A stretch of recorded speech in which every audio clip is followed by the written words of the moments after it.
Hi, my name is Amy, and thank you very much for watching. We are preparing for this edition of the AI Artathon that we do on some Wednesdays at 8 p.m. So we have a few minutes for me to continue setting up, and I can talk to you while we're doing this. So, what is this, and why are we doing this? I do not want this, whatever this is. Okay.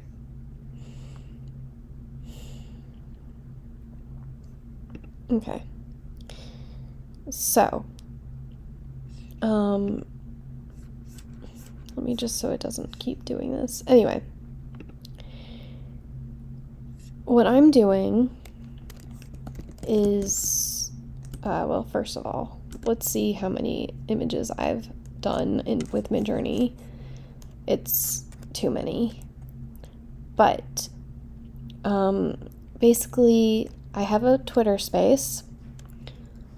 I have done 15,304, and I have 14 hours left to do things. So we're going to switch over to fast. And then we will do this again at the end of the night. But basically, the people in the space, they give me ideas. And I'm going to go onto YouTube really quick. And this is my engineering channel. And we're going to go to this channel and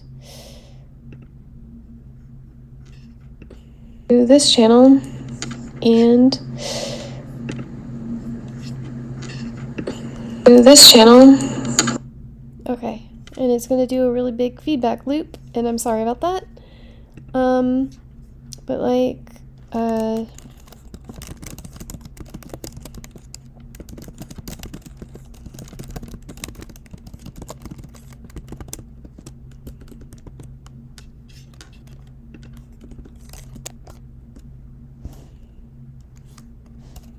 just want to do like hashtag.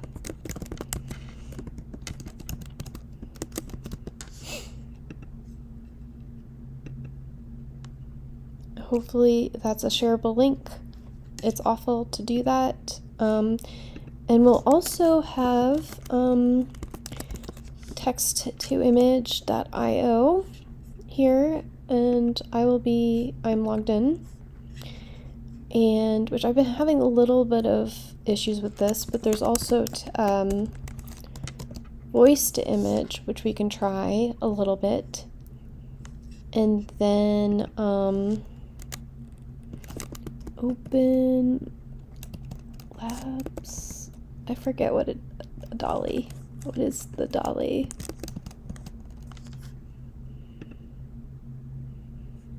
And I don't.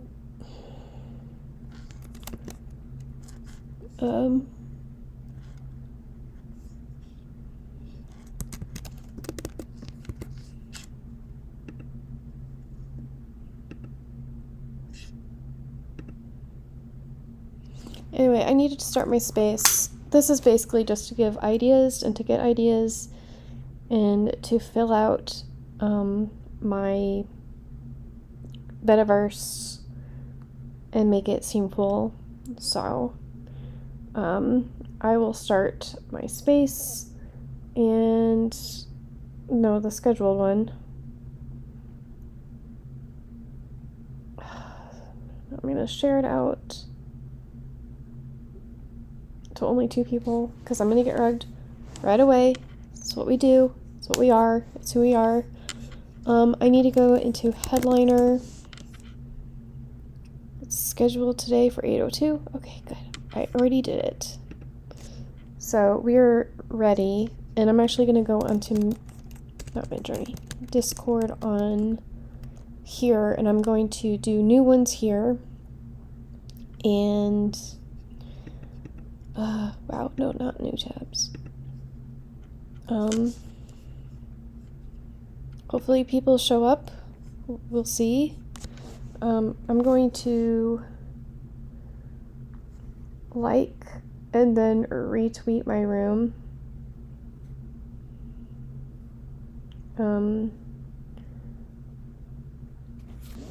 I'm going to find what I just did here, and I will be taking the screenshots that I take of everything and putting it in here. So this is ready, this is ready, this is ready. I'm gonna go back into this. I'm still the only one in here, which is great, and I feel like this will be better in its own window. And we will put Twitter off to the side. And it's gonna be a big old mess, but hey, we can do this. Worst comes to worst. Well, if nobody comes, I will end this space and I will just do the thing. Finish minting my things because I'm ridiculous and Halloween is coming. I have been making extra images, and these are actually the buy me a beverage. I think I like this one the best so far.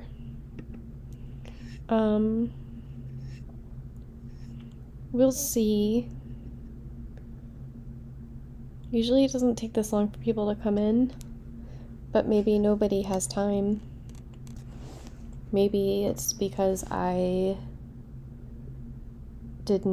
moved it up for 2 hours and I maybe need to invite people.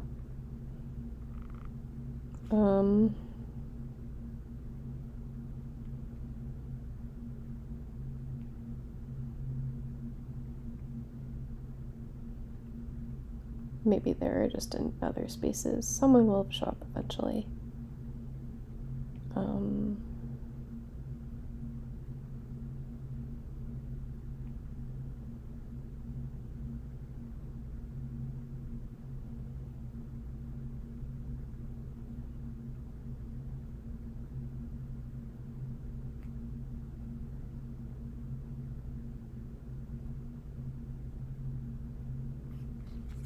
Okay.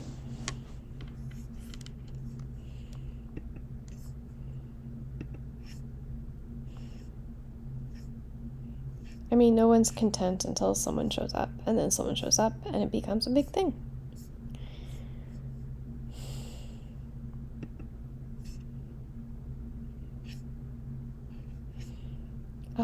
So what are tonight's themes? I guess I could post that in here while we are waiting for literally anybody to show up.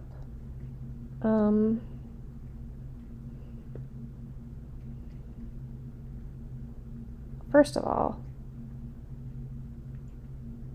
why don't we put this in my space, and then we'll just put the poster inside of the space. And we're doing protesting, utopia, and community. So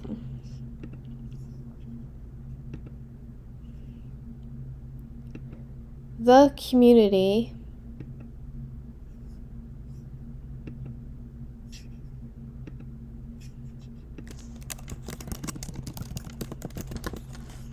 will do industrial, horror, color saturation, because we can.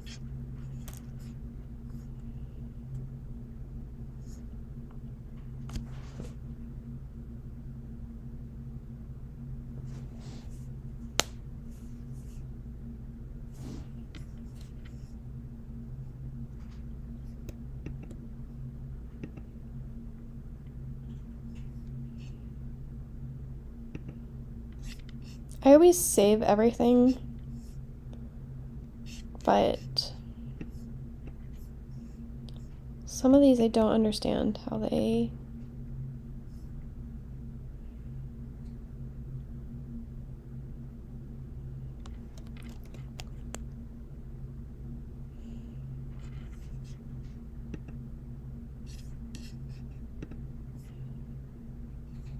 Dally, I have only a certain amount of credits, so we're not going to...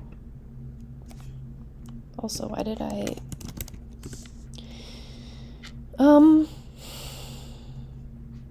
So we can go to lexica.art while we're waiting. We can look at what they have for community.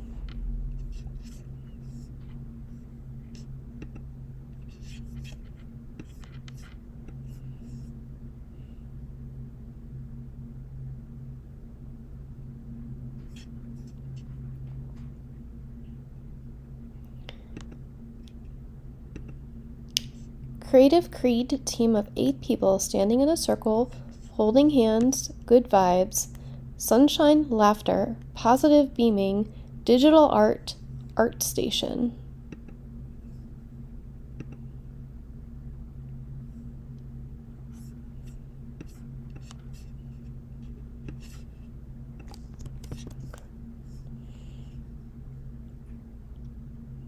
It's kind of like horror.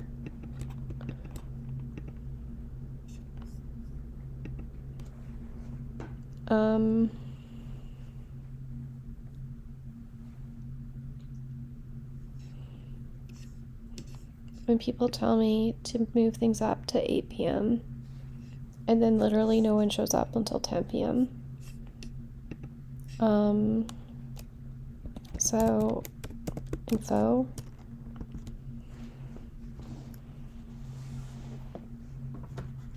Sorry, no, I don't want to do info. I want to do imagine.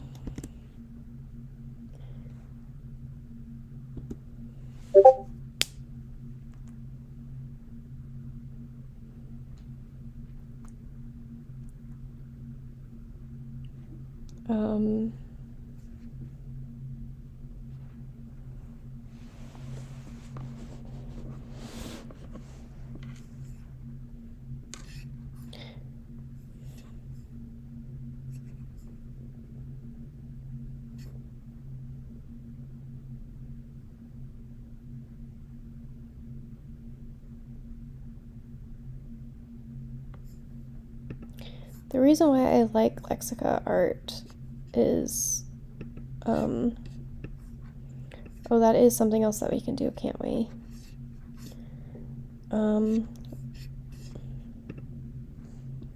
We can do, not this one, this one. And yeah, I'm just gonna keep doing this until somebody shows up to my space. If you stay in a space long enough, someone will show up. They will be unlucky, but they will show up.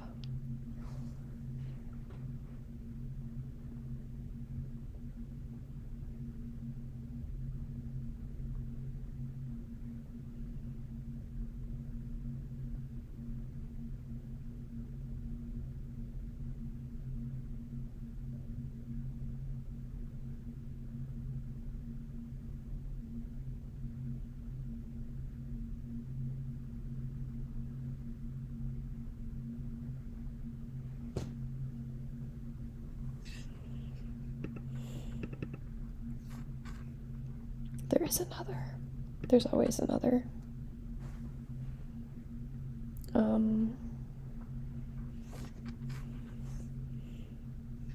Okay, yeah, that seems about right.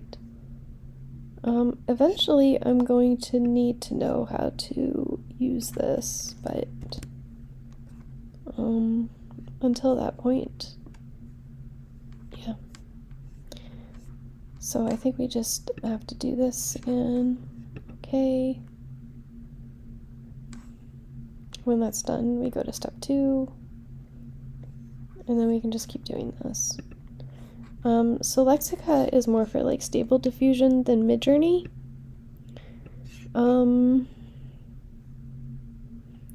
But I do like to see, like, generally,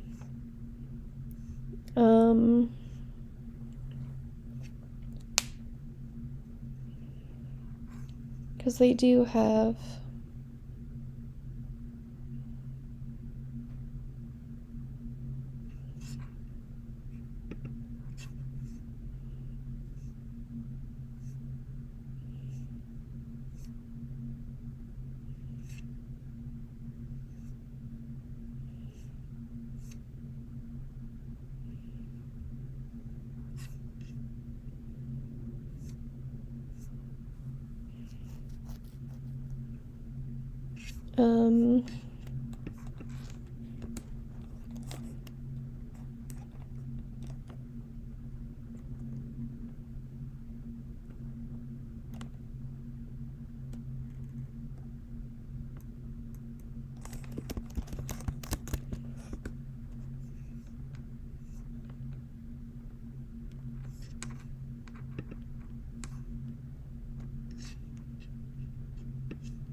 Okay.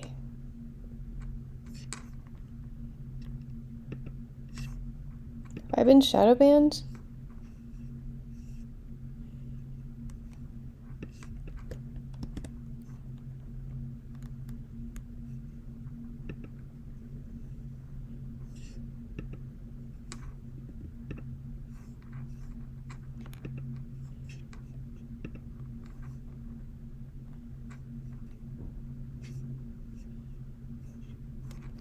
Did I even save this? Pretty sure I did, but whatever.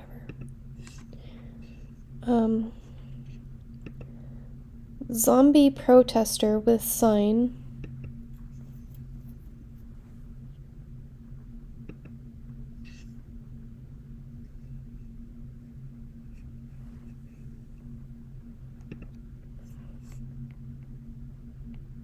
Well, at least there's a zombie involved in this. We'll just do...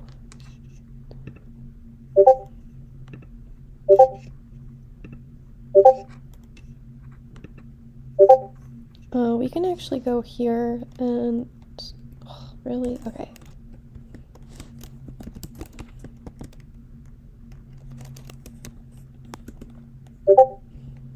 And we can do something like test P, creative, and oh.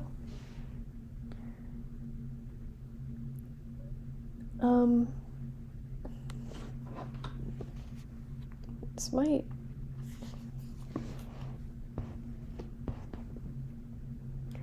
Hey, Art Meta X, how are you? I just invited you to speak. I don't know why I'm unpopular tonight, but we will make the best of things.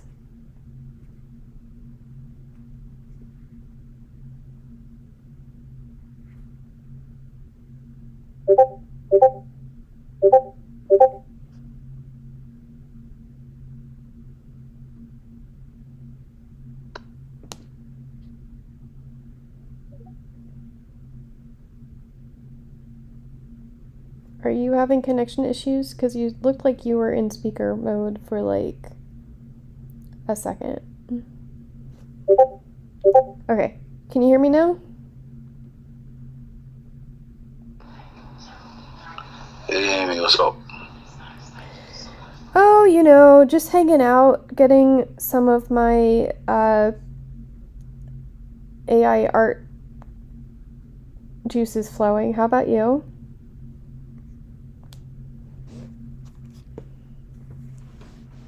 Can you hear me?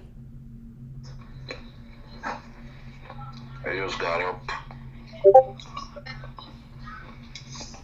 Yeah, that's I mean,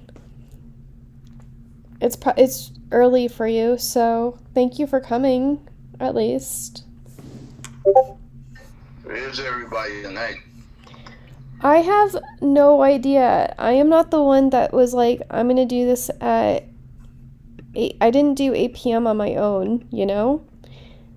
But, you know, you're here, so there's that. Can't complain, I guess. I mean, I guess if you could like and retweet the room, that would be really cool. Yeah.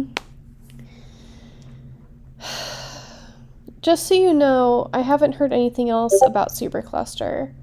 I reached out to Michelle again, and I made friends with JDerp or whatever his name is, and I reached out to Rob, so I've done the most that I can with that. Did Rob respond? Did he say anything? Well, He did say that it might be Monday when they launch. Okay, well, it would be helpful if I wasn't muted. But he said that it might be Monday when they launch. But like there's no way they're going to get everybody onboarded before Thursday because it's 8 p.m. on Wednesday for me. You know? Like, there's no way they're going to expect people to, like, onboard all of their creations in less than, like, 3 hours. You know?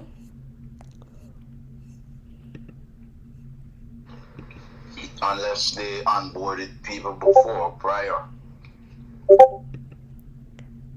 Yeah, I mean, I'm hoping that's not the case because, that'd be kind of shitty, honestly. But I don't think it is, because I asked the emojis, and they're, like, an even more favored child than I am. And they haven't been onboarded either. So I'm pretty sure that none of us have been reached out to. So I guess we'll just keep tabs because it would be not auspicious to have partners that are supposed to launch with the thing and then just launch without the partners being onboarded and being about the creators. That's really weird.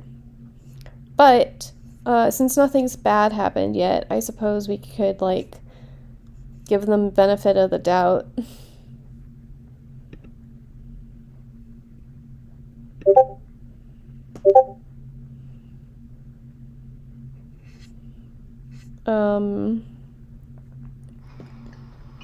Well, Monday, so today is Wednesday, so it's tomorrow, Friday, Saturday, Sunday, Monday. So we got a couple days to see when but they have to reach out to everybody, and I don't think they're gonna.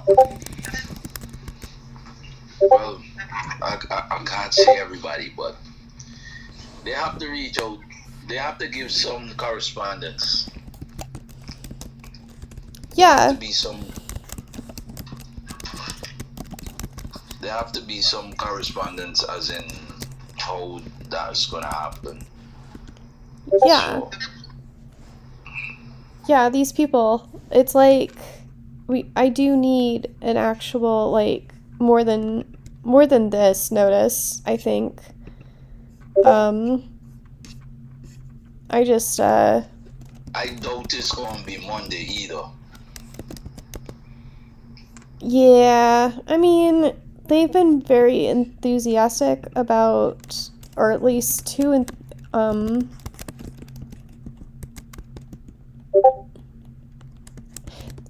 been way too ambitious with their timelines, and they've been very consistent with that, and it's I would rather it's basically like they're over-promising and under-delivering instead of, like, if they had told me that it was going to launch in December and then they're getting ready to do it on November 1st, like, that would be a treat instead of, you know, tell me it's going to launch in July and then push it off till November. So it is what it is. I just, yeah. But have you been doing any more 3D stuff?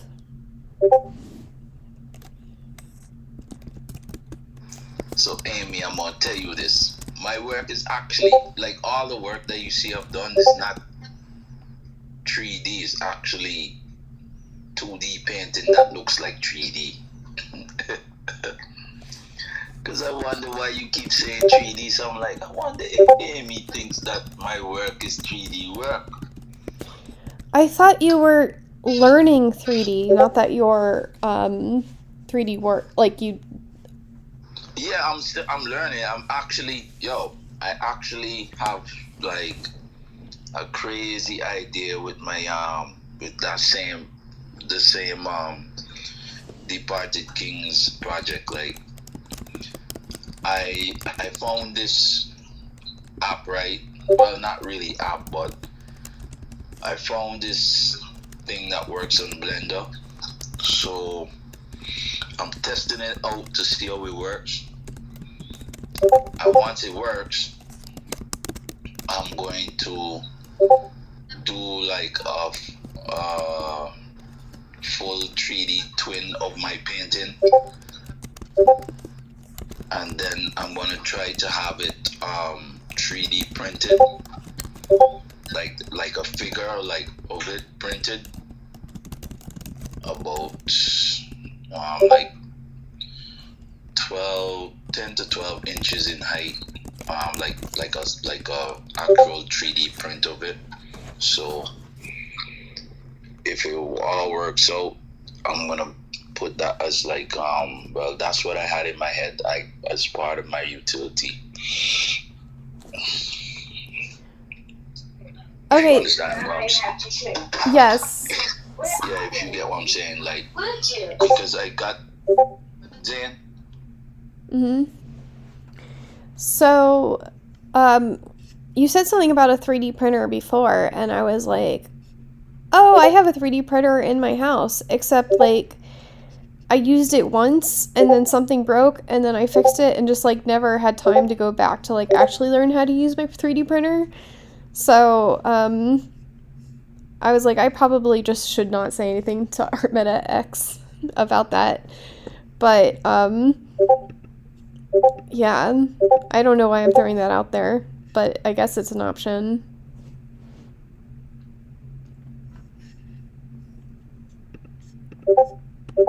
I didn't hear you. You said you were learning something?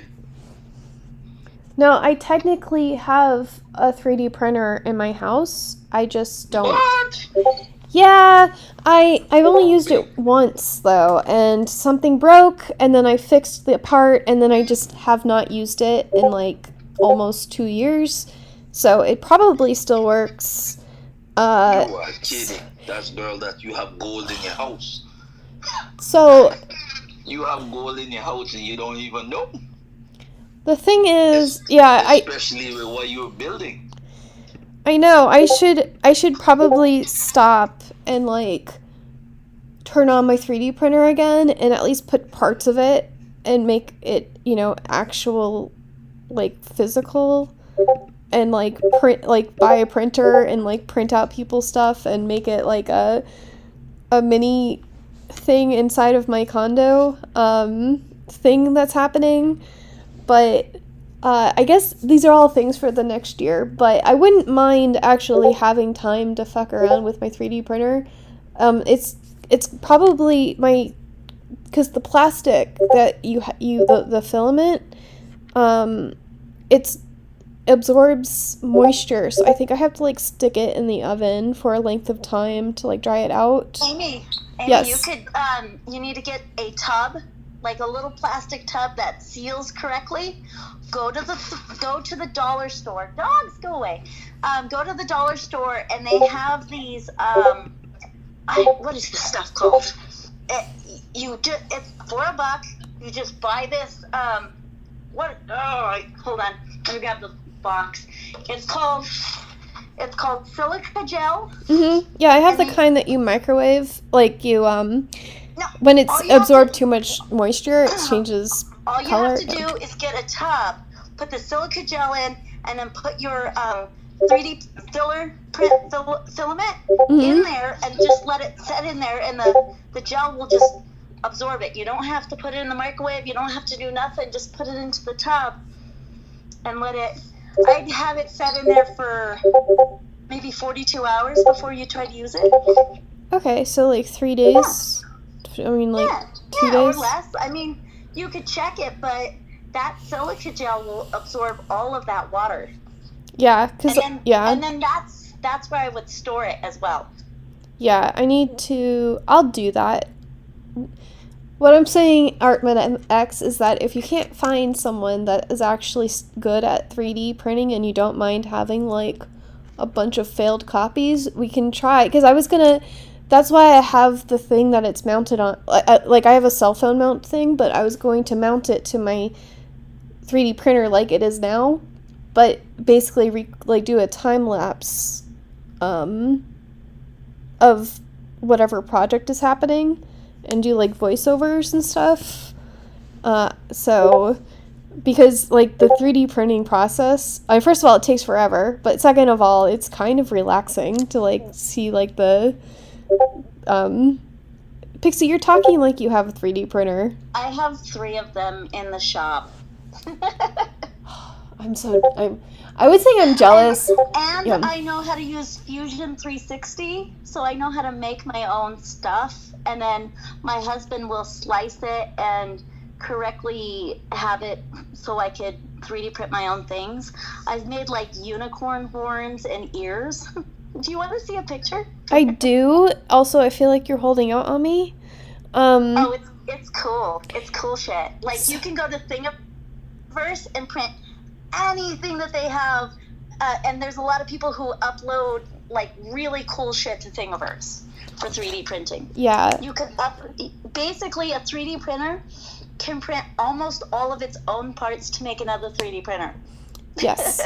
So I bought the Ender, like the Z one that is, it has like a cage and it's super stable, and it has like one of the biggest like areas that you can, like, I can make really big stuff. That's so nice. Yeah. Ours prints about an 8x10 max.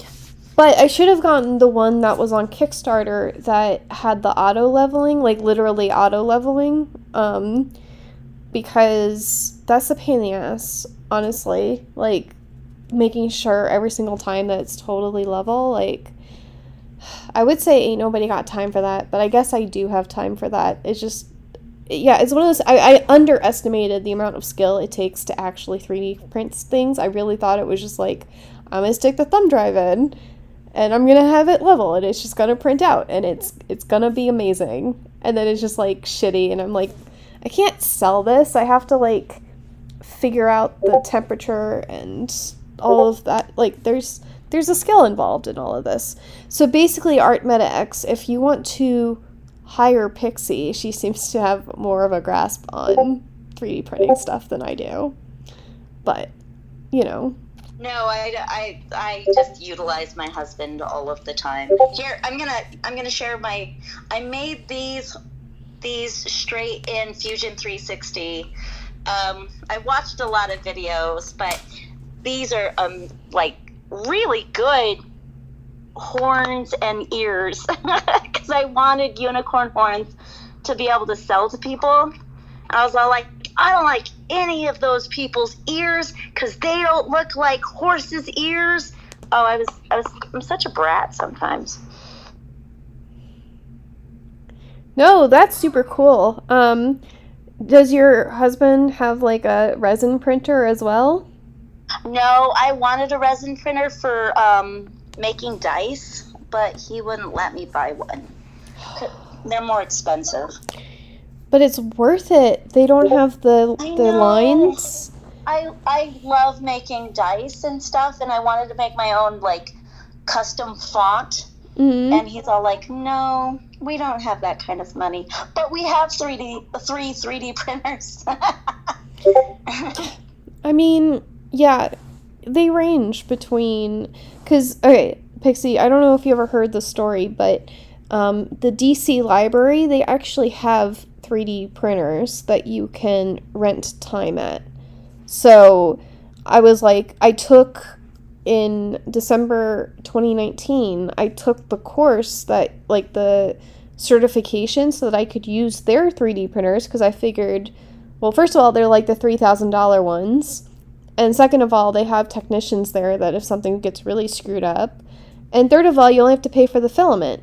So I was like, if I play around with it and I don't really use it, I didn't pay for anything, it's just the library, and, you know, it's probably better that they have it and they maintain it and it's being used.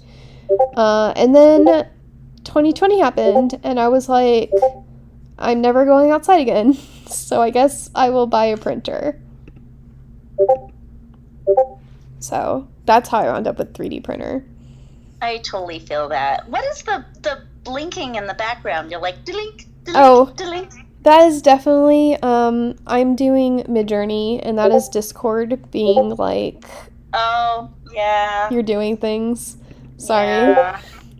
I'm trying to find a picture of the ears and horn on a...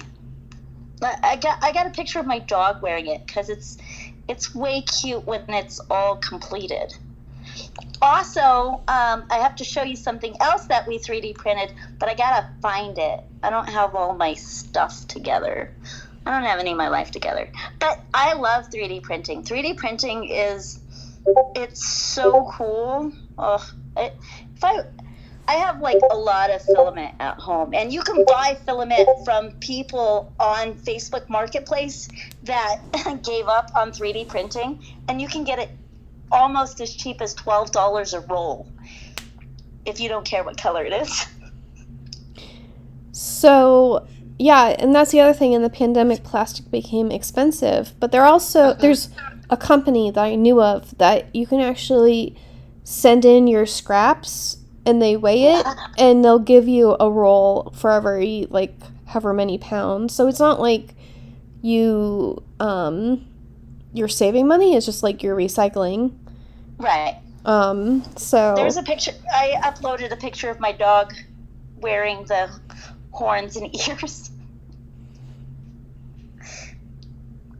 Just so you know. Just so you have it. And I printed this set in like 4 different colors, and I have about 50 of them that I printed for Unicorn Festival and never sold any. Why not? Because this is cute and it's totally fucking cute. It's cute. So cute.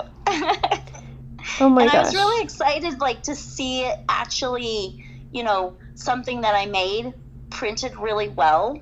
Yeah. Without any Because, you can go further and, sand it down and glaze it. Oh, yeah. You could do all kinds of things, but the way that this was done, you didn't need to sand it down. It looked good straight from the print. And that's really cool. Hold on, let me see if I can find...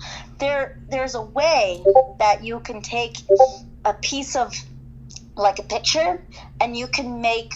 hold on, I gotta find this. Sorry, I just got home from the gym and I saw you in a space, and I was like, "Hey, sorry." Okay, so Art Meta X, you may have just inspired me to wash my the plate for the 3D printer and make sure that there's no dust that's going to catch on fire, and turn it on, figure out what's going on. But yeah, so. I'm really just pushing everything out to the new year, Lorenz. Just once I'm doing things quarterly, it'll be so much easier with my time to be oh yeah, you want to try to do a 3D collaborative project with me, or, pay me to learn how to use my own 3D printer? Sure, we can try to do that. But... yeah, sorry that we sound really spoiled, just having random 3D printers in our house. I'm spoiled because they were, if you go the cheap route, they're about $200, but you have to put everything together. You have to do, there's no bed leveling, there's no fancy stuff, but you can get a nice clone of the top of the model for $250 shipped to your house. And that's where we went, is we went through and just looked for deals, waited for Christmas, waited for when they went on sale. And if you're willing to take the time to learn how to do it, you can get a really good and if you can find somebody who has given up on their 3D printer, you can even get a good deal that way. I'm a cheapskate, guys. I'm cheap. And you know, 3D printing businesses are a legitimate form of freelancing. Just putting that out there, that, you know, people do pay people to do models and stuff. I never did resin printing because, well, first of all, I'm not even doing regular 3D printing. But if I had like a house with like a garage, because I don't want the resin fumes around my cats or me, really, it's not good for anybody. But if I had like a place that I could ventilate and like do that, I would definitely have had a resin printer, because I like the idea of there not being any of like the lines. Yeah, but there's hacks around that. You can do a jar, like a jar that's bigger than the item you have, Mm-hmm. and you can put like some sort of platform on it and put your item on top of that platform, and then you can take isopropyl alcohol, Mm-hmm. and you pour a little bit on the bottom of a glass jar with your item up, suspended up top, and then completely seal it off. And then what the isopropyl alcohol will do is it'll smooth the lines without you having to smooth the lines. It takes a while. So is it suspended, or is it just like as it evaporates, it does that?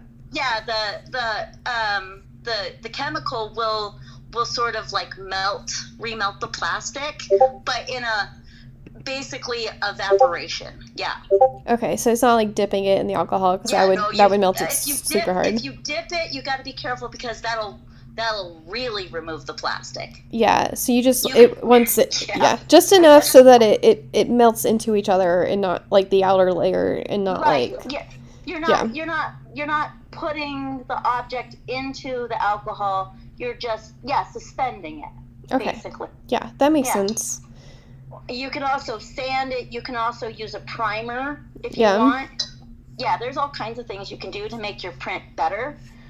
But most of the time, what you really want to do is you want to hone your 3D printer with like a Benji. Have you heard of the word called Benji? Is that the the boat. the dinghy? Yes. The little boat. Yeah. If you work with your 3D printer with trying to print out a Benji, that will make sure that your prints are good all of the time, and you can save your numbers and stuff, and you can always go back to that. And every time you print with a new filament, you need to make a Benji. That makes sense. At least like a different brand, not like when you change it out, right? Like the same. Yeah. Well, different colors also print differently, so you're gonna have a little bit of error on all of the different sides. But if you know if it's a filament you've used before, as long as it's dry, like you were saying, and you've printed a Benji before, you can even write on the bottom of the Benji telling you which filament it is and when you last printed it.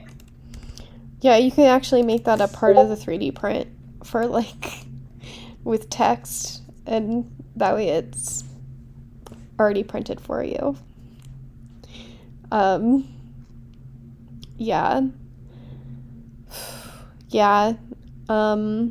So I've already picked out my new hobby. It's actually the old hobby I just never got into. I'm not really someone that gives up on things. I might like let it rest for a bit. But yeah. What's the new hobby? 3D printing. My new hobby is making AI art and never posting it. I feel this. Dude, okay, so I throw away a lot of AI art should I just make another collection for like a bargain bin? Yes. I thought I about it, mean, but I wanted to ask you and see what you had to like, say. why the hell not? Like, I don't know. I'd still keep it at 10% if somebody like bought it and resold it, but I would just put it at a cheaper price. And like, oh well, if you want, there's cheap stuff, but this is my premium collection. yeah, I mean, if it's like really trash, like, don't put it up. But if it's just like, this isn't my favorite and it doesn't really fit, you may Okay. as well have an eclectic collection of just like, this is Oh, cool things I've done. there's a lot of like questions I have about like galleries and stuff. Do I have to create a new gallery for each of the new projects? Because I don't want to do that. No? I don't know. I don't know how this works. I feel like it's like the wild, wild west and you can do whatever the fuck you want, right? Pretty much. And then you have to shell it and sell it. I mean, you don't have to sell it, but that's always nice when it does, when you do. By the way, I feel like Lorenz went back to sleep.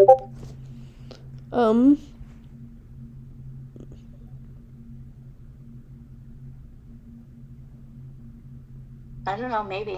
Art MetaX, you still there?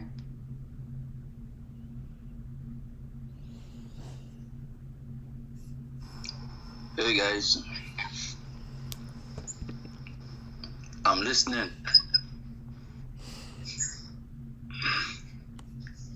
to the 3D printer experts.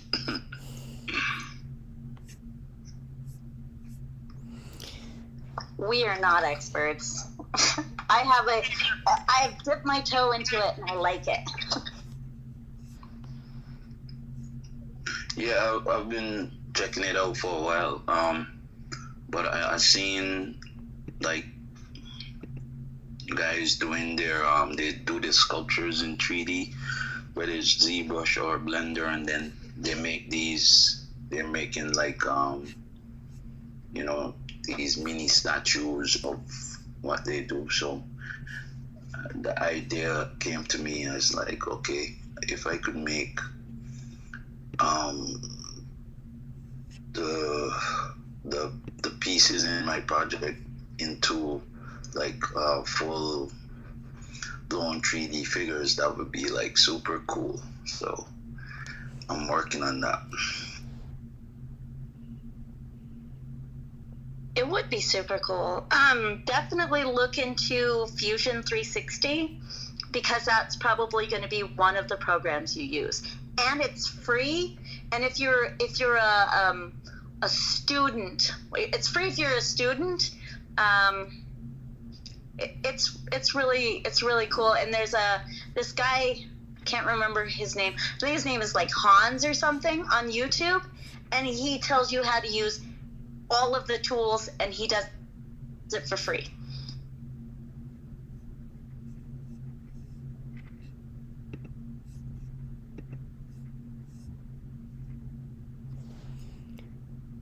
It's really good that we live in the times that we do. Like the amount of free information that we have, it's almost unreal. Like, I really wish that we had the amount of information that we have now when I was first starting to program. Like, free code camp wasn't really a thing before I started doing this. Like, it came out when I was still in China. So, like, I wish we had the resources that, and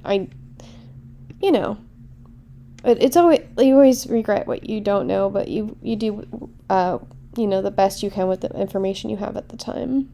I found the pictures. I'm going to share it to you guys.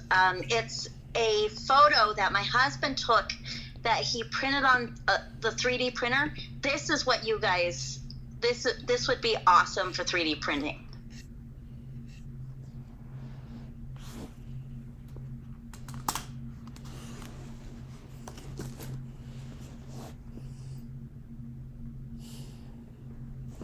I'm looking at what my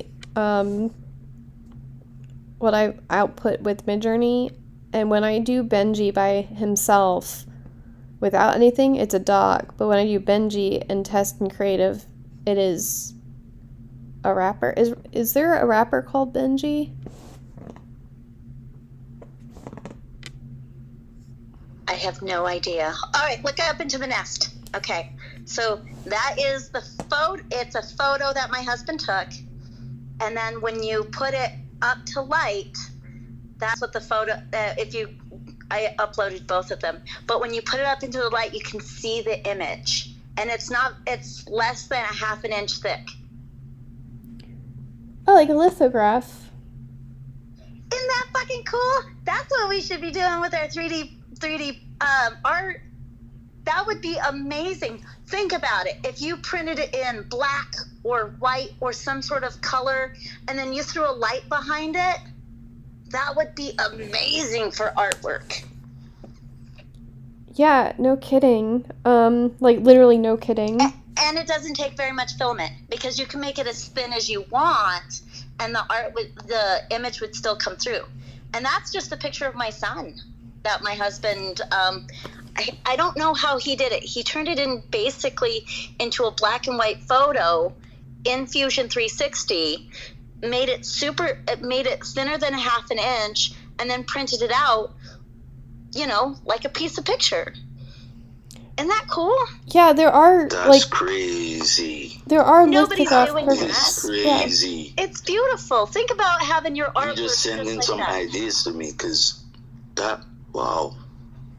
When I keep telling you things, but I'm on mute. But yeah, that's really, really cool. And there are lithogram programs out there that will, convert your images to, 3D printable.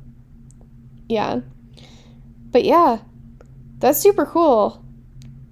Yeah. And you can make it any size. Yeah. Because it's the 3D printer. And you could print, if you didn't want to print laying down, you could print straight up. Yes. So you could go higher. Like, that thing's no bigger than 3 inches by 4 inches. And it's kind of a bad quality print, but the sky's the limit right there. It's kind of like a cool quality to it, like it looks kind of like glitch art style. I'm not sure how to describe it, but it works for it. Like, it's a lithograph, and yeah, that's super cute. I love your cat, by the way, or the cat that he's holding. Yes, that's Mouse. And she's now a big kitty. But yeah, I mean, that kind of thing, you could use any color, you could do any size. Well, you probably couldn't do any size, but you could make one-ofs, you could make a whole bunch of different. I mean, if you took the time to really clean up the way the 3D printer is, you could have really good quality prints that wouldn't take 15 hours to print. I mean, I think that one took 8 hours to print. So I'm not sure. I don't remember. That was years ago. Like, we did that 2017. So I think I know what you should be doing as an NFT artist, Pixie. You should be you should be having placeholder NFTs where you tell people to give you their black and white images, and you'll make them into lithographs and send it to them. I don't like shipping. I'm such a lazy person. Shipping is the worst. And lithograms are actually amazing because you don't actually have to, because, with models and stuff, you'd be like, oh, well, now I have to sand it down and, paint it and shit. But this is, I just put it in a padded envelope. Good luck with that. Yeah. Well, yeah, and plus, because it's a 3D print, it's a 3D print, that thing's pretty thick. If you bubble mailed it right and you put 2 pieces of cardboard to it, you could ship it that it wouldn't break unless somebody physically went in and went clink.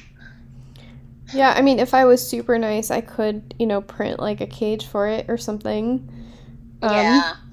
if I super wanted to. Yeah, or you could ship it in one of the priority boxes. That you would add into the fee of the 3D print. Yes. We could actually. We just turn this into a 3D print room. Yeah. let's just rename the room. Bandbooks Art is now 3D printing. Invite your listeners up. Yeah. Yeah. Africa's come in. Stay salty. I don't know you, but sure.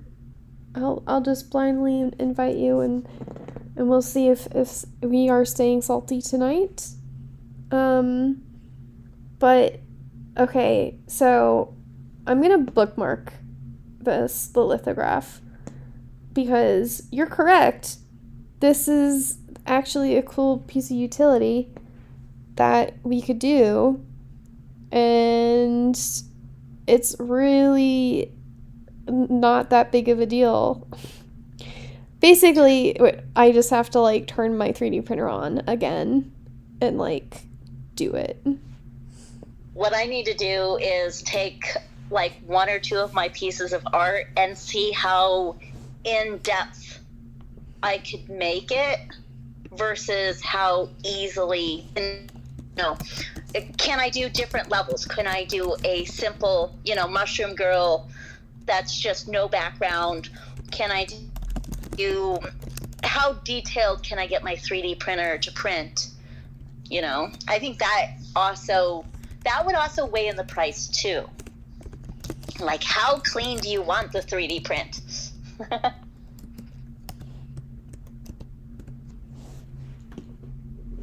Yeah, I mean, it kind of reminds me of, I don't know what your malls had growing up, but there would be like the kiosks that weren't like the real shops, but they're in like the middle of the mall, and I would see like the basically like the necklaces, like the charms that you can have like etched on.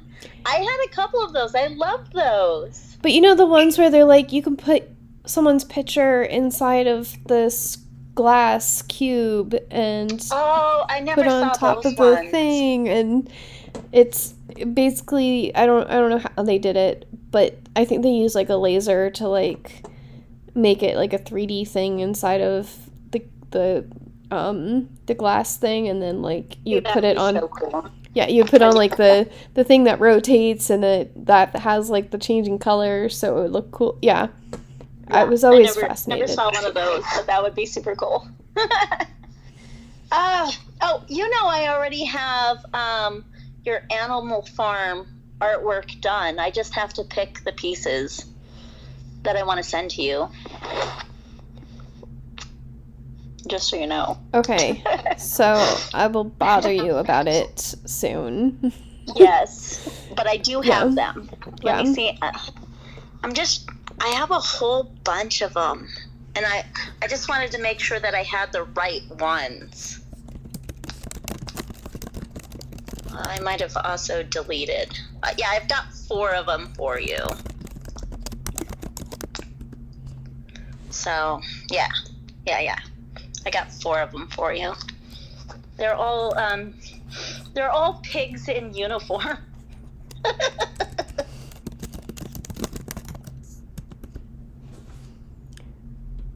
But I made them like back when you announced the Animal Farm. Yeah, that's super cute. Art.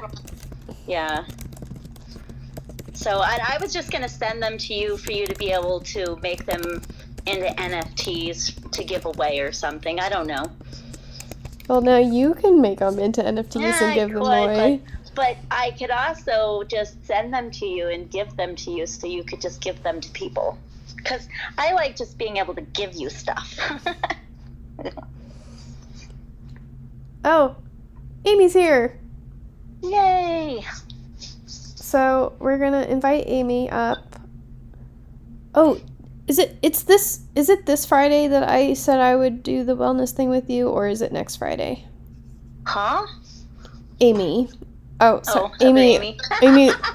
Amy, we're all Amy's in here. Zunian. Okay? Yeah, this is almost the Amy space that I keep saying that I'm going to have that is only Amy speaking. You have to change your name to Amy in order to speak.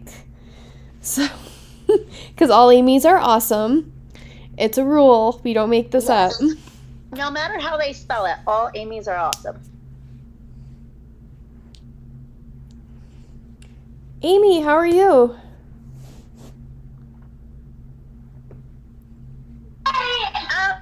Sorry, my daughter is like yelling in the background. I'm doing good, Amy. Yeah, it's my birthday today. So yeah, and I was like looking for a quality space to step into for my birthday, and lo and behold, I find Amy's space in here. So I was like, oh, I gotta jump in here because this is quality quality AI artisan in here, and I'm gonna retweet this right now so that we can get some more awesomeness in here. But this is a good start for right now for here, and there's no other place no other space I'd rather be than in yours. Happy birthday! Happy birthday! Well, thank you. Yeah, I worked today on my birthday, but I was really happy too, actually, because it was, an awesome wellness event that I did, and I'm gonna just tweet this out here right now. Yeah, so it was a fun day, and I'm just really happy to be chilling out. And I ordered some Indian food, and it was okay. It's pretty good Indian food. The portions are extremely small, but I was like, and they forgot my mango lassi, which I was a little sad about, but oh well. Life is good. Okay, so I looked it up, and I agreed to do a wellness space with you next Friday, November 4th at noon. So, me remembering to do it a Friday is the first step for me to show up. Oh, I can't hear Amy. Yeah, she cut out. Amy, you cut out. You got to re-say everything after I scheduled a wellness space, and then you died. Well, okay, can you hear me now? Yes. Okay, yeah, so I said I looked it up because I couldn't remember if it was this Friday or next Friday, but it's actually November 4th. It is at 12 p.m. Eastern Time, and I really, well, first of all, enjoy talking with you, Amy, and you're going to be like, so what do you do for your health? And I'll be like, I sit on my ass all day. So, what do you do for your mental health? And I'm like, I'm in spaces all day. So... No. You know what? I want to talk about, art appreciation and what you're doing for, banned books and for art in general and NFTs, and your, creativity in that kind of space, because that brings us health and wellness. Oh, yeah, definitely. Everything about all of this, it's been a really great outlet for my creativity, honestly. When I was in middle school, I was a kind of okay artist, and then in high school I attempted to take an art class, but the teacher was so dumb. I had to take I walked into his classroom and he said the dumbest thing I've ever heard, and I was like, I'm switching out of this. I can't. And it was a bunch of people that they bullied me. And I was like, I'm not going to sit here and be bullied. I'll just leave this class and I'll join something else, which turned out to be a worse class. But, that was the last time I took art. And then it's been deprioritized as, everything else I need to do in my life. So, Web3 and getting back into art and doing artistic expression has been really cool.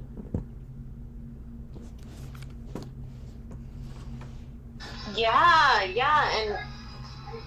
so I think, the conversation, it's going to be about, what is your, practice of wellness, and I mean, wellness, it's not just relegated to, what we think of as being like healthy, right? It's like, so there's so many other areas of health and wellness. So it's like financial health and tech health and and create in like how we can be creative and in our own self-care and and just all these other kind of areas. So I mean, it's like how we see our own kind of health and wellness and how we practice that and share it with others and all of that. I mean, I feel like people have their stereotypical ideas of what health and wellness looks like, and like, oh, this person who is a fitness guru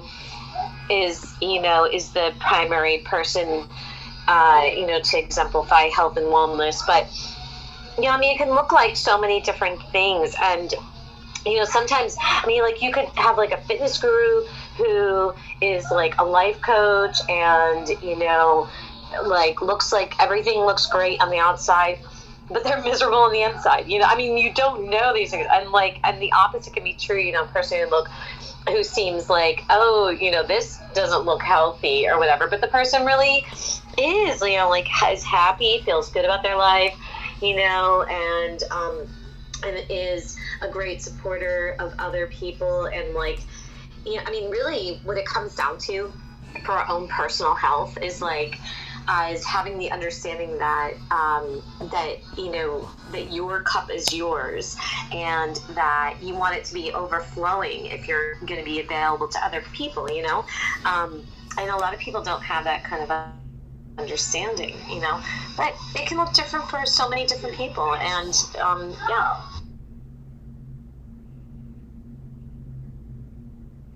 Well, I meant to do a heart, but it's better than doing a thumbs down, so fat fingers. It happens sometimes. So for your birthday, we actually haven't been doing AI art because we've been talking about 3D printing, which I feel like there is a little bit of an overlap with this. There was a program that someone told me about. It was just like Pick to 3D, and it's just been down, and I need to find an alternative that's just like put my AI art into this program and get the front of it to be a 3D object, and then I will do the back of the person's head, and then we can make this into like a real 3D object. Or now that Pixie's pointed out, I can just make everything black and white and just make them into lithograms and make them way more expensive NFTs because then you are... I still like... I don't want to include physical things in NFTs. I want to make it into a coupon to say, like, you then have to log into this thing and you pay for shipping, but like you can use your NFT to make this lithogram and get this physical object. That way it's like on this person to buy the thing on top of the NFT. That's just my opinion, because some people just want the digital asset, and if you're like, here's this thing but now you get a shirt, I'll be like, no. I barely want to give you my wallet. And that's not even against anyone, that's just like my own, like, I do not, I'm just not quick about financial things. It takes me a long time to log into anything financial. It's just like a me thing, like an anxiety me thing. No, oh yeah, I feel you. Oh, Zeller's here. I know. I keep inviting her up, and we'll see. I'm not sure if she's in a space where she can speak or not. she is actually doing Halloween cards right now where people gave her pictures of themselves and their pets, and she's turning them into, like, I would say, like, not cliche, but, like, kind of famous, recognizable characters for Halloween, like, costumes, and making them into, like, holiday cards for as an NFT collection she's doing. I'm unsure if she's published mine or not, but she's shared it privately, and I'm going to say, like, my hair doesn't always look fantastic, but the way she did it, fantastic.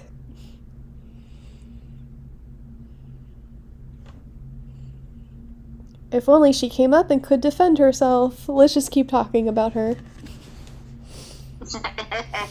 I love it. Amy, I don't know you, but do you mind if I follow you? Like, I'm kind of spicy, so I want to, like, give the warning and shit.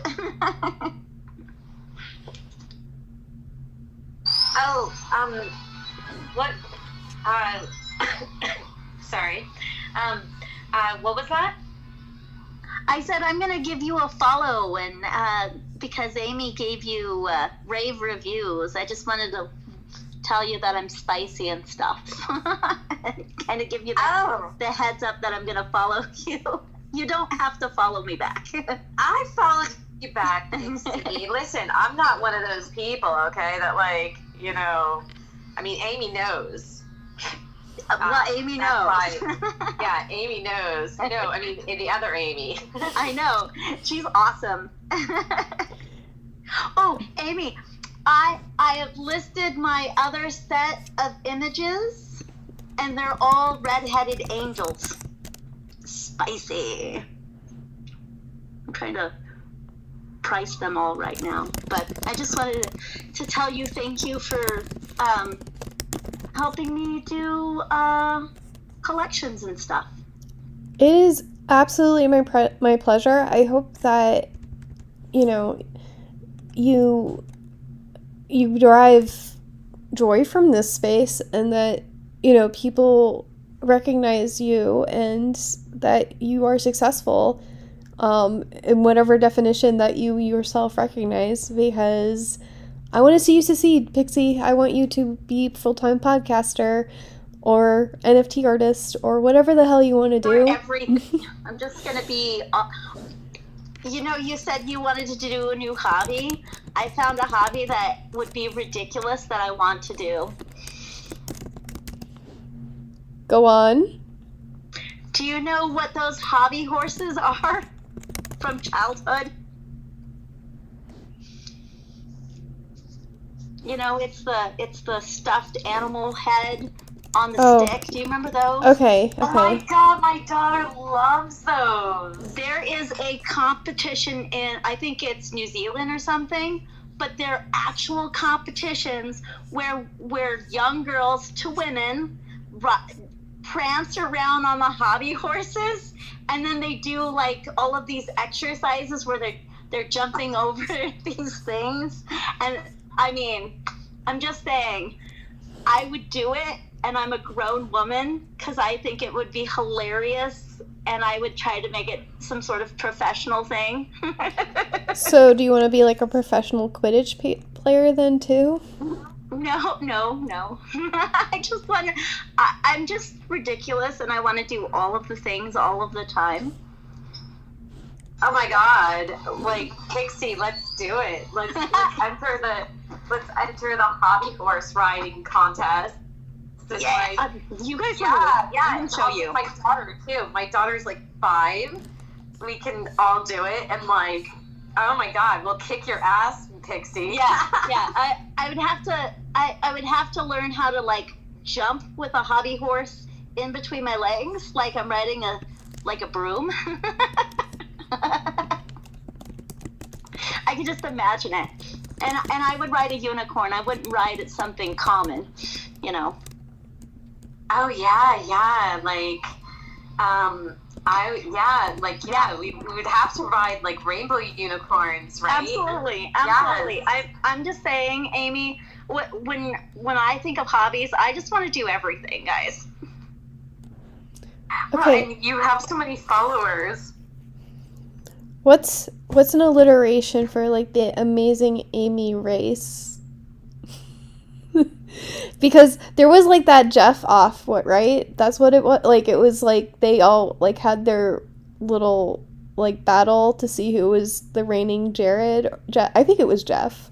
But we could do like Amazing Amy Amaranth. I don't know, but like I was thinking it would just be like all of us coming together to a city and just like getting pampered, because I don't think that most of us are that competitive like that. But like maybe having it be a competition is a way to get people out there and then choose the 2-year-old. Amy, I got it. Listen to this. When I hear it.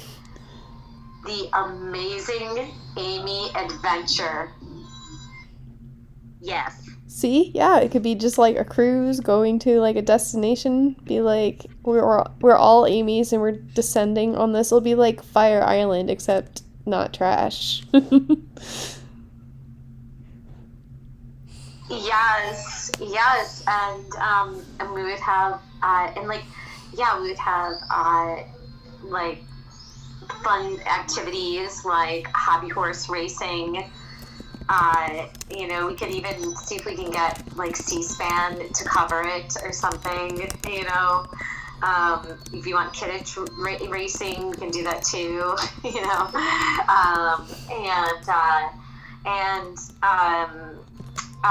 Africa's collectibles shopkeeping. If you have any ideas of what you'd like to add to our activities, open to hearing it. Or Zell, if you have any ideas, for our activities, the African person, he's left. But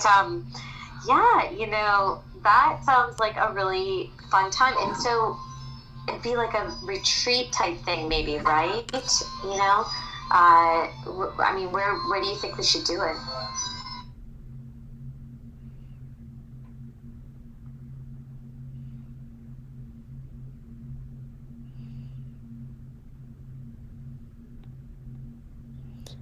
Is Zeller talking? Because if she is, I definitely cannot hear her.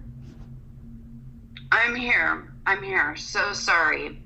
I just wanted to come up and I just wanted to support you. I'm so sorry. I just got up and I've just had this really emotional day. And sorry. I just didn't want to ruin the vibe because you guys are talking about Amy's Amazing Adventure, which I think sounds amazing. And Pixie, is her name Amy? Yes, actually. Oh my God. And Amy, she found that out because she added me on Discord, and she's like, wait, what? That is crazy. So I was looking up there, and I'm like, are all three of their names Amy? Well, if it is, then they're going to have to do this adventure. And I can pretend to be Amy, or I'll just be freaking dangling from the sky. I don't know. I was supposed to finish Art's promotional film today.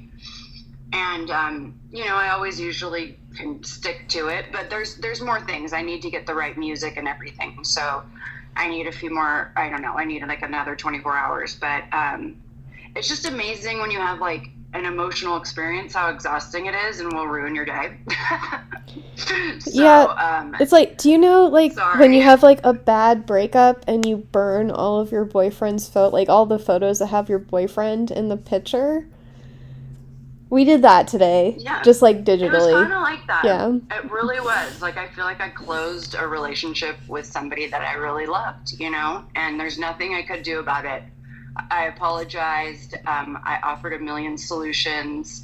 I told the person I loved them, and they just told me that's like the worst thing you could call me. I'd rather be called a bitch. I'd rather be called every bad thing in the world than untrustworthy, because that's the one thing that I know for sure I am. And so it was just really hurtful. Sorry, guys. I mean, Amy, I don't want to do this to you. I just want to support you. Oh, I'm sorry, Zeller, that you had a bad... That sucks. We're going to support you as well. I honestly, it's like, it's really weird because I really wanted to work this out. And I don't know, Art, I don't know if I can talk about the situation, and this is your thing. So it's just a learning experience in Web3, you know? It's just one of those things. But God, I mean, wow. Hurtful, you know? Has that happened to anybody yet? Not in Web3, but definitely in podcasting. Yeah, it's really weird because this is a person that I connected with right away. And I really, it was like this amazing adventure. And Art was in on it too. It was like when I met Amy. I mean, Amy, am I okay to say this? I'm Yeah. not going to say anything. I don't know. I feel Wait, like Amy, are you talking to? Oh, you guys, what are we gonna do here? You're like the Charlie's Angels. We gotta do like Charlie's Amy's or something. That's a good idea. What can I be? Can I be like the pimp or like the person who's pimping you guys out? I'll do that. I'll be the pimp. It wasn't a pimp. His name was Charlie. He was the coordinator. He had all the special missions, like M for 007. Just one of the guys in the office. Yeah, I'm down for that too. I put that on the list. Charlie's Angels. Amy's Angels. No, Charlie's Angels with 3 Amy's. It would be Zeller's Angels, wouldn't it? Oh, Zeller's Angels. I love that. And I have 3 Amy's. Oh my God. Yeah, I just like introduced you guys and then you guys just like do the adventure. But I want to be on the adventure too. No, listen to this. Listen to this. All right. Okay. Instead of Zeller's Angels, call it Zeller's Amy's. Like, we're your Amy's. That's amazing. I mean, you guys want to be my Amy's? Let me be your Amy, Zeller. Let me be your Amy. My Amy support system. My Amy's support system. I love it. hey, Streamcatcher, how are you? Hello, how are you, ladies? I'm okay. I've had kind of a crappy day, so I'm just kind of hanging out. Oh, Streamcatcher. Go ahead, Amy. No, go ahead, Zeller. No, I wasn't gonna come up here, Streamcatcher, because I literally just had a terrible day, and I didn't want to break the vibe.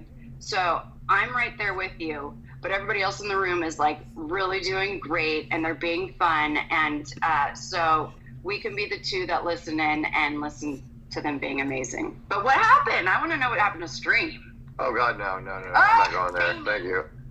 No, it was a fat finger Started situation. with a dentist and went downhill from there, and just dealing with a bunch of 10-year-olds in the space and all kinds of stuff. It's just nuts.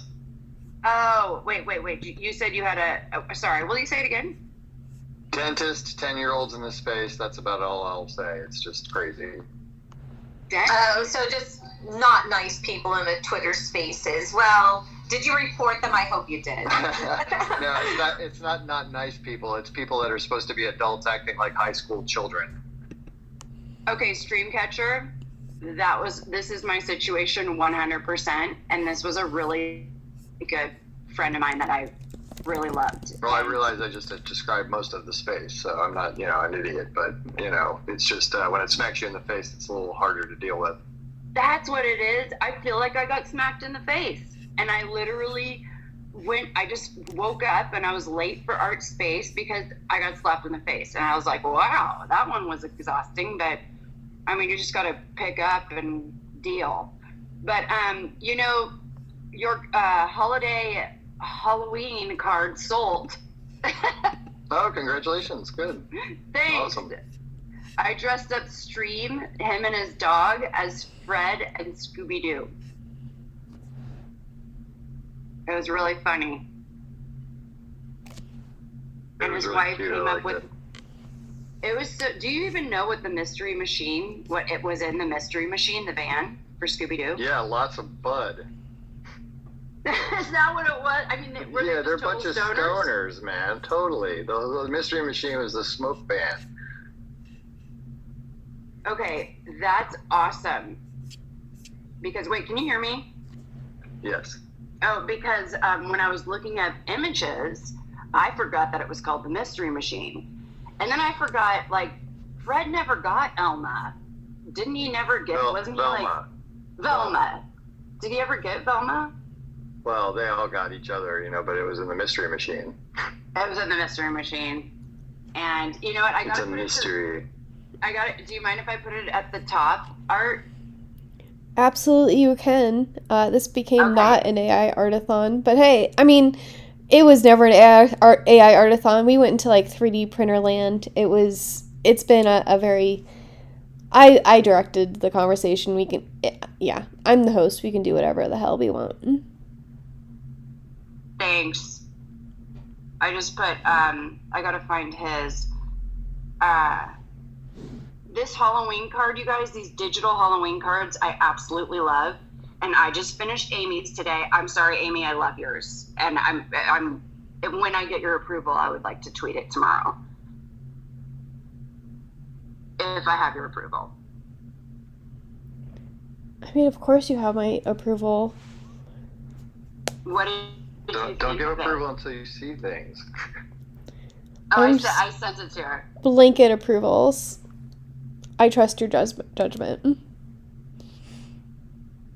Okay, you guys, I put dream catchers at the top if you can see it. So I dressed him and his dog up as Fred and Scooby. And it says, come jump in the Mystery Machine for some Scooby snacks. And his wife came up with that.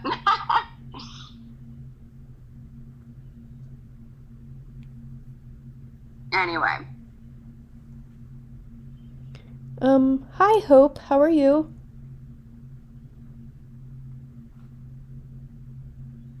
I hope.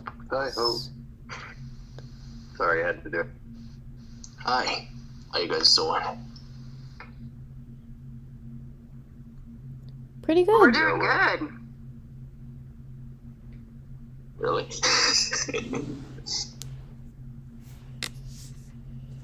I guess I wasn't truthful. I'm not doing that great, but I'm okay, and I'm doing better because there's 3 Amy's in here that are very clever.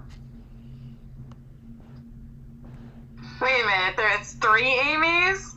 Who's the third Amy? Pixie's Well, Amy. People don't know me as Amy. They only know me as Pixie. So it's like my Is your name really? Oh, okay. Sorry. Well, I mean, I didn't dox you, okay? I know. Come on, Zeller. Just kidding. Well, that's like people call me, you know, by my name in a space because they know my name and they think it's cool or something. I don't even answer to it because there's so many Chris's in the space. I don't even think about it. It's like I'm Stream, so you know that's what it is. Yeah, I definitely call you Stream. I definitely, you know, Or it's Dream interesting- Catcher. Oh yeah, you know, Dream Catcher, but nah, Stream. Stream Catcher. Stream Catcher. But okay, would you rather have Stream Catcher than Stream? No, Stream's fine. That's, you know, I don't need to be pretentious about it. Because I will call you what you want to be called. Because when people call me Carrie, I'm always like, that's King of the funny. universe. Yeah. Yeah. I always call people by their brand name. Like I call Pixie, you know? I just found out her name was Amy, but that's because there's 3 Amy's in here. I basically want to create like an Amy collective. Every Amy in a Twitter space is amazing. So far, anyway. Did you guys see that movie with Ben Affleck called Gone Girl? Anybody? Can't say I have. Okay, so he is married to this woman, and her name is Amazing Amy, and everything about her life was amazing, and her parents put all this pressure on her to be Amazing Amy. And, like, Stop it. This isn't real. no, it's real, but it ends up differently than we want the Amy's to end up. She, like, ends up being totally crazy. And, but when you guys said Amazing Amy, I thought of that. It's called Gone Girl with Ben Affleck. It's actually really good. But her name is Amazing Amy. Like and her parents like pressured her with these, I think she made storybooks. Like she would write books about her life. Nobody's heard of that? I have not seen that movie, but now I feel like I have to watch it tonight. I don't know. I mean, Do you like Ben Amazing Affleck? Amy? Oh, I mean, I feel like he's not the worst thing in the world, I guess, I mean, I guess he's tolerable to a certain kind of level or something. I don't know. I mean, he's not my favorite actor in the whole world. That's such a good way to, that's how I would want to respond to it. He's really not my favorite.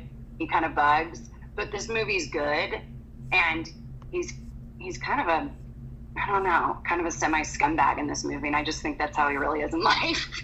Affleck. So, yeah. You haven't seen it, Stream. Gone Girl.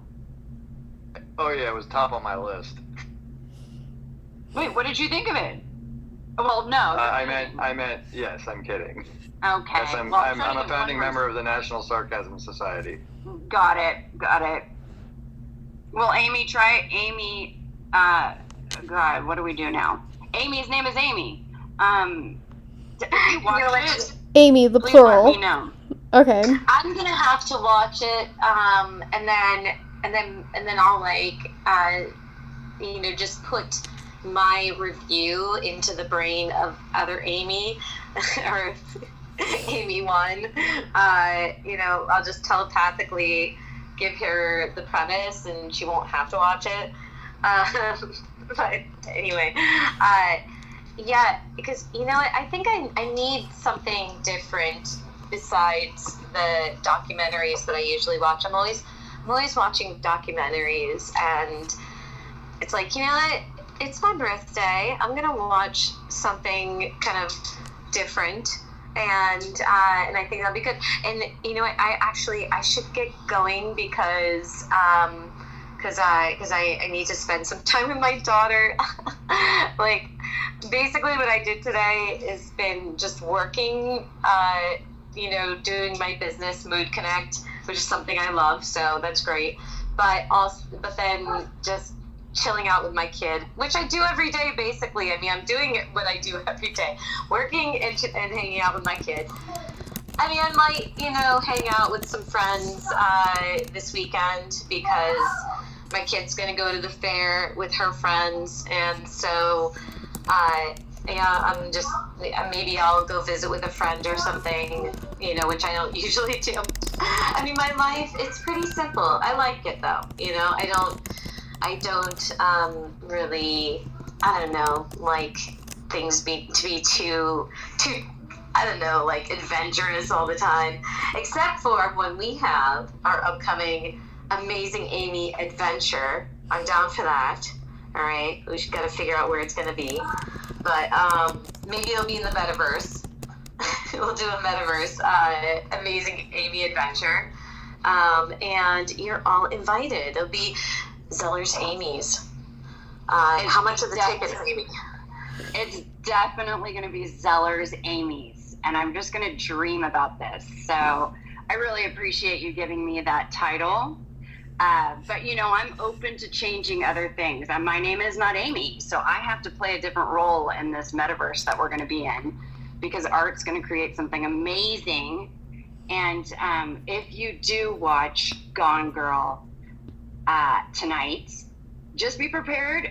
It's pretty gnarly, like crazy stuff happens. So if you can handle that, and if you can handle blood, things like that, yeah. And it's your birthday. Today's your birthday. Happy birthday. Yeah, thank you. And all right, so it's Gone. Oh, thank you. And if Gone Girl is like, oh my God, this is too terrible, I can't finish watching this. Like, do you have something that's maybe a palate cleanser or something, like because blood. I'm expecting like a romantic comedy or something, not like a horror film. I don't know. What is this? What's gonna be, Zeller?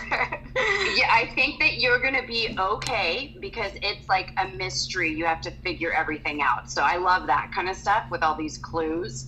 But I would say towards the end, there's just a bloody scene. So it's not blood all the way through. And I don't know, I really want you to see it. I would love to get your feedback on it. And maybe I'll watch it tonight. Maybe I can figure out how to watch it. But I don't know. Where are you, Amy?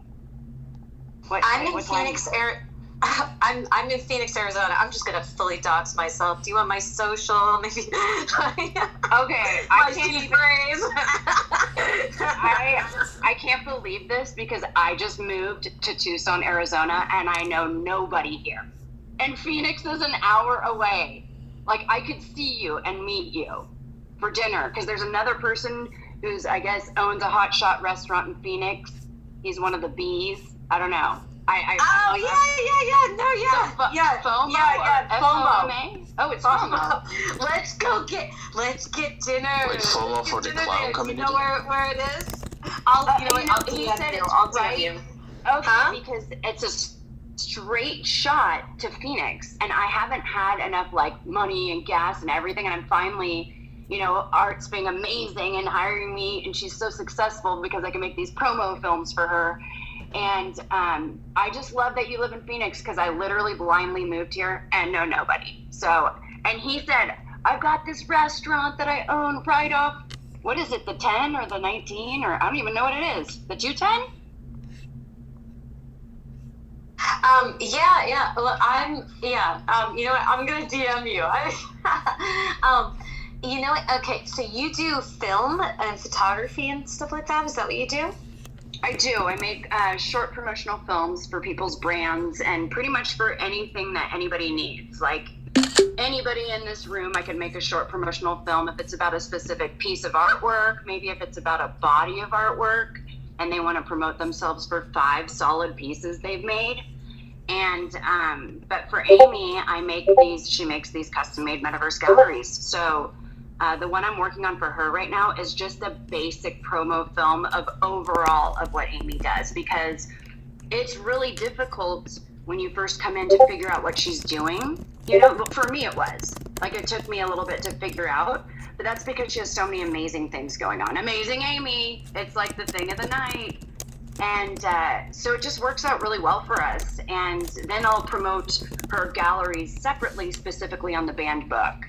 And I would love to come meet you this weekend if you want, because I'm in a position where I have enough gas and I can actually get some food.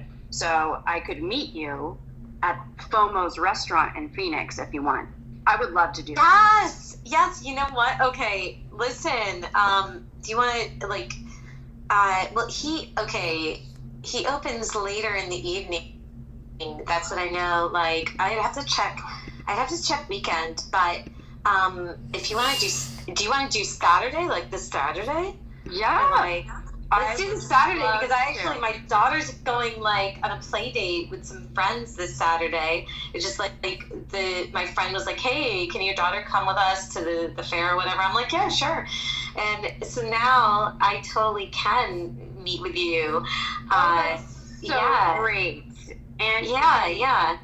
I mean, we went there actually on last Saturday. We went there with my friend because it was her birthday, and I'd just been chatting with him, and I'm like, hey, I think it's my friend's birthday. Can we all come down? And he's like, yeah, sure, come on down, and we went down there, and he's, oh my God, Seller.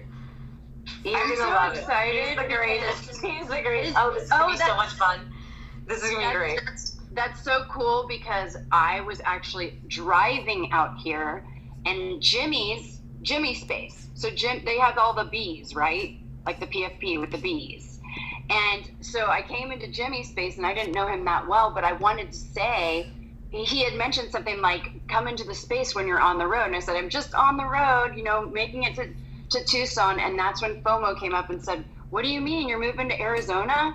And then he told me he had that restaurant, and he said it was a sports bar, and he said it was like a really well-known place. But after I trust you, and I don't know him that well. I'm sure he's great, but I have to be I don't know, I have to be cautious in Web3. I've had a few experiences where I'm like, oh my God, you got to be. I just love connecting right away, and it's like I got to be real with what we're dealing with, because we're dealing with people around the globe, and behind PFPs, and we might be connecting, but we really don't know that actual person. So I definitely feel comfortable meeting with you and meeting him. I was a little hesitant just meeting him. Nothing to do about him. It has to do with me. But I would totally go meet you on Saturday for lunch. And I cannot believe, I'm so glad I asked you where you live, because when you said Phoenix, I'm like, oh my God, I have a friend. Yeah. Oh, listen, you want to hear something hilarious, all right? Like, I did not even know his real name was Zeller, okay?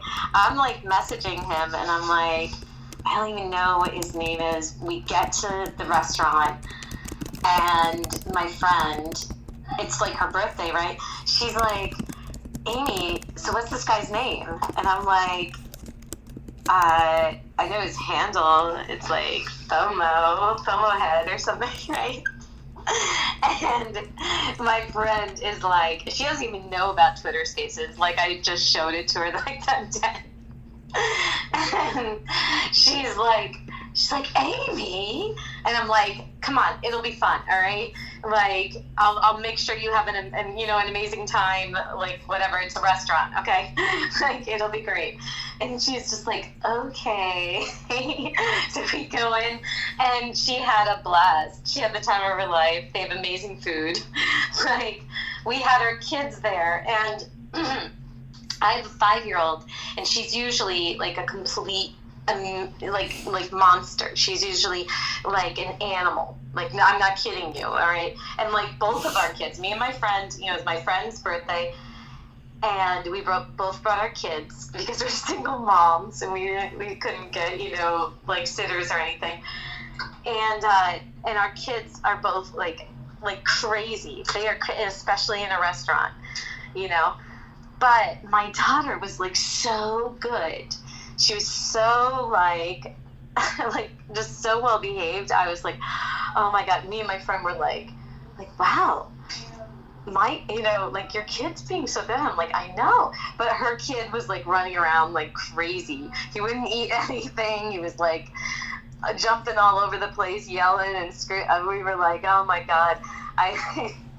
We were like taking turns trying to reel this kid back in because he just, I don't know. I think some kids, they just like they're not very good about being in public spaces, or I don't know. But and my daughter usually is that way. She's usually like, if we go to a restaurant, she's like crazy. You can't get her to sit down still, and it's like, I mean, I love her though. I absolutely do. And I'm just, like I a lot of times, I used to get very stressed out about it.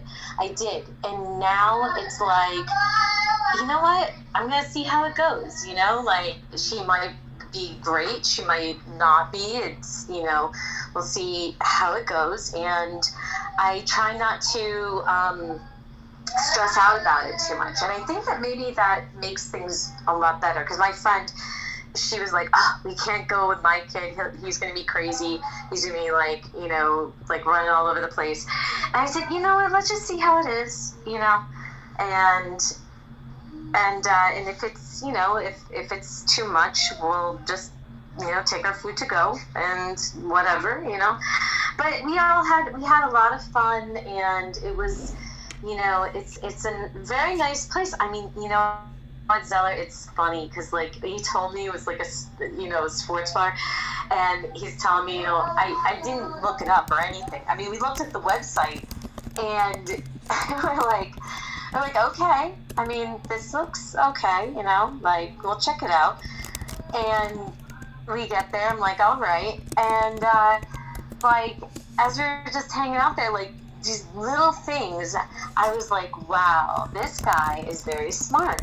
He thought of so many different little things that would add up to being either like just very, very smart things, that would save time or money.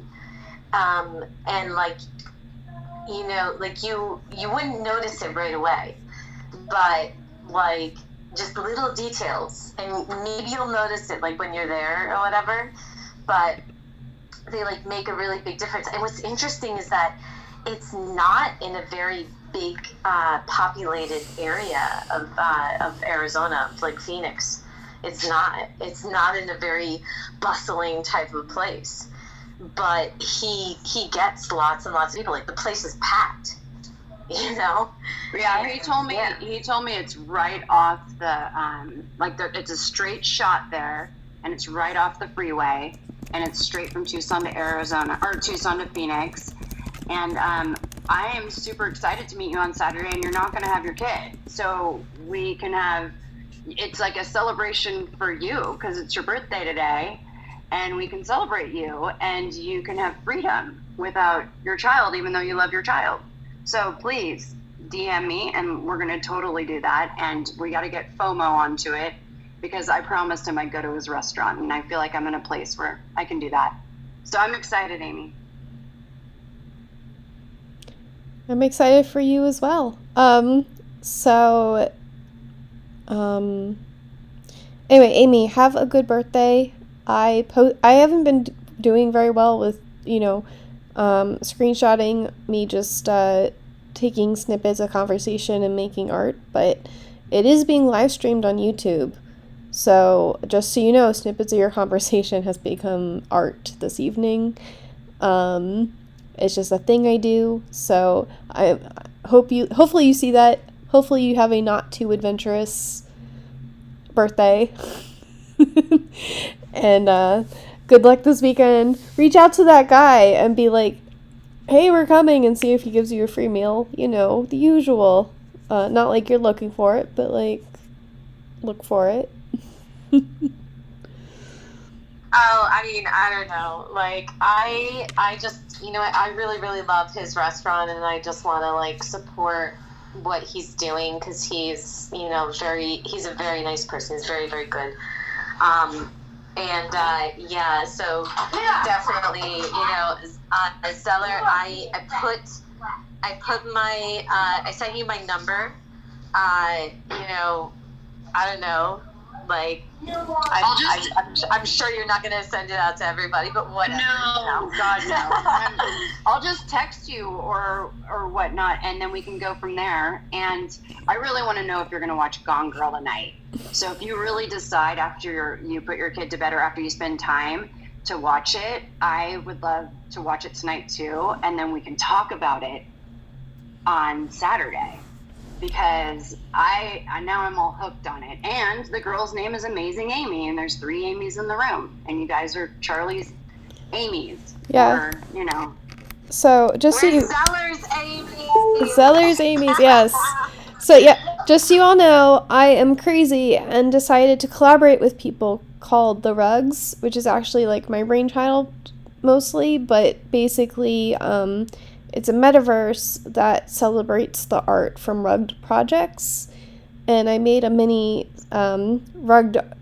it's AI art that I made Pet Cemetery, because we're doing a charity fundraiser for Dogs for Better Lives. So I'm going to finish minting that tonight, so we're going to get off of here at some point, and we're going to have a few spaces this weekend, one on Friday, one on Saturday in the afternoon, and then one on Halloween, and they're all Web3 horror story themed, because like, it's a scary space, and we all have stories that we can tell about, getting rugged, and our mishaps in the space, and like tales for the wary, and stuff like that. So it's gonna be fun, I'm assuming, and hopefully people show up and are not too busy doing like in real life Halloween things. But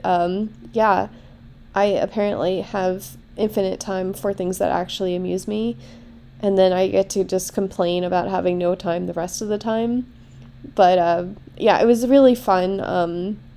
There's a beginning junior programmer that did the landing page. We're getting it set up right now. Like, he worked on it all day yesterday and today. And then we have another person that's promoting it and like bought the domain and stuff. So it's like a proper Web3 collaboration project. And yeah, it was supposed to be like people giving us rugged art, and I would display it as a metaverse, but then like people actually bought that stuff, so they don't want to give it up. So a portion of the sales is going to go towards like buying these things for free and just paying the gas, and then we'll just own them, and then we will do my vision of this, which is turning the NFT, the rugged art, into tombstones for next year and selling the tombstones as right. NFTs. I'm interrupting you because something's up with your mic. I mean, we can hear you. No. It sounds kind of funky. Ugh. Why? Okay, so I live on top of a metro station, so sometimes I just, like, I cannot talk on the phone. It's a problem. But can you hear me better now? Yeah, a little bit. It just is not the normal voice, and it kind of cracks a little bit. But it's just, I mean, we can hear you. Okay. Right? I mean, some of us can. I can hear me just fine. I can, I can hear you. I can hear you fine. Streamcatcher just called you an Amy bot. I said a little Amy bot. You know, I love little beep it. bop boop. Oh, got it. I don't want to have to, like, get up and pace the room. If I do that, I'm going to start cleaning and not do AI art anymore. I'm, like, looking at my 3D printer in a new light. Like, yes, we should do the lithogram project as a NFT thing. Just, like, as an option for people. So, yeah.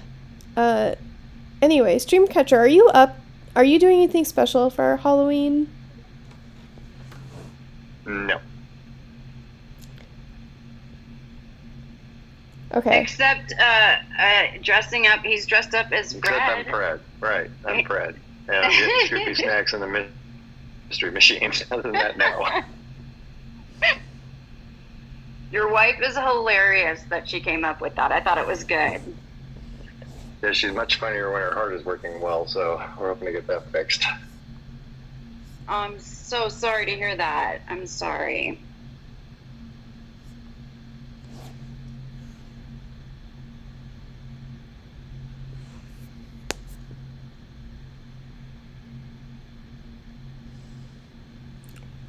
So, Streamcatcher, are you aware that well, no, you are aware. Okay, so first of all, that space that you were co-hosting yesterday, that was one of the weirder spaces I've been in. I've been in a lot of spaces, just in recent memory. Do you mean the one that was hijacked by that guy named Tipjar at the end? I think so, yeah, where he was just like, would you... Yeah, I thought I was being trolled, but he might just be retarded. We're not sure. I walked into them being like, but Amy wouldn't display Nazi paraphernalia in her metaverse, and I was like, No, she won't. What? Wait a minute. Wait. and I was like, What space was this? You're thinking of a different one then. no, it was like, you all were talking about, like, should, like, Nazi stuff be displayed, and then... Space. Yes. And Okay, I was okay. like, thinking about it, and I was like, I guess if there was appropriate context, it's just really hard to get, like, you would have to have a lot of context in order to be able to display that. Like, a lot of context. You mean one of Hitler's works? Yeah, like... Yeah, well, I would say so, absolutely. I mean, but, ultimately a painting is just a painting, right? I mean, so, Yeah. if somebody hangs a painting on a wall and nobody knows who did it, BFD. But if somebody's attributing, authorship of it to someone and then it happens to be Adolf Hitler, then yeah, you've got another ball of wax entirely. But banning it or burning it or destroying it definitely isn't the answer. It's like, it's one of those dumb things where it's like, I'm doing 3D modeling and it spirals. I just have to make sure that, like, it from no angle looks like a swastika. Like, shit like that, where, like, they ruined everything. And, like... Well, do you know that the swastika was originally a Hindu symbol of peace? Yeah, and it doesn't even matter anymore because it was, Right. like, originally hijacked. Like, it's almost like Pepe, the meme. Like, it was a hate symbol for a little bit, and now it's popular again. And it confuses me. Do you really think it was a hate symbol? Because what I saw was a bunch of autists on 4chan and 8chan, basically 14-year-olds or 30-year-olds who were 14 in their mind, basically just having a shit ton of fun at other people's expense on the internet. And that's how it's been ever since the internet got turned on.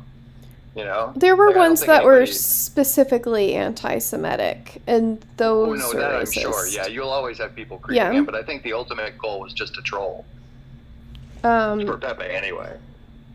Like the original ones. The original, I saw it when it first came out, and it was just like Yeah. it was a bunch of retards on 4chan trolling.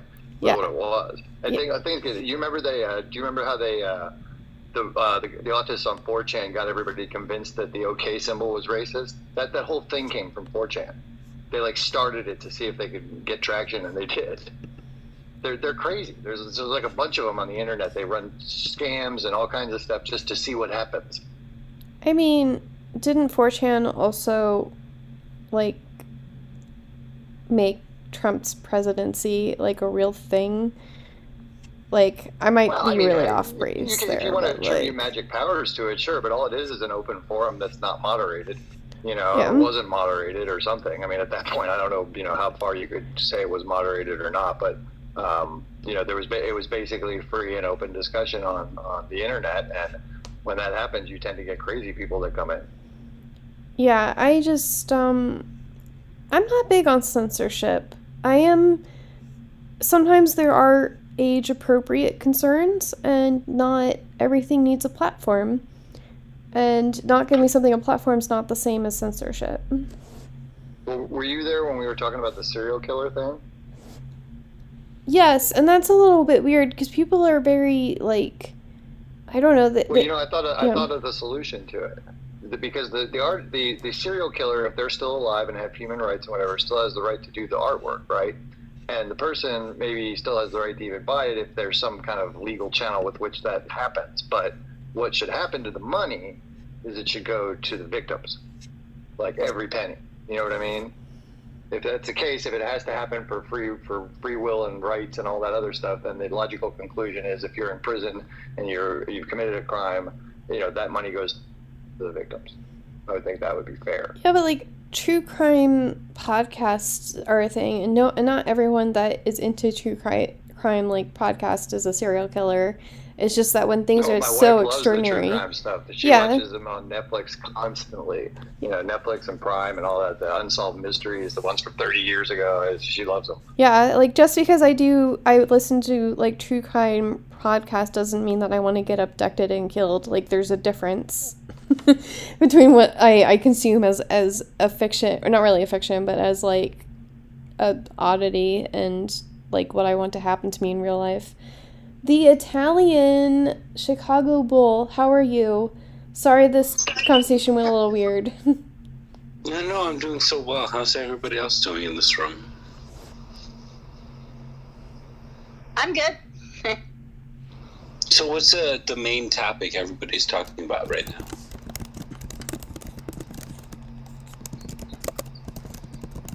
I came in late. Well, we started off as a creation space for Amy's next gallery that's coming up, which is about the book Animal Farm, and then it quickly evolved into us talking about 3D printers, and then we talked about the Amy being her birthday, and we talked to Zeller real quick, and she's doing some amazing things for Amy and her band books, and then it kind of went off the rails, didn't it? So we're kind of just hanging out. We should probably bring this back to NFTs, but that's the synopsis. I see of the no story. money in NFTs anymore, so I don't know why you bring it back. Because that's the space that we're in. But I'm talking about money at the end of the day. I just Well, don't we're see it talking no about more. I don't NFTs. see it. Well, then this might not be the space for you. Well, no, it is exactly the space for me because I want to learn what I don't know. Okay. Thank you so much for resetting the room, Pixie. I really appreciate that. Robert, I see you in the audience.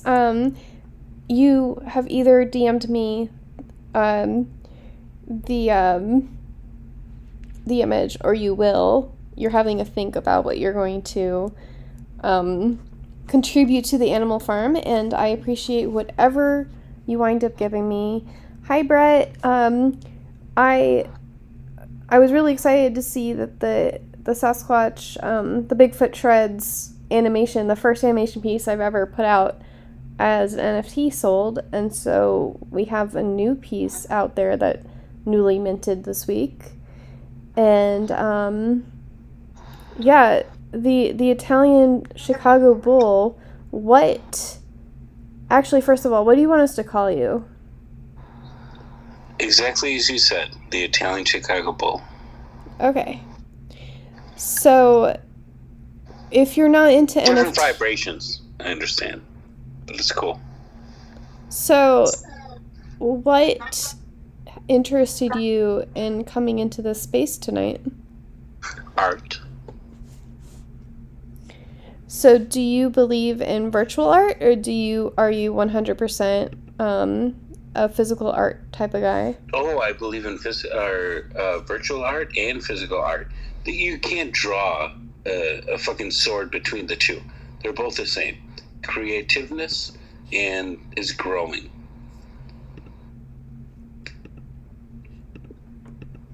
If that makes sense.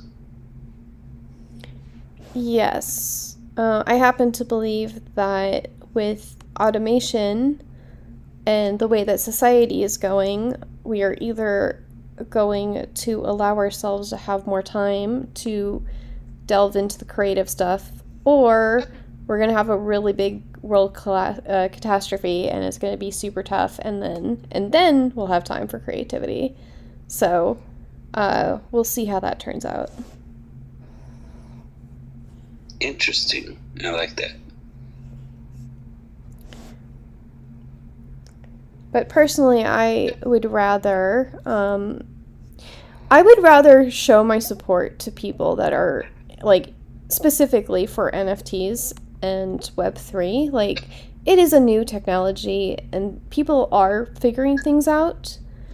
But I want to show support and be an early adopter, and some things might be relatively more successful as whatever we measure it as, but it's always a learning experience. As long as you're learning, it's not a bad thing. So, like, yeah, right now the market is kind of shit, but like we say, you build in a bear.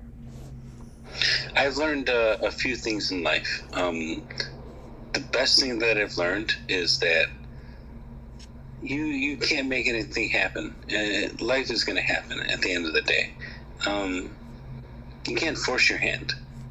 Let art and life breathe. That's all I gotta say. It's fucking beautiful.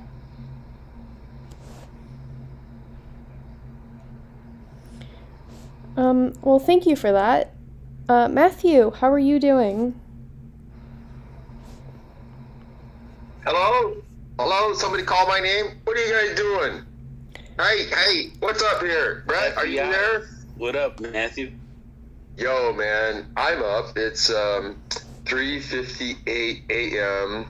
I actually got the most sleep last night I've had in the last, 6 days, or since last Thursday. I'm actually doing great. I am going to do the dishes pretty quick here, and I'm going to do some crazy, amazing things. We are in a bull market for some people right now. We are in a bull market for some people right now. I've been around the art world on NFT Spaceland since, I don't know if it was medium February, late February, but in February I definitely got sucked into this little black hole of beautiful, wonderful, amazing NFT artists, some of which who have been physical artists for over 40, 50 years, and now they're coming into these wonderful little time portals, and we are sharing alpha. We're laughing, we're crying, we're sharing stories. Some people are boring us. Some people are talking too long in a monotone voice. Some people are not freaking listening. I'm like, look, if you're new, come in here, talk less than 1 minute. Hi there, my name's Fred. I'm a new NFT artist. I'm 18 years old. I just got a camera, and I'm going to do this, or I'm going to do AI, and I really need your help. I would like your help. I desire your help. If you like my voice, if you like my stories, please DM me, follow me, retweet me, like me. I'll do the same to you, but I want it to be real and authentic, okay? Fun.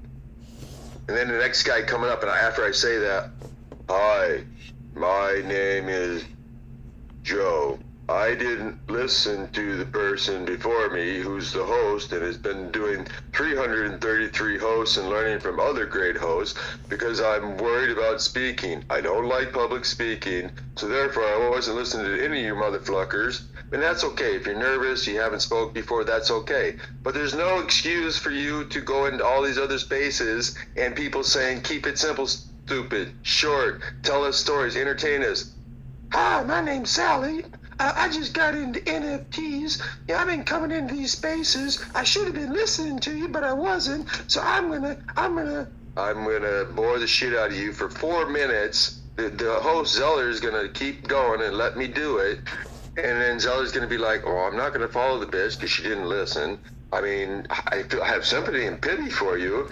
But Matthew just said, don't talk for over 1 minute if you're new. You just said, hi, this is the first time I'm ever talking, and I'm going to talk for 22 minutes in a row. If you let me, I'm going to bore you. I'm not going to talk stories. I'm going to talk about collections and 0.001 TES, and it's all about me, and I didn't retweet the room. I didn't retweet anyone else. I didn't show any love. I didn't show any emojis. So seriously, I want to do a psychological test, and I want to say, all right, so there's 120 people in the room. You're an artist. You've been here, and you've been going to spaces for 3 months. You've never followed anyone. You've never liked anyone's work. You've never retweeted anyone's work. You've never asked anyone a question. You've never gave anyone a comment. Yes, you see where I'm going with this. And that's okay, but why do people do stupid things? Yes, Amy. To be fair, I don't normally tweet what's in the nest until after I've spoken because I'm on Android, and touching too many things on Android means I get rugged. So, I mean, it's kind of a miracle if I'm in a space for 3 hours without getting rugged anyway. So yeah, I'll retweet the space itself because hosts really like it when you do that.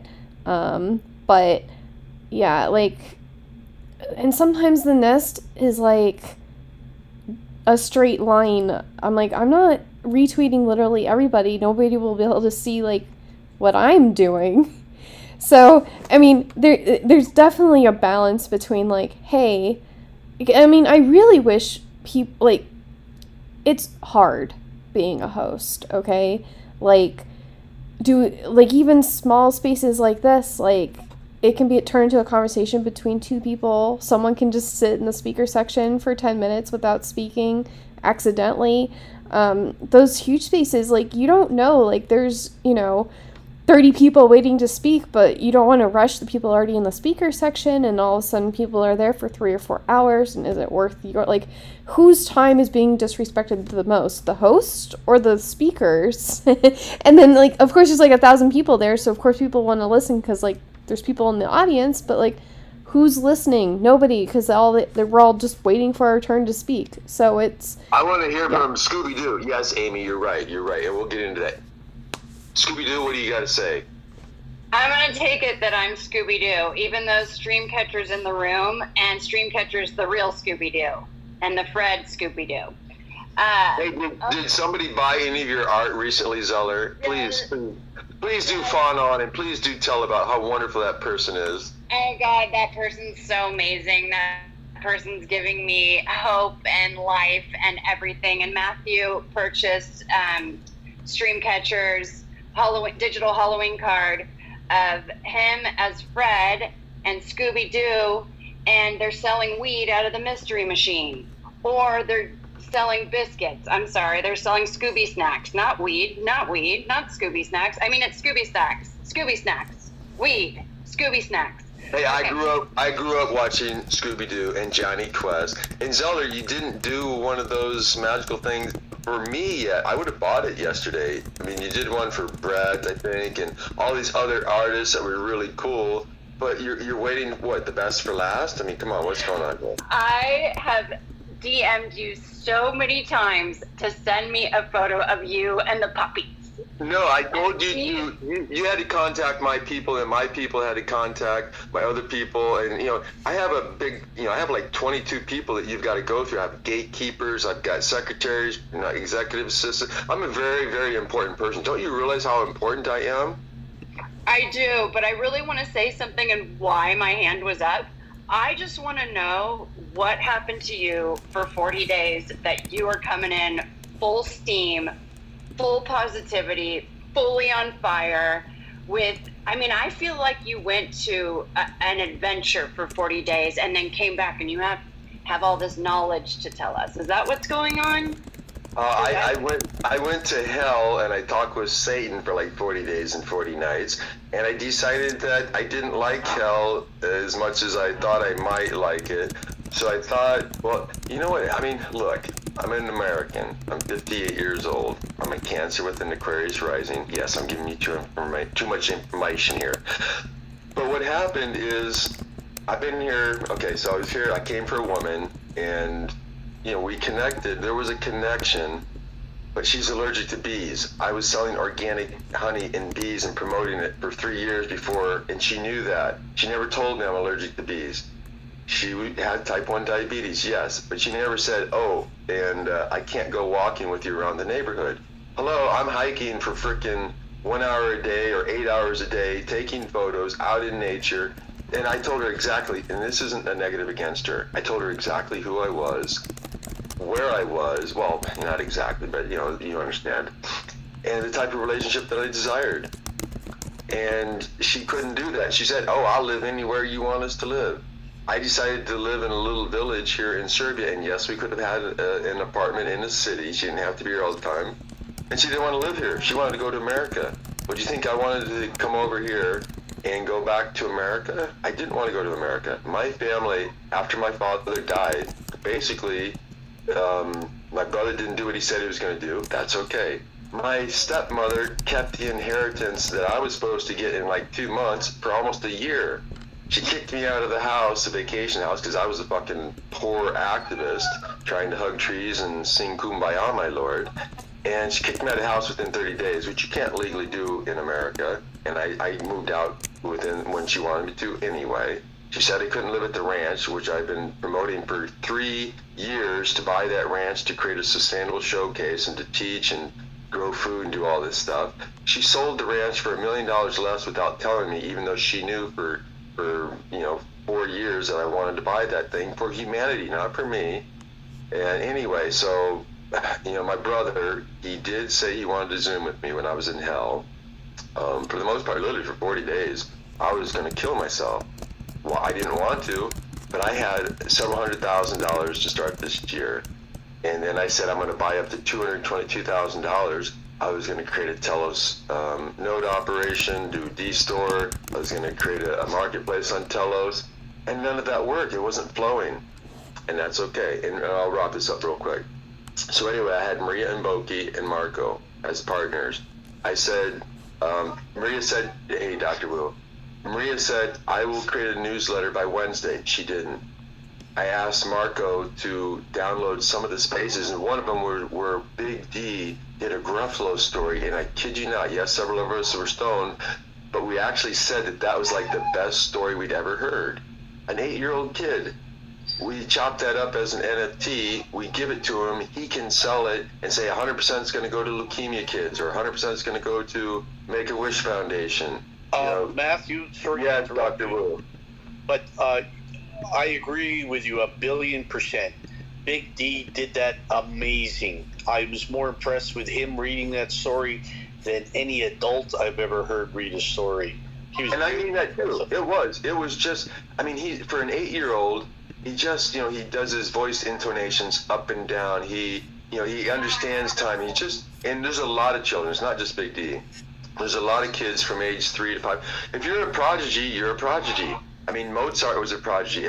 How many kids do you know, and this is a serious question, how many children do you know who are just like shining stars and just amazing and cute or bubbly, and if people saw their art or heard their story or saw their comic book or whatever, that they would buy it and support it? Absolutely. I missed the space that you guys were in. What was the situation? You had an 8-year-old come up to your space, Matthew? Yeah, well, Big D comes into my space a lot. Oh, Big D. I don't know who Big D is. Big D is from Thailand, I believe. It's Thailand, right? And so he's been interviewed on TV live on our space. He's won awards. He actually, you know how you got a desk and the teacher will never let you write on a desk or scribble on a desk? I did it a little bit, back in the old days. But Big D's teacher actually let him draw on the desk. He's a rock star. He's winning awards.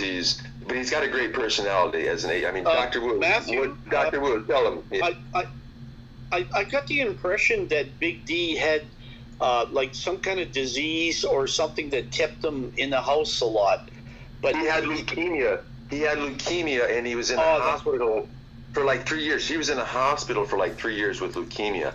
So what does he do? 30% of his sales go to leukemia children, and he goes there and he buys toys and brings them, and he entertains them, and he buys like M&Ms and gives them to him.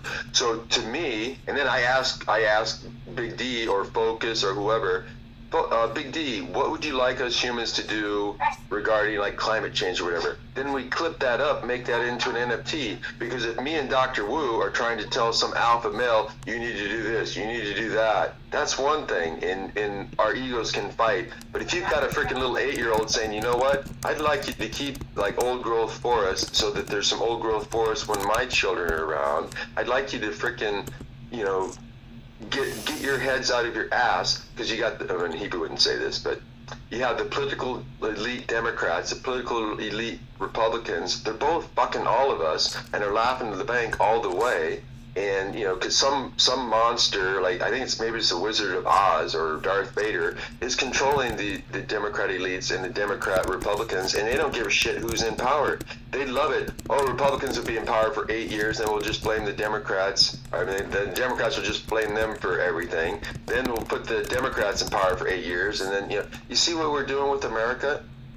America's devolving, from my perspective. I haven't been there since 2018, but there's more division, and you lost your freedoms, the Patriot Act, this and the lockdowns, and you guys were not really protesting as much, so Europe protests more. So America can have a revival. It can be the phoenix rising from the ashes, but right now I see it on almost like a death spiral.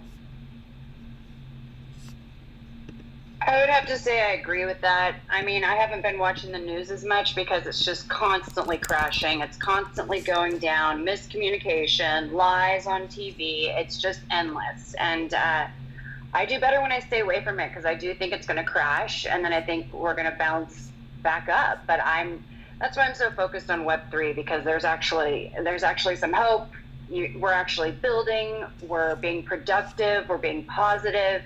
So it's honestly like night and day to me. Like my real life, it's all Web3 for me. I just want to build relationships here, because I think that this is where we can make something positive. Well, the places that I love in America, I love California. I love Arizona. I've been all over in Colorado. Hello, is there any water issues with the Colorado River, with Lake Powell, with Lake Shasta, with Lake Mead?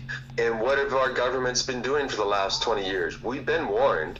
I've studied the top scientists on the planet for 22 years, so I don't know all the top scientists. I can't tell you everything that they know, but I can guarantee you that Dr. James Hansen in the 1970s went to Congress and said that if we allow too much CO2 gases to get up here and it traps and it goes down, right now we have feedback loops. We don't know everything. We don't know what's going to happen, but 90% of the glaciers have been receding. 10% have been growing. So Fox News will be like, oh yeah, this glacier is actually growing and people are saying it warms. So Fox News fucked up for a long time when it comes to global warming, climate change, pollution, and social rights issues and social justice, in my opinion. CNN was more environmentally friendly, more African friendly, because they have an African show here in Europe for like a half an hour. So I would watch more CNN. Not that they aren't biased, not that they don't do their bullshit, but as far as social rights go and taking care of the environment, CNN was heads ahead of Fox News. Now, there's good conservatives who care about national parks and care about animals and care about puppy dogs and care about people. All Republicans are not the same and all Democrats are not the same, but it seems like CNN wants to say all Republicans are the same, which is bullshit, and it seems like Fox News wants to say all Democrats or all environmentally friendly people or all global warming people are the same, and that's bullshit. United we stand, divided we fall. Mainstream media has been bought up by big corporations, and they've been dividing us. I am here for Web3 to unite us. I wanted to say hi to Dr. Wu because he came in here before and then had to leave and wound up not saying anything, and I felt bad, so welcome to the stage. And then also Jeffrey and Moses are here, so we'll talk to them a little bit afterwards. But yeah, thank you so much for sharing your story, Matthew. We're always interested in like your journey here. It's been a wild ride. So yeah, Dr. Wu. I always enjoy listening to Matthew because he's got a lot of experience, a little bit older than him, and a lot smarter than him. But it's always enjoyable to listen to Matthew. Well, you're better looking, and you're a better artist, and you're a better host. Well, there you go. But I'm glad that you're back, Matthew, because it's like I was telling people last night. You bought well over 600 NFTs. And I pointed out that now you have NFTs for sale. And I love the one that I bought last night because it's 3 dogs, 3 of the dogs you rescued. Amy, about earlier, that other lady, I think she's got like 3 or 4 kids and probably no other adult in the house and just needed to hear herself talk for, I think she must have went on for I don't know how long. So, I just said, you know what? I can't listen to this woman anymore. And not that she's a bad lady or anything, but it's like she just, I've never heard anybody talk a run-on sentence like that. Like she takes the cake, the trophy, and the prizes till the end of the world with her run-on sentences. That is fair enough. Nobody is required to stay in a space if they find people in the space annoying. That is a good way. Like, we need to, protect our own mental health. I was in a space the other day. Yeah. Anyway. Yeah, I'm just saying, I don't think it was just like when adults have conversations and you're in a room like this with several people have the mic, let other people get a word in or something, because we don't learn anything if we're talking. But at the same time, I tried to think from her point of view, what's going on in her life, that she nonstop talks. And I just thought, I bet you she's at home. There's no adults in her life, and she's got 3 or 4 kids to deal with all the time. And this is her way of getting her, ideas and talk to somebody that's older than 4 years old and that kind of thing.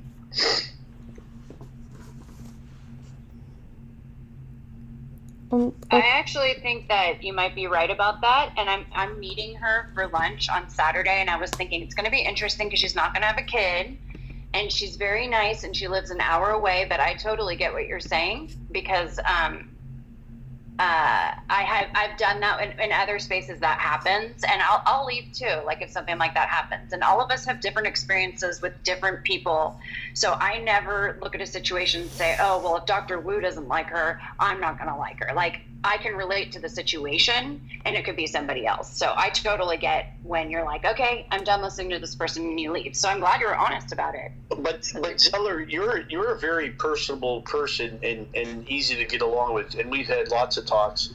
Yeah, but that's because I'm coaching her behind the scenes. I'm telling her, I get credit for everything that she's improved upon, and anything bad, that's all on her. But the only thing I would ever suggest to somebody, like you said, you're an hour away from her, don't let her know exactly where you live or anything like that, because the next thing you know, you might have a stalkerazzi. So just take it easy, because we care about you and don't want to see anything nutso happen. I mean, Zeller already agreed not to room with that one person. So, I mean, that's one bullet that was dodged. Wait, what? Remember that one person that was like, you can just move in with me in Tucson. I'll just abduct you and we'll be just like... Oh, that's Matthew's friend. Matthew, you really, really wanted me to live with Warhol. And No. What I wanted to do, and this is recorded, but real quick, I know Monica Warhol. I've lived in her house from time to time. I met one of her art appreciation people. He was like 65. Monica was in her 40s. She was just getting out of a relationship with a boy toy. A guy was younger. He's in a rock band. My friend Fred loved her, wanted to marry her, and so he was a little bit delusional because he did inherit some money. So he couldn't drive. He's like, Matthew, will you drive me to Tucson, Arizona? I'm like, well, of course I will. So I did, and then we hung out for like, I don't know if it was a week or whatever, but there was a lot of alcohol, there was a lot of weed, there was a lot of dysfunction. Yeah, and I don't want to tell the story, it's recorded right now, but anyway, I know me, I have been fucked up for decades with my stinking thinking. I came from a family that we were Christians, but we weren't loving one another. We weren't. My father, if I started talking about politics and he didn't like it, he just shut the conversation down. My father, who went to church almost every Sunday, every day of his life for 78 years, if we started talking about religion or Christianity and he didn't like it, he just shut the conversation down. My father was a alpha male. He was dysfunctional, as am I still. His father tried to kill him at one point. My father grabbed the fucking steering wheel as we're driving on the interstate, and I got so fucking pissed off. I was only like, I don't know if I was 18, 19 years old, but I'm like, who the hell are you to grab the steering wheel? You know, yes, you're pissed off at me. You know, so anyway, I had a lot of friends that I know that had German fathers in the Iowa area were actually coming from a very angry generation. And so I, being the youngest son of the first one, I saw my brother being a workaholic 120 hours a week, and he lost his marriage to a woman who I actually loved as well. That's another story. And then he was bitter and complaining. It's like, well, you have a beautiful woman, she likes to go out and have parties or drink or dance or whatever, and you're working 120 hours a week for years. What do you think's going to happen? You know, so we have a faith, and I know I'm rambling and jumping around. We have a faith, we don't live it fully. We have a beautiful husband or wife or boyfriend or girlfriend, and we're ignoring them. We're it's all about us, and yeah, go ahead. I'm talking way too much. I got to do some dishes. Well, do some dishes because you went off on a different scenario, and I just really wanted to know why you thought it would be a good idea that I would go live with Monica Warhol. That's how this started. Well, okay, yeah, so real quick, 1 minute, and then I want you to listen. Because if you went there and you lived with her for 1 week or 2 weeks, she could show you around, tell you certain areas. You could maybe live in an area that works better for you. She's not a serial killer. She's not really... She's intense, she's very far out, but I mean, come on, she's in the Warhol family. You cannot expect her to be normal, okay? She looks like Andy, she paints like Andy, she is amazing. I trust her. She's not going to knife you or kill you or kidnap you. So if you went there for 2 weeks, it would have saved you money, and we could have found a better apartment. That's all I was suggesting. And I didn't say you had to do it, correct? You didn't say I had to do it at all. You 100% just were trying to help me out. So I'm thankful for that. I just had to make my own decision that I was comfortable with. And I'm somebody that needs to do it all on my own, kind of, as far as I needed to find a place. I can make friends in Tucson. Like, it wasn't. So don't think that I was really grateful for that, but I didn't think it was going to work out for me to go live with her. And that's why I told you. That's why I told you things about her, because I didn't want you to go there and it's like, she's a little bit different in certain areas. Why didn't you say that, Matthew? That's why I said certain things, because I wanted you to know that I'm not saying that this is going to be easy sailing. Okay, I did do that, right? I warned you a little bit, right? Yeah, you're fine. I think it worked out the way that it did. I think Amy was just kind of making I was joke. Yeah, I was joking. Sorry, Matthew, and also sorry, Dezeller. I know. I was just I don't even know why I said that type of comment, but I just I guess I'm being a jerk, but Jeffrey, Art, how are you? Yeah, let's hear Jeffrey. Yeah, Moses, Jeffrey. But yeah. just so you know, I have been very dysfunctional and have my thing. So Zeller, I could have, if I was living in Tucson, I would have warned you about me, and you could have decided whether you wanted to get an apartment. I'm glad you did what you did. I just wanted to give you options because she's the only one that I knew the most in Tucson. I knew another woman who I really liked, but she was friends with my ex-girlfriend. But I would have put you in touch with her. She's more down to ground. She was like a nurse. She's beautiful. I think she had a cat or whatever, so maybe it wouldn't have worked. But she might have been able to befriend you and giving you some ideas and tips. And I actually still could connect you with her. Yeah, Matthew, I understand. You're like majorly, you want to help everybody out in every single way imaginable. And absolutely, you were super supportive during that. And I just have to make the decision that works for me. And so, yeah, I'm all is good. So thank you. I think we're going to OR. Why don't we do Jeffrey? Jeffrey's been in here a while, so is Moses, and then Oart. So yeah, thank you for putting Oart up here. I wasn't even paying attention. So Jeffrey, how are you? Can you speak? Hi, Amy. I'm great. But, yeah. I think you were the one that asked us what were we even talking about, and basically it's just me stirring the pot on everything. I am the one making things off topic today. So yeah, do you have any plans for or goals for the rest of the year, Jeffrey?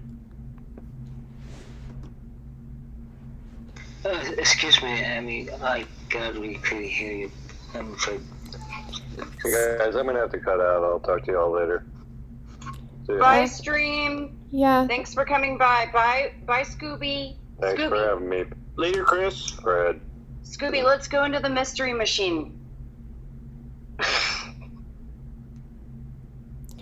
Yeah. See you later, Stream. Thank you so much for coming.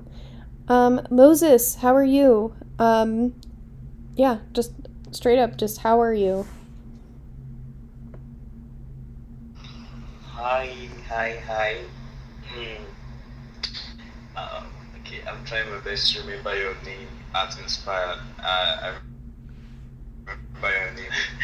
Hi Zila, hi Matthew, hi Dr. Who Art, Pixel, everyone, Brett. Okay, so it's really nice to be here right now. Like, it's midnight, it's like 3:27 in the morning. I'm kind of working very late nights these days because I think working at night gives me the opportunity to, like, there's no disturbance, it's just so quiet and I don't get interrupted, I don't get calls to maybe run somewhere or anything. So it gives me more time to quietly work. And then during the day, I'm kind of spacing, I'm kind of going here and there. So night is just very good for me. But so yeah, I was just listening to the conversation, Matthew and everyone. Well, Matthew, what is it really? I mean, like, honestly, I think he's one of the best collectors I've met on this. And I'm not saying this because he's here and then we just want him to, feel good. But yeah, of course I want him to feel good, but I'm not saying because I just want to say, but Matthew, I really appreciate your great help. You're always wanting to help people and you added so much value to people here. So thank you. And I think yesterday he collected my friend's work, even though I've not heard from her. She also called me and said, hey, Matthew collected my work, but I saw something like, okay, Matthew, thank you so much for collecting her work. I really appreciate you. That was her first sale. She never made any sale before that, so thank you so much. Yeah, so is there something in particular you like? This is not like a showroom, so I think you guys are just chilling. Dr. Wu, I've missed you. I've missed you. How's work? How's everything? Yeah, Moses, we are, would you mind muting yourself? I'm getting feedback. Okay, sorry. So, I'm actually asking people to submit art for my new metaverse for Animal Farm. This started out as an AI artathon space, but we never actually got to that topic. But I really enjoyed the piece that you gave me for the Scarlet Letter, and everyone had good things to say about it. So I don't know if it ever sold for you, but every virtual gallery that you get in and every promotional space that you're in is another chance. So you and OArt and Jeffrey and Dr. Wu and Pixie and Brett and Zoomojis and even Matthew, if you own something, Matthew, that you think will work for the space, you can give it to me and I will promote that person. I have no problems with that. Yes, I will donate art. I mean, I've literally taken over 1 million photos. Not all of them were meant to be NFTs, of course, because I was taking them before I even knew what a freaking NFT was. Some are like, if I see a sign and it's near a house that I want to remember, I take a photo of it. You know, I think, you know, I have 2 cell phones with me almost 100% of the time, and my Canon PowerShot with me literally almost 100% of the time. That's who I am. I know who I am as art. As a quick aside, and yes, Amy, I will donate some art to you, to lots of people. Dr. Wu, what do you think would happen if we had me, you, Cisco Kid, Bullish Trader, Doodlegenics,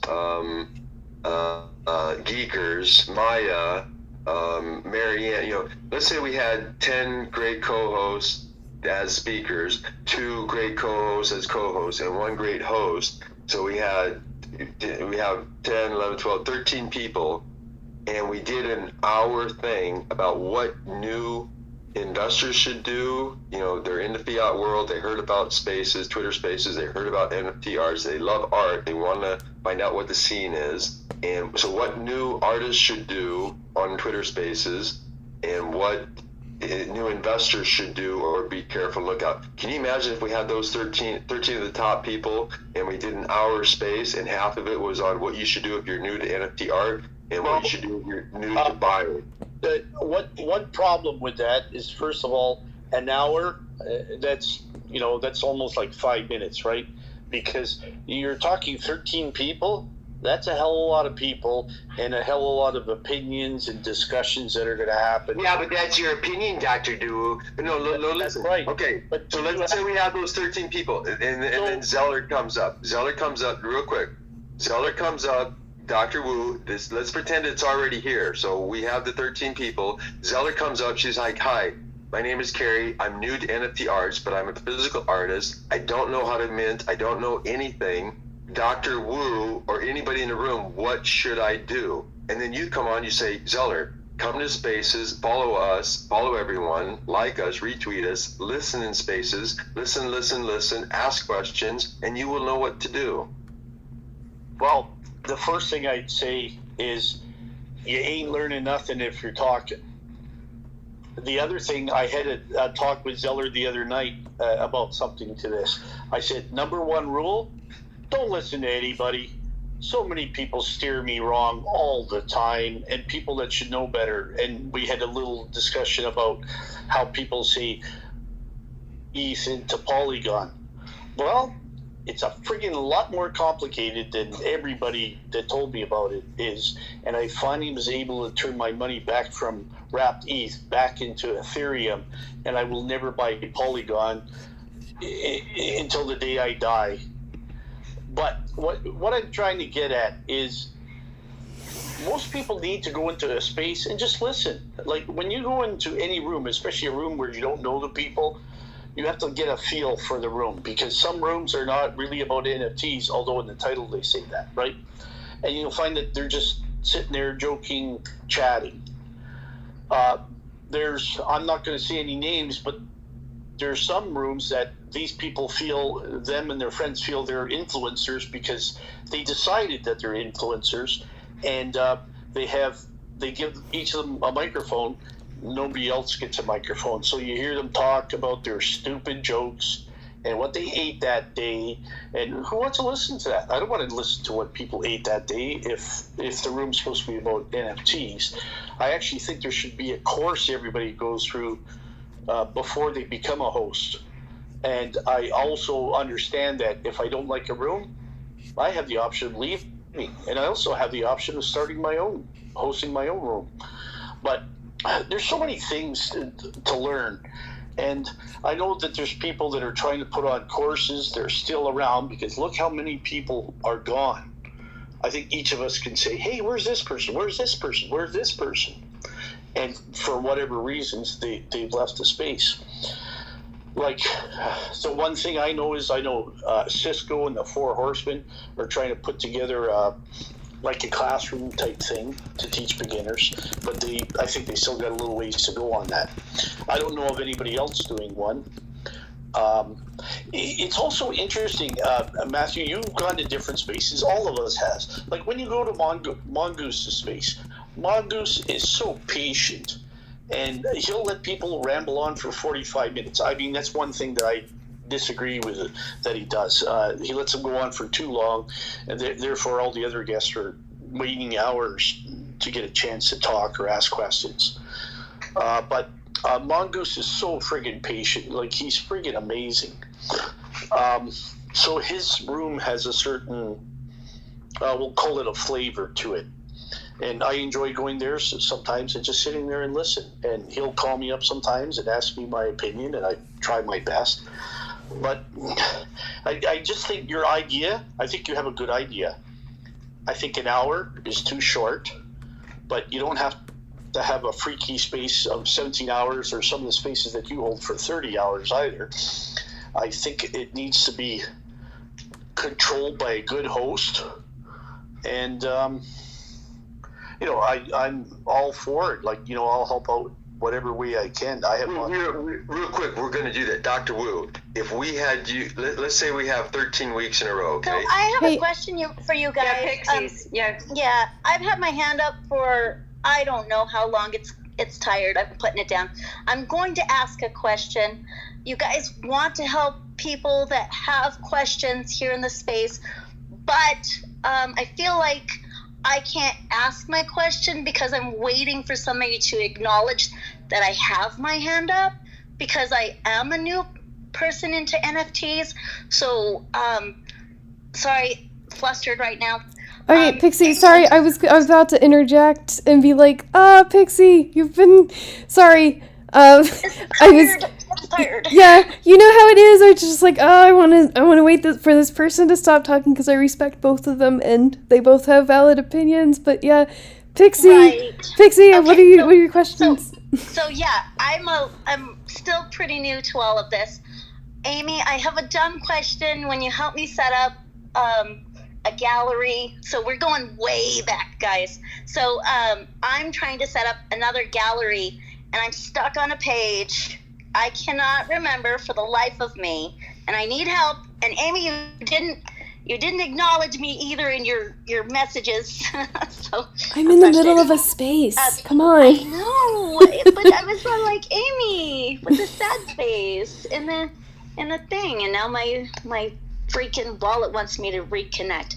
Okay, so I'm creating the collection for my discount, and it says, where is it? It is the creator earnings. Where do I get my address from? Okay, go into the extensions on the top. Go into your MetaMask, and there should be a icon so you can click. Oh, my MetaMask. Okay, Yes. hold on. Yes. Sorry. Yeah. You got this, Pixie. I believe in you. While we're asking dumb questions, if there's multiple owners to the NFT, like, how do you make it so that it's just one person owning the NFT again? Is it on sale of the NFT, or is it just like a fucked up NFT forever? Do you know anything about this? Anybody? Also, Zeller had a question. Yeah, I just want to make sure, Pixie, are you done, Pixie? Because I want to make sure you get your chance. I don't know. I'll be back. If you see my hand up, just like say something, because it's weird. Because when I run my spaces for things, we don't use hands, but usually there's a pause in between long winded stuff. So it's weird, and I just don't know. It's hard because I'm a podcaster, so I'm new to NFT spaces, but I'm not new to spaces, so it's confusing sometimes. No, that's Pixie, a danger. Real quick, 1 minute, less than 1 minute.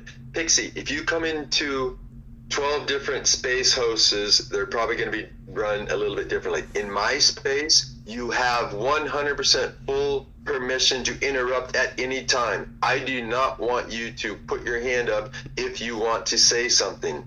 If Zeller is talking next, if she is talking and I want to talk after her in my space, I will put up my hand as the host so that she knows I want her to continue her thought as long as she wants, and then when she's done, I would like to interject. That's what I do in my spaces. Also, another thing about spaces is some people, when they go on rants, they're not paying attention to their phone. They're paying attention to speaking instead of saying, oh, look, Zeller has her hand up. Go ahead, Zeller. Okay, I just want to make sure you got in what you wanted, right, Pixie? Because I just have a response to what Dr. Wu was saying. Okay. Okay, so I just wanted to share when I came in 4 months ago. One of the first spaces I came into was NFT Clinic, and this has to go for Dr. Wu and Matthew because this is what you guys were just discussing. So NFT Clinic was arranged by Cisco, and this is how I met Cisco. But NFT Clinic was Crypto Dog, okay? So he was like the head of NFT Clinic, and then it was Hermie, Craig, and Comards, and it was like this team of marketing, promotion, finances, what to do with your bio. And I have to tell you, it was so helpful for me. So when I came in, that NFT Clinic was amazing for me. And I actually, I wanted to tweet a film. And I asked Hermie, can I tweet this film out? Because Hermie and Craig and Comards were in it, and NFT Clinic was in it. And he said, I have to approve it with Cisco. And I said, who's Cisco? I didn't know who he was. So that's how I got in touch with Cisco, and Cisco was in charge of NFT Clinic. So in my experience, it was awesome, but now NFT Clinic's not there. So I guess maybe we need to develop a new NFT Clinic. I just wanted to share that it worked for me. So Zeller, what's Cisco? And so Hermie has nothing more to do with Cisco and the NFT Clinic. And you mentioned a couple other names, the British gentleman. I think him and Hermie have their own 3D vehicle thing they're working on. And Komar, has anybody heard, like, what happened to Komar? It seemed like, did he get He had a medical emergency, or his wife did. Someone was having a medical emergency, and I think it's just been very serious for him. I haven't seen him back, though. Yeah, because I knew he had a little, I think his baby was only a few months old, too, as well. But basically, Zeller, to answer that question, is Cisco and his team are working on a new version of the NFT Clinic. They want to update a lot of the information, and they're going to host it again. So the way you get into it, you're going to buy an NFT, and that gets you into the new version. Okay, yeah, and I just wanted to give the feedback that it was a positive experience. So if they're looking to revamp that, that's a good idea, because it worked for me. I mean, that was like I went into Mongoose's space, very first person I went into, and then I went into NFT Clinic, but that was my second space. So it was, anyway, because, go ahead, Matthew. Okay, real quick, less than 1 minute. It's great to have conversations like this, but Dr. Wu, real quick, yes or no, if we had 13 people in the room that were all hosts and very experienced and been in Web3 for years and blah, blah, blah, NFTs for, in different ranges, different opinions, if we recorded, it doesn't matter whether it's 3 hours or 20 hours in a row, and if we said, okay, Dr. Wu, speak for less than 3 minutes, what should a new person to NFTs do? Dr. Wu, what should an older person do who wants to buy art from people? 3 minutes, and then we'd let everyone speak for 3 minutes, and you recorded that. How much wisdom and alpha do you think that a new person or new NFT artist or a new buyer would have if 13 hosts spent less than 3 minutes and the people recorded that and listened to it? To me, it would be amazing. You would save so much time and energy, frustration, and stuff like that. And I would like to talk about Polygon Umbridge Bridge real quick after this, but Dr. Wu, don't you think that that would be amazing for anyone onboarding to listen to the top 13 or 13 people that we like and talk for 3 minutes or less? It could be 1 minute. Dr. Wu might say, hey, if you're new to NFT art, go into a lot of different spaces, listen, follow people, like, retweet. So less than 1 minute. Then Zeller goes, then Amy goes. You see what I'm saying? So I'm not. I think it could be a great thing. It could be a disaster. I think I'd rather see it more structured in the sense of whoever's going to be speaking, you give them that 3 minute time limit on, you say onboarding or wallets, for example. So that way it doesn't, you don't have somebody drone on, and you also need the time for the people below to have a chance to ask questions. Now, I've seen somebody do this in one space, and I thought it was genius. There's a gentleman, he's British, his name is David. You guys probably know him, I just can't think of his last name. But he had one of his co-hosts, she was taking questions from the people that were down in the listener panel, and every once in a while they would stop, and that co-host would bring up their questions. Because, obviously we can't give, if we have 100 people in the room, we don't have 100 mics to hand out. And I thought, why doesn't anybody do this? This is genius, having somebody taking questions from the listeners. That's just an example. But you need a strong host. Like, you know why you don't see me co-hosting a lot? Because, like, when I try to help out the fields and I co-host, for the first hour, every time he has one of his audition spaces, people are coming in and say, hey, how you doing? Ha, ha, ha, what'd you do today? And this goes on for the first hour, so nothing gets accomplished. So I'm the type of person that I shut that down.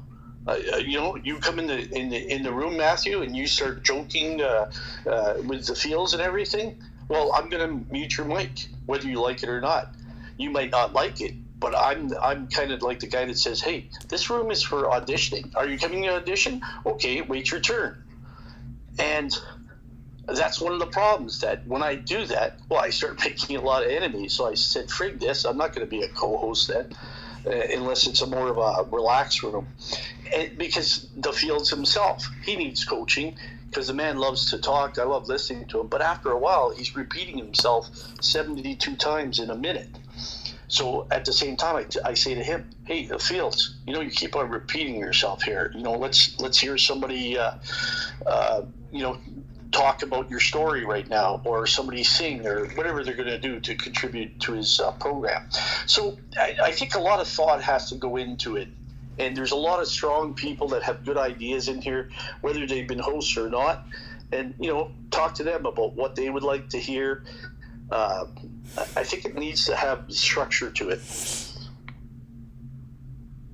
Okay, so I'm just going to respond because, Matthew, you said 13 people and all the best hosts and everything, and I agree with Dr. Wu. It would be too many people. It has to be more concise. And to go back to the NFT clinic, Crypto Dog was the lead of that, and he was really good at delegating everything. So when I went into that space and it was the four of them, they ran it very professionally. And I think your idea will work as long as you keep the hosts and co-hosts down to 4, or however they did it, because 13 would be so many. I don't know if you're just picking a big number, but I do see what you're saying, and I do think that it would be super helpful. Okay, can I? Okay, I so think 13's too many as well, Matthew. Okay, great. I listened to every one of you, and I'm going to speak for less than a minute or two, and then I want to hear Amy. So check this out. I am a filmmaker. I am an educator. I. So ego. Okay, we understand. Dr. Wu and I understand there's different hosts out there. There's different co-hosts out there. There's different speakers, and there's different rules. And I mean, anyone that knows me knows that sometimes I'm too tired.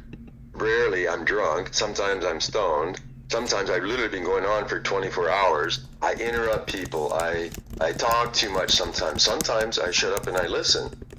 Dr. Wu and Amy and Zeller, everyone in this room, if we right now closed down and we had 13 of what we all agreed were the best hosts on here, they had 3 minutes to talk about, up to 3 minutes, they don't have to use it all, up to 3 minutes to talk about if you're new to NFTs, here's what I recommend. And then 3 minutes, if you're new to buying NFTs, if you're an old fart, if you're 50, 60, 70 years old and you heard about Web3 and NFTs and wallets, you have up to 3 minutes. Okay, we have 13 people, so 13 times 6. Guess what? Hey, Zeller, do you know anyone who can actually listen to audio and maybe cut it up? Do you know anyone who can actually make a video? So let's say 13 times 6, how much is that? That's how many minutes. Zeller, do you think it's possible that I could have a team of 12 editors to listen, cut it up, put it into writing, do this, do a Q&A? Yes, you can. I'm a filmmaker, I'm an educator. I guarantee you, is anyone going to listen to all 13 times 6 minutes? I would. But does everyone have to? No. But could we cut it up and take little clippets and little this and little that? Because less is more. That's who I am as an educator. So yes, could it be chaos? Yes, but could it also be great?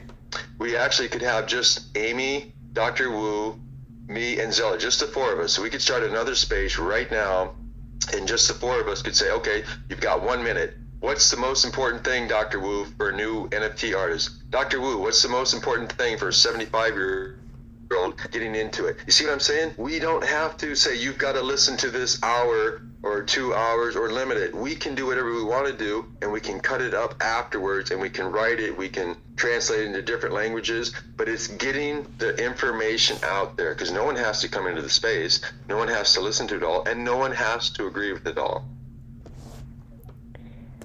So, here's my real opinion on this, because it's not... Oh, Art, before you go, your mic is messed up. Can you... Oh, come on! Really? Again? Can you hear me better now? I can hear you. You sound like you're talking through a telephone or something. Yeah, like major old school telephone. Yeah, old school. That's what I meant. Yeah, thanks, Sellers. Okay, is this better? My phone... I probably need to... Anyway, can you hear me? No? Yeah, Shoot. we can hear you. It's just the way Okay. it sounds. Okay, Robot Amy is going to give you advice now, okay? So, one, it's not that the information is not available. There is so much information available. It is... When you're new, you do not know who is trustworthy. So you can say, these are the 13 most trustworthy people in the space. Like, why am I trusting you to curate this? And I'm not saying that, like, to you, but, like, any you, every you. And so I think it would be better if it was a series. And you just asked people to give you 3-minute clips. And it just becomes, you have an account that's like YouTube, Instagram, all of the different social medias, and it's just 3-minute clips, and people can, just watch them as it comes up in their feed organically, because not everybody's in a Twitter space, and if you just ask these respected Twitter space hosts to give you a 3-minute speech, and they just give it to you, then you can just pay Zeller to create cool videos that go with it, and then it's much cheaper, and then Zeller doesn't need to find a different job. So that would be my advice, is to hire Zeller. I know, but really, it needs to be a series. It can't just be one 1-hour space, one 30-hour space, because what if someone comes into NFTs the day after that 30-hour space? Then no one's it needs to have consistency. Spaces that have consistency get people to repeat, because then people make time, mental space. People recommend other people's spaces. Yeah, you should go to Mongoose's space. It's beginner friendly. Or the clinic, or go see Onboard 60 or Everyday Shiro, or all these people are go to Pixie's podcast thing on Wednesday, because she, even if you're not a podcaster, her advice is very sound. Follow Dr. Wu around. He has a knack for finding the best spaces. If you want to find a very fun space, go talk to Matthew. If you want to find a chill space, OArt is usually there. We get around and people like to recommend things. So when you say we need to be able to get people of notoriety, either you pick 2 or 3 people and it's a weekly thing, or you can make it into a documentary type thing, except it's everyone just contributes their 3-minute advice, and then you can make it into the reels and pretty. So that would be my advice for this. Also, hire Zeller. Oh my gosh, thank you. Yes, hire me for short promotional films. Okay, so I just wanted to talk about the consistency. So Matthew, you have a great idea, totally. But I do think there needs to be a day picked, and it just needs to be, I think, like Dr. Wu said, it just needs to be thought out. I think it's a great idea. And I remember... Oh, are you rugging? Oh, no. Can you hear me? No, there can't hear you anymore. Am I rugging? I can hear Zeller. You. Can't hear you. Matthew. Matthew, I think it's you, but Zeller, are you there? Yeah, Anybody else hear her? Somebody's got to tell him. I can hear Zeller. I can hear Matthew. Okay, I don't think Matthew come, can hear get Zeller. out of the space and come back. You were rugging.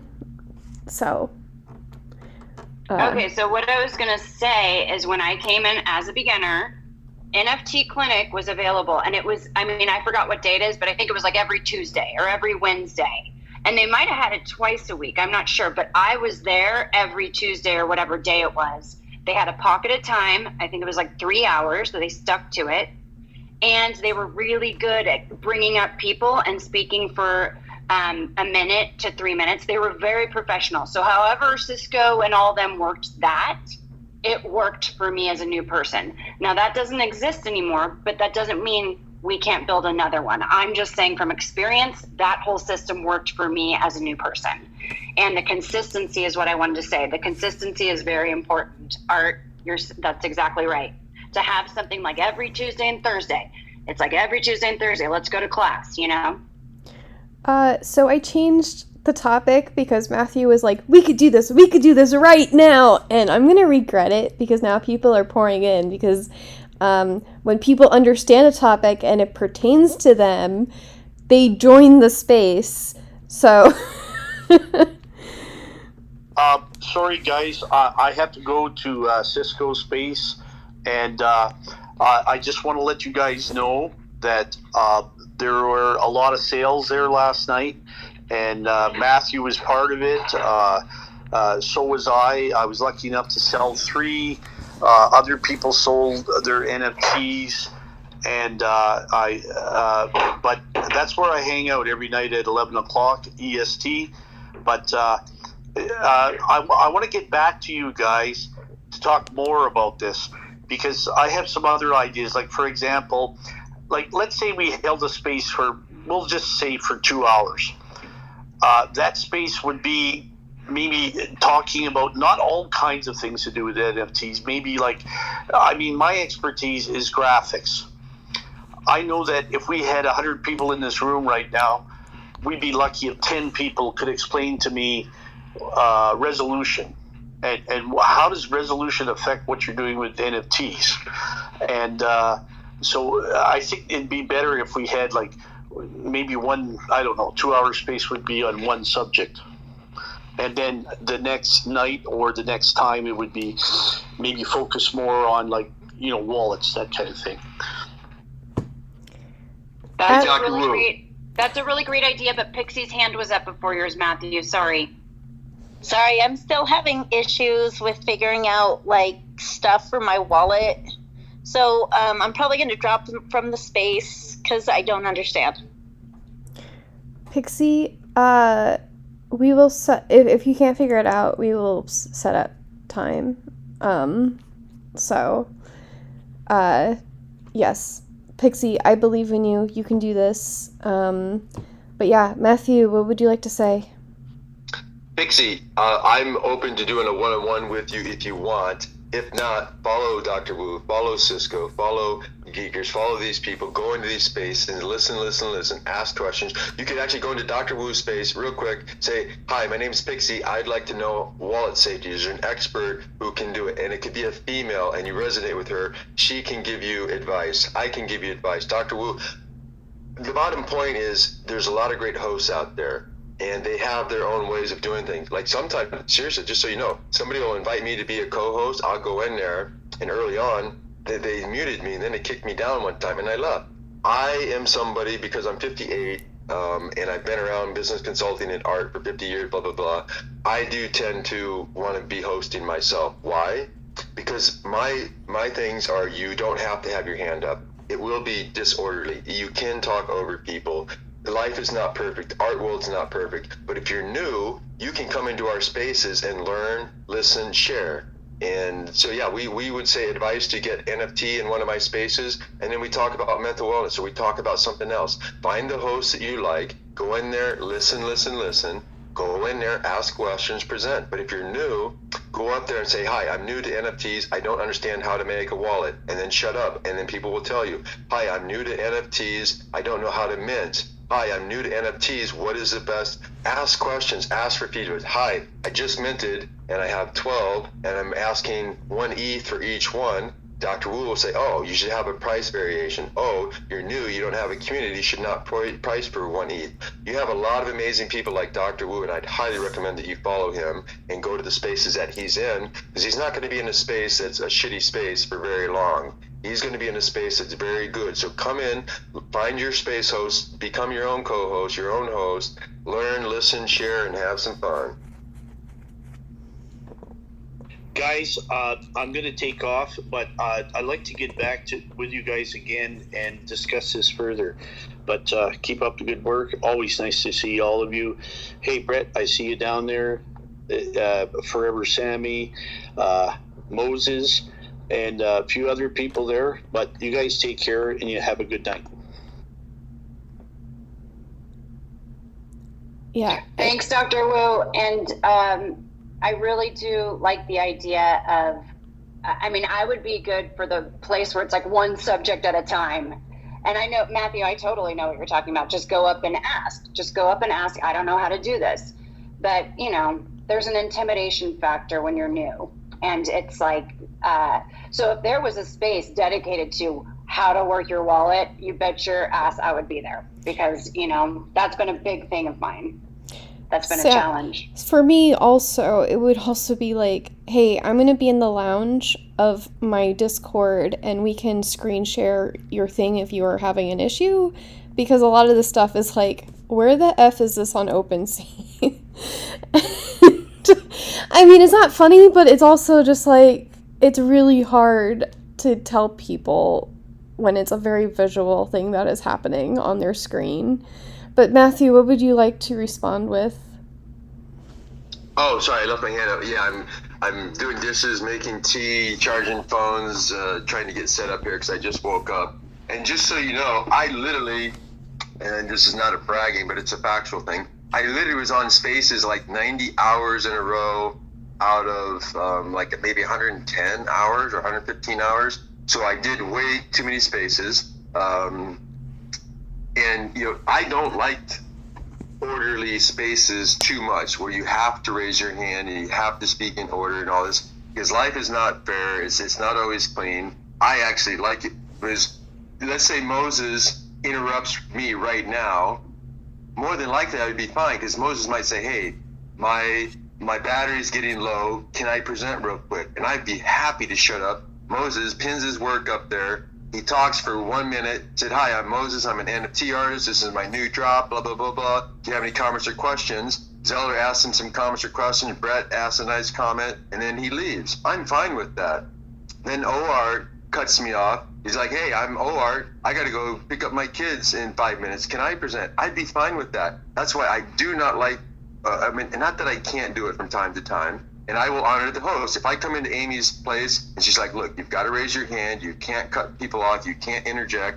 But in my space, I want randomness. I want, you know, so if we have a troll come in, guess what? We can mute them. We can kick them out of the room. I'm okay with disruptions. I've been on 400 or 500 hosts type things, listening, co-host, host, and I've had people piss me off, even some of my top friends.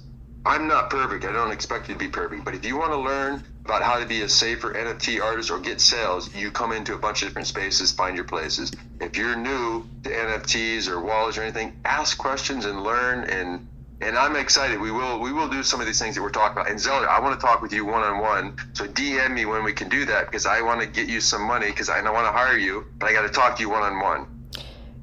I mean, first of all, Yes. answering for Zeller, yes, you should do that one-on-one. DM each other. You know each other. Don't be shy.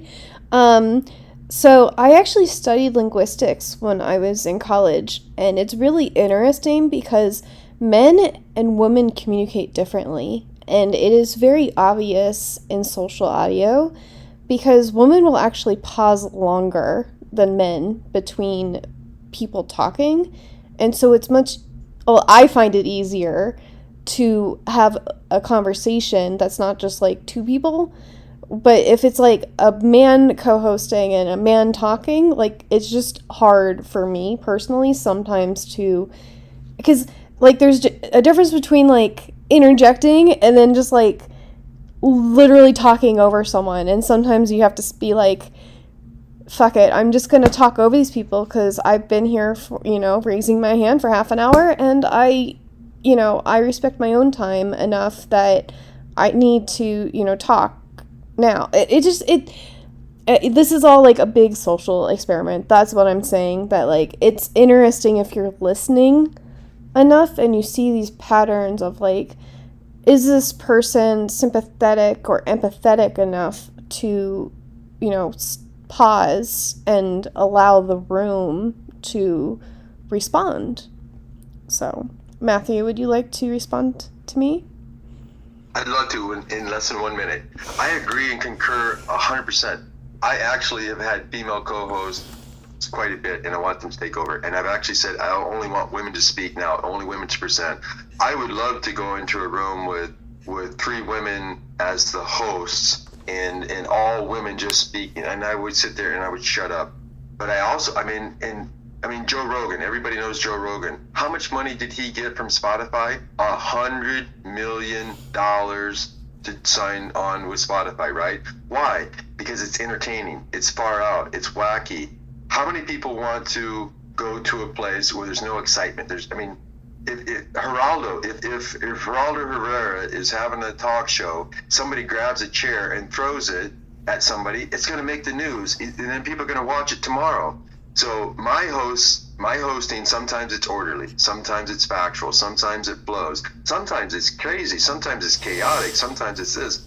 I've done like over 200 and some hosting. They are what they are. So I will do like a 1 minute speed round, and we say, okay, hey, look, we're going to do 1 minute because we've been talking for the last half hour. Let's get some people here. So let's pretend everybody on here in this room is a speaker, and you've been waiting for like an hour because we've just been bullshitting and joking.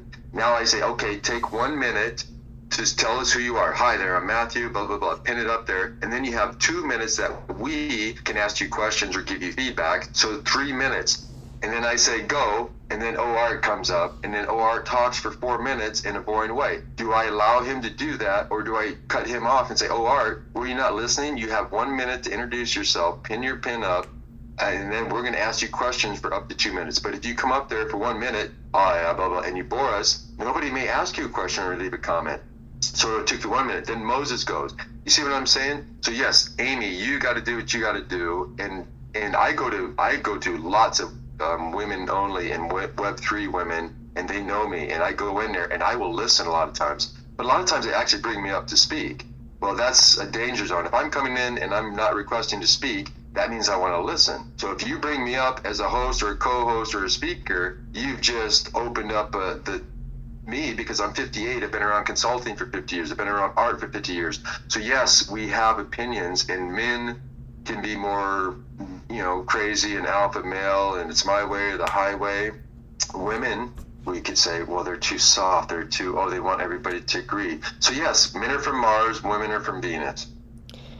Okay, so I want to acknowledge that Nico just came up on the stage, and Art, if you're able to get to your microphone at any time, just unmic yourself, and I will make everybody else shut up on the stage because you've been up here for a long time, and you actually were a part of my Light in August gallery, and I really appreciate that. And you did go through a rough time of getting your wallet stolen, but now you're back on track. So I would really love to be able to work with you again.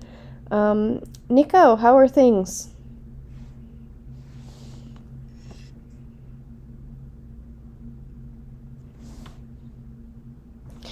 Am I robot Amy again? Oh. No, I'm sorry. My mic is just doing like a really weird thing today where it does not want to respond when I tell it to respond. Things are actually going like really, really well. Except that I've not really slept yet, and I probably still need to get around to that. But our project is, as of yesterday morning, officially on 10 different blockchains. So very proud of that. Worked super hard to get that done. And yeah, so it doesn't matter which blockchain you're on now, you can support our cause. So happy about that. So yes, I heard about that this morning. I am curious about something, and it should definitely be a DM, but you're right here. So with Supercluster, have they reached out to you yet to onboard you onto their new platform?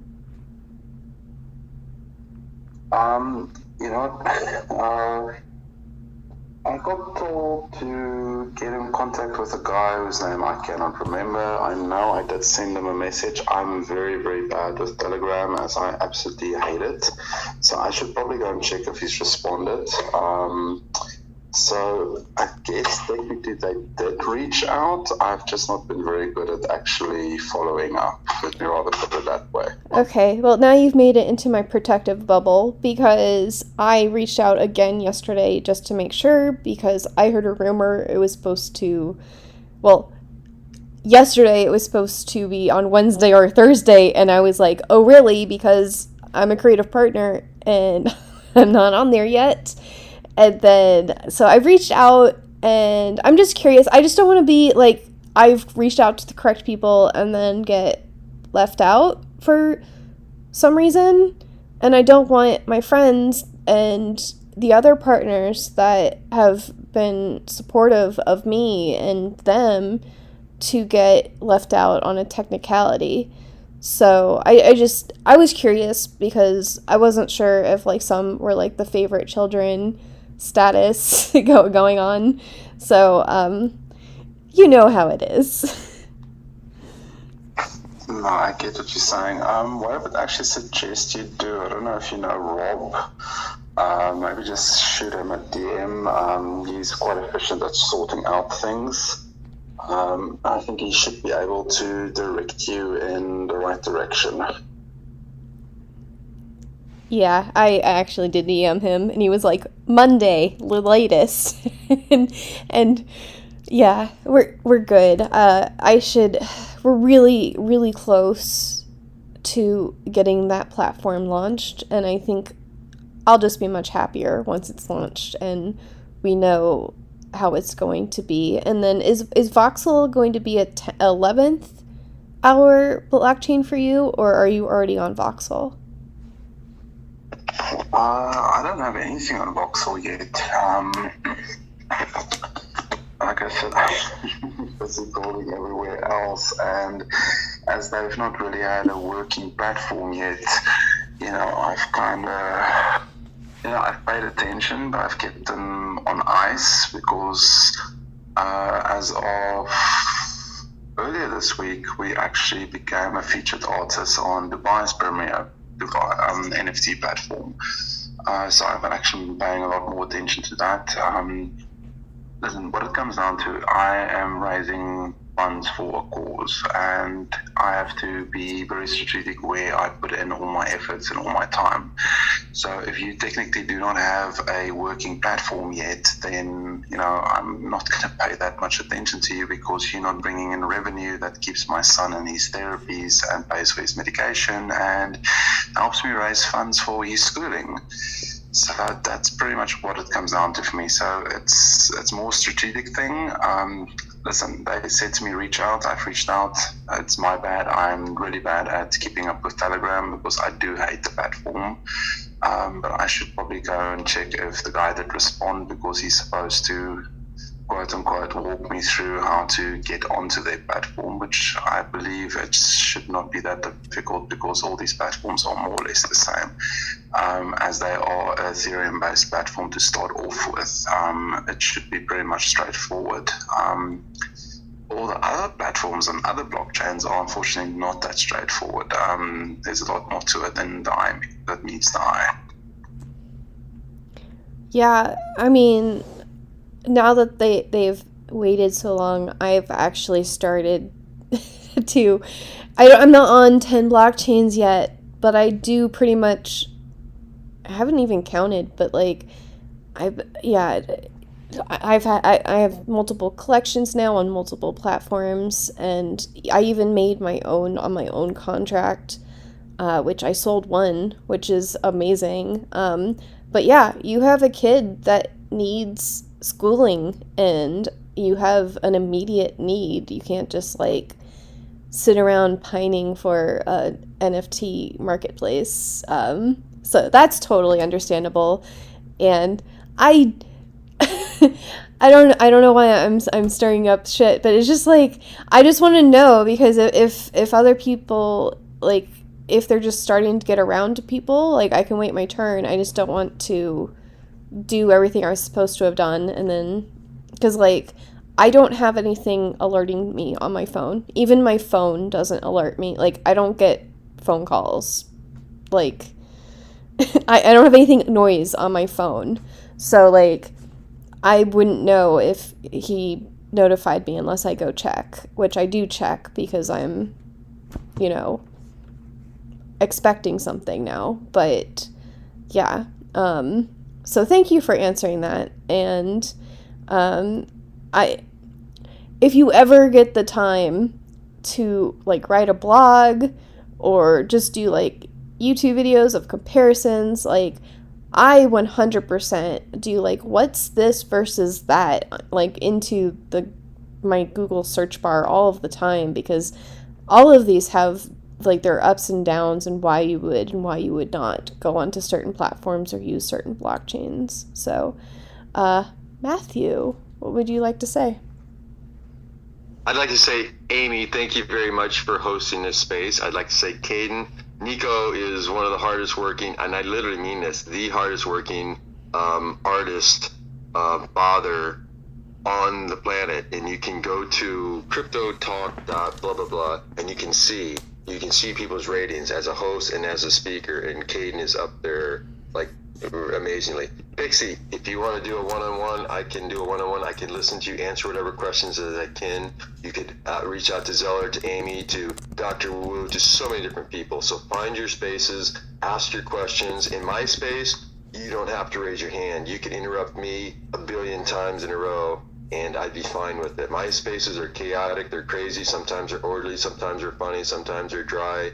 They're all over the place. Find your spaces, go in there. You can, like Zeller, yes, go ahead. Yeah, and I'm gonna have to drop off. I've got to do some things, but I was gonna say before you drop off, I would love to get on a phone call with you when I'm done with this space, if that works out with you. It does, because I'm ready to hire you. I'm ready to pay you. I want to talk about Metasalt and Roger and get you some money. Awesome. So yeah. Yes, so have your people contact my people. No, you can FaceTime me or text me whenever you're ready, okay? And I will make time for you. I'm going to do that right after this, and it's whenever Art. No pressure, Art. Love you guys. I will be back. Thank you.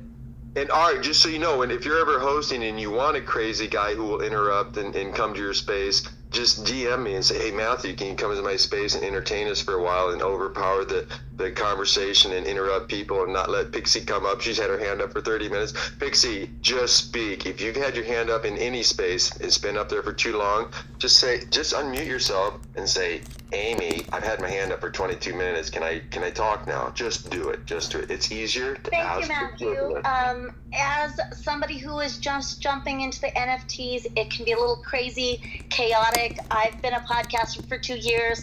I've been hosting spaces for longer than a year. I host a Wednesday space for podcasters. So I feel like sometimes, not every space is going to be run the same way, and it's kind of chaotic. I understand the spaces that I do jump into. Amy is the reason why I'm into NFTs. She is the one reason that I create NFTs. I've created several pieces for her art galleries, and I will continue to support her. Matthew, thank you for the laurel leaf branching out. And yes, if I have questions, I will definitely reach out to you. I do follow you into spaces sometimes, and just like Zeller, just like Amy, just like a lot of you guys, like Brett, I am learning as I'm growing, and sometimes it's a little bit anxiety ridden, but now I see what new podcasters have to go through when they're learning how to podcast. So now I feel it from the newbie perspective. So thank you for allowing me to be in this space. Amy, I did figure out my problem, so that was good.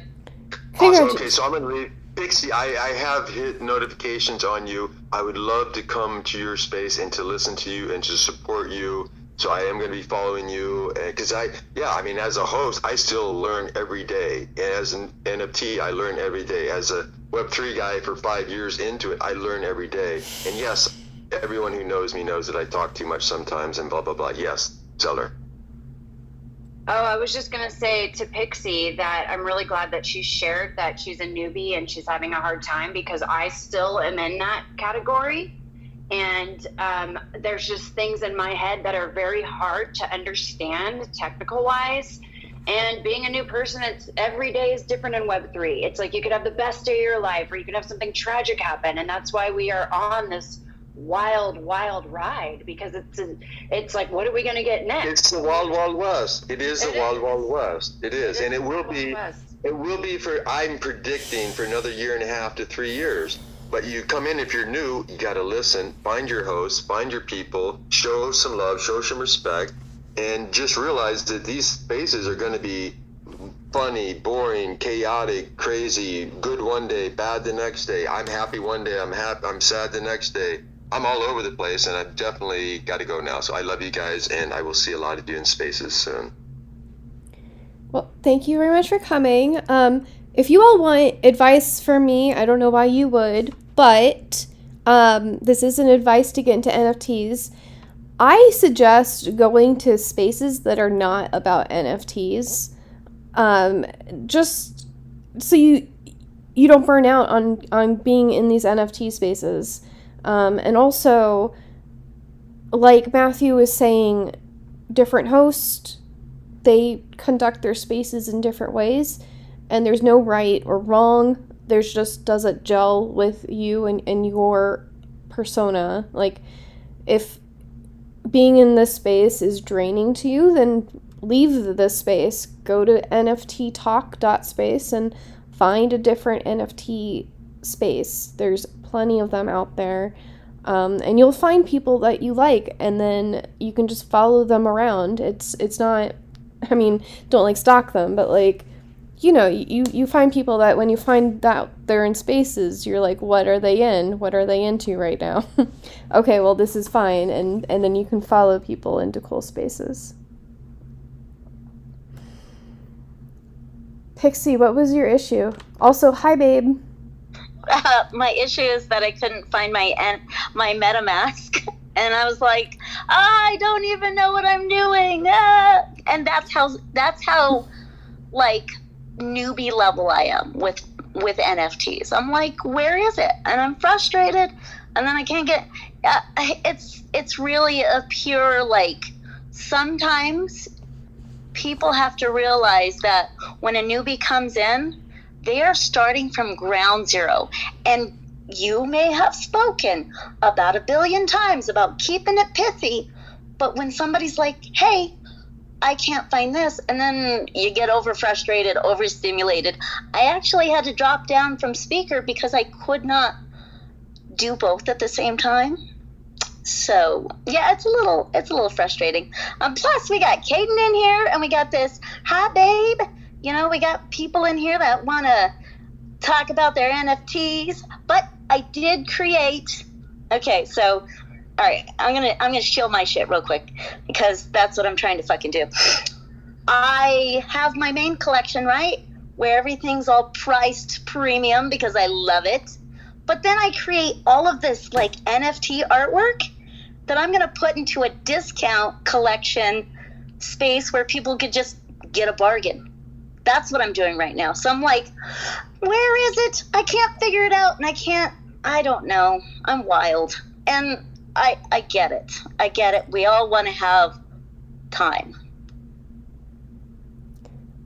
Tiered NFTs is a legitimate NFT artist strategy. It keeps people that are fans of you being able to be holders of your collection, but also allow you to, have the more expensive art that really inspires you and keeps you as an artist.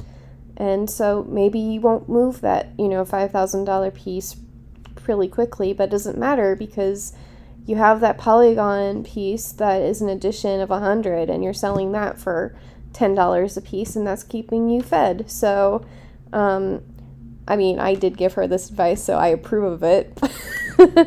But, yeah, I believe in you, Pixie. You'll figure it out, or you'll ask me questions when I'm not streaming on my laptop, and we can, That's right.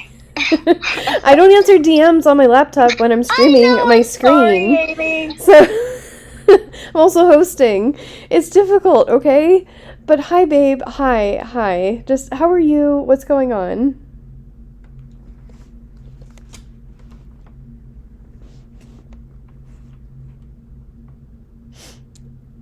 Okay. Well then, we're just all gonna engagement farm, I guess. We'll go to Caden. See if Caden has something. He put his artwork up, and it says, "Hi friends, this piece is finally minted. It is a new home on the NFT Squid, and it's Squid. How do you say that, Caden? Soak. Squid. It's Nifty Sook. It is it's Dubai's premier NFT platform. So it is based in Dubai, and it primarily caters to the Arabic community. Tell us more. There's not that much to be telling. It's a new platform. They're based in Dubai. No, tell us more about your artwork. We don't care about the platform. It's you, and why did you create the piece? Well, this is not my artwork. This is my 7-year-old's artwork. I'm his dad. He is probably going to wake up in the next 1 hour, and then we have to get ready for school. And he created this piece after they learned about fire and fire safety at school. So that was the inspiration behind this piece. Caden does not just paint for the sake of painting. He's always got a reason behind creating a specific artwork, as it is a big way, a big form of, and a big part of his communication. He uses art to communicate with the rest of the world. My son is autistic, and he used to be non-verbal, and that is where the art communication phase came in.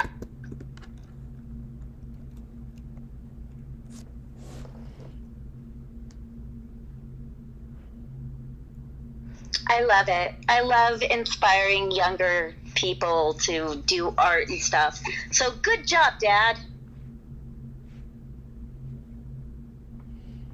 I really respect your hustle.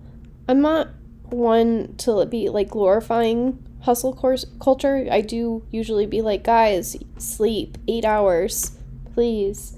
The usual. Like, it's okay to for the most part, but like, if you have a specific amount of time that you're like, yes, I'm going to be grinding and it's going to be intense, but you need to have but then I'm going to have a month where I am basically a vegetable, a potato on the couch, and I'm recovering, and then do things that are normal. Like, for example, I'm taking my full stack Solidity course right now.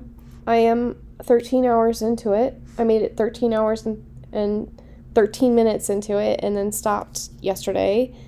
And, well, okay, it took me 150 days to get that far. But we're slowly getting through it. And I'm just like, hey, like, I need to intensely do this. And I won't be in spaces as much. But it's only until this is done. So I went from 4 hours to 10 hours watched in 1 week. So that was like, you know, it took me 100 days or like 130 days to get 4 hours in. And then I was able to take the rest, like 10 hours of the course almost in 2 weeks. So like, yeah, this is intense, but it's also not forever. So, you know, but you know your own burnout. Doge, how are you? Hey, Amy. Hey, everybody. I'm doing well. Thanks for asking. Yourself? Amazing. This wound up not being an AI art space. Okay. But we all got to talk with each other, so that's great. Catch up. How's your metaverse going? It's going well. I'm in the process of. I'm still adding the gallery. Because I'm taking a bit longer. I'm probably going to actually have something tangible tonight. But what happened was I was working with one artist, and then I realized there was like some more artists that wanted to work with me. So I built my system taking into account like if I'm going to be kind of like onboarding more artists instead. So it took a bit longer to kind of generalize the system in that way. But yeah, I think I have a good process set up now. So I'm pretty excited about that. About having a gallery, it'll attract some more people in. And you're in your metaverse. Okay, we're gonna have to be more specific than that. I'm doing a Halloween special. It's called The Rugs, like a special project, and It's a bit hard to hear you. oh my god, my phone tonight. Can you hear me better now? It's like muffled. Okay, I swear to you, Doge, it will get better soon. All right. I can still hear you. It just sounds different. Anyways, it's all right. It's okay. You're not the first person to tell me that tonight. I'm assuming that at some point I sound like okay, and then it goes off. I'm not sure what's up with my phone. But I'm assuming I wasn't robot Amy the whole evening. But so what was I gonna say? Oh yeah, so I'm doing a Halloween special, and it's a collaboration between me and The Rugs, and basically we're fundraising for, well, we're raising money for Dogs for Better Lives, and we're also going to use some of the revenue to buy rugged art so that next year we can have an actual like rugged artwork gallery, metaverse gallery. So this weekend I'm having like a mini metaverse moment, and then Animal Farm is the one that's going to go on next month, and I'm still accepting artwork for that until Halloween. And I think it's going to be really fun. When you first go into my metaverse this time, it's going to be like a downtown shopping center situation. So I was hoping to get NFT projects to give me their banners so that we can have their NFT project as the storefront. But I don't think anyone's taking me up on that offer yet, so I might actually have to DM people and get them to cooperate with me. But like, I think it would be really cool to have like a DeFi banner, and actually when you click on their storefront, it takes you to their DeFi space, like their homepage. So but the rest of it is about protesting and unity and community and utopia. So, yeah. Doge, do you have anything that you can contribute? So I'm kind of interested. I'm interested in the storefront thing. I think. So how exactly do you plan to actually, like, what is it going to be? Okay, you have a banner, it represents a store, but like, what does it actually do? Oh, it's just gonna be like a clickable rectangle that you click on, like the store Okay, sign. yeah, I see what you're saying. So, but I think that's something that you don't necessarily, like right now, like you're just starting, but like down the road, you don't necessarily want to give those, like, that type of space away for free. I know people are putting their effort in, they're finding you and they're signing up, but like that's the type of thing you're going to want to charge for. I would think. I know, right? No, I mean, it's not funny. But I was hoping that I would be able to do like what Disneyland does with their attractions, where it's like, this section is sponsored by this project. But yeah, eventually we might be able to do that, where it's like literally like a Sims situation, or like a floor of an exhibition hall, and you get to see everyone's products, and you have to pay to be a vendor in my metaverse. But right now I'm just trying to get the artists that work with me to participate. Sorry, sometimes it feels like it shouldn't be this hard to showcase artists for free in a virtual reality gallery where I'm promoting people for free and building You can never underestimate kind of like what artists get themselves and how they behave, like how lazy an artist can really be. You can never underestimate that. Like, this is a thing. Like, I used to play in a band, and like I used to go to these like small shows, and then you get to go there and play for free and stuff. And like most people wouldn't show up. You invite 10 people, 3 people would show up. Like, and the reputation of musicians, like starting a band is a very difficult thing, because guitarists and musicians tend to be very unreliable, unprofessional. They don't really care too much about those types of things, right? And the artist, and there's like a disconnect between like artist and like a business professional, right? Like they're each lacking what each other have, right? I think it's more, well, I don't know if it's more, but I always try to attribute it to just me not communicating correctly, or it's not the right space, or like the artist isn't in the right headspace. Something's happening. It's the same thing, right? It could be you're not communicating because you're not taking into account the mindset of the artist enough. It's like you're giving them too much credit. The artist might not be as bright as you might think. Oh, okay. I'm not, well, yeah, sorry. Okay, first of all, I'm not actually apologizing. That's just how I speak. Second of all, I'm not going to insult anyone's intelligence. It's more of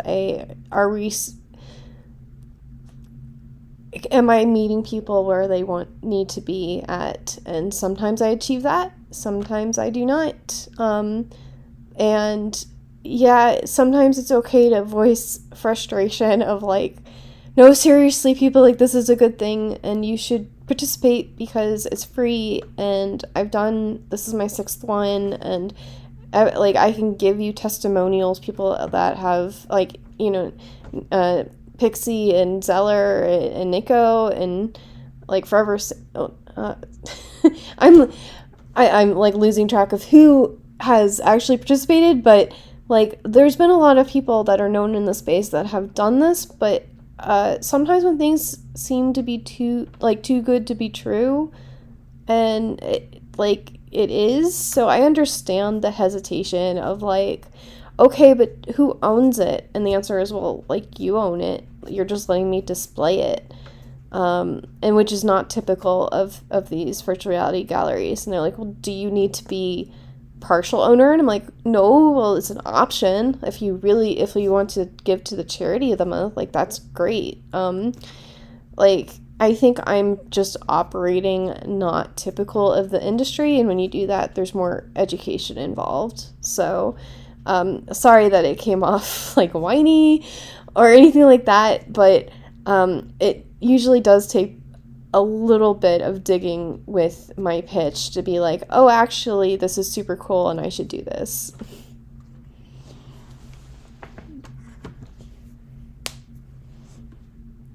Okay, so I'm just, my hand was up. So I was just gonna say, the consistency of this space, Amy, how long have you been running this space? Like 2 months, every Wednesday? Yeah, I mean, I changed it from 10 p.m. to 8 p.m. 2 weeks ago, but yes. Okay, so every week when I come on Wednesday and I co-host with you and I listen to you, your project makes so much more sense to me each time. And artists just need to keep coming back to your space. So just keep offering this platform and be consistent, and you will get more artists, and I'll be able to recruit artists. It's just the beginning of it. I just think everything's so new. We're all scared to try things, and I'm coming from a perspective that it took me 2 or 3 of your galleries for me to even understand what you were doing, and I don't know why it was so hard for me. But it makes so much more sense to me now, but you have a space every Wednesday. So I'm just saying that for people like me, just keep doing this. That's all I wanted to say. Okay, so I want to say hi to Hermie and James Arts. I feel like we've been talking about you a bit tonight, Hermie. How are you? What's up? How are you? Better now that you're here. Oh, wow. Okay. So I just wanted to jump in and say hello. I saw the advice to get into NFT, so I figured if I could help in any way, I would love to be able to do that. I've got a call coming up with Craig in a little bit, so I don't know how long I can be here, but I definitely wanted to jump in and say hello.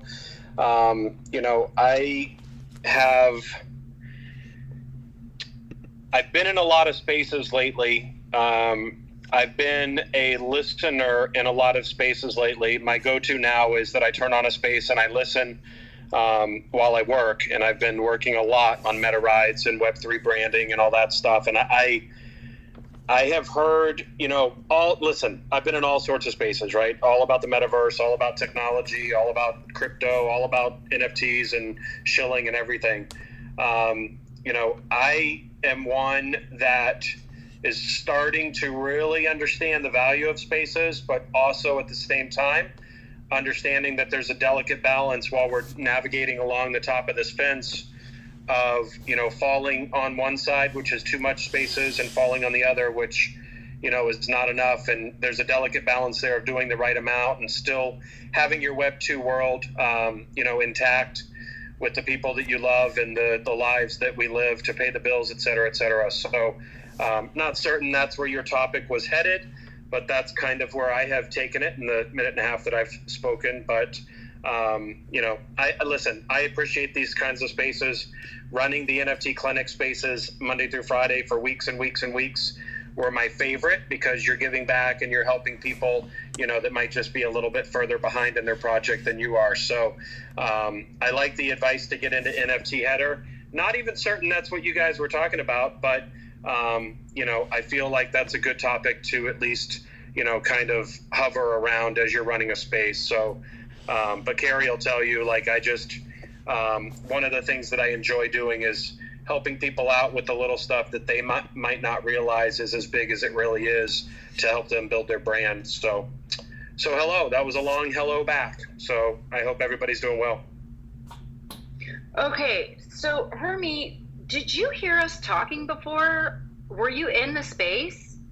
No. Or did you just come in? Okay, I just was talking about you to the whole space, but it was between Dr. Wu and Matthew, and we were talking about how we can have like an educational system somehow in spaces. And I said, when I first came in, the NFT clinic was so helpful to me. They were consistent. They knew there was a team of 4 and they knew exactly what they were doing. They trained us. And I said, the NFT clinic was amazing. And I brought up you and Craig. And and I know it's not there anymore, but that's what needs to be built again. And I was literally just talking about you and saying how helpful you've been. So really great to talk to you right now and see you. Well, I guess I came in at the right time. Listen, I didn't hear any of it. I just came in like 2 minutes ago, but I do feel like the space is lacking in that regard right now.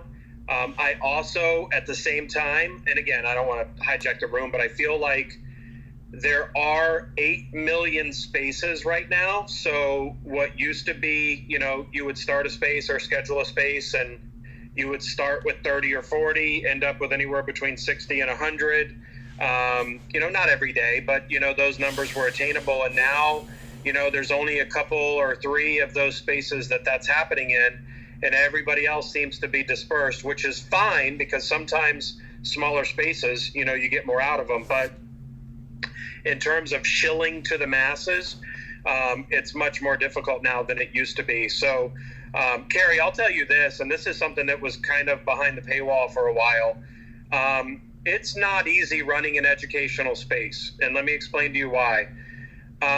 When you do an educational space, what typically happens is you'll get a couple of people that will want to know what to work on, and they'll go work on it, and they'll come back, and then you give them something else, and they work on it and come back. But for the most part, people take that information and then they make their project a little bit better, and then they run back to the shilling spaces, which is fine. Everybody can do what they want, but it's hard to maintain, those educational spaces and have that be the only topic or the only idea. So what we were trying to do was we were trying to merge both. The problem with that is you don't get the air quotes whales in the room because they don't want to hear about how Johnny has 200 followers and this is how you need to build out your Twitter bio.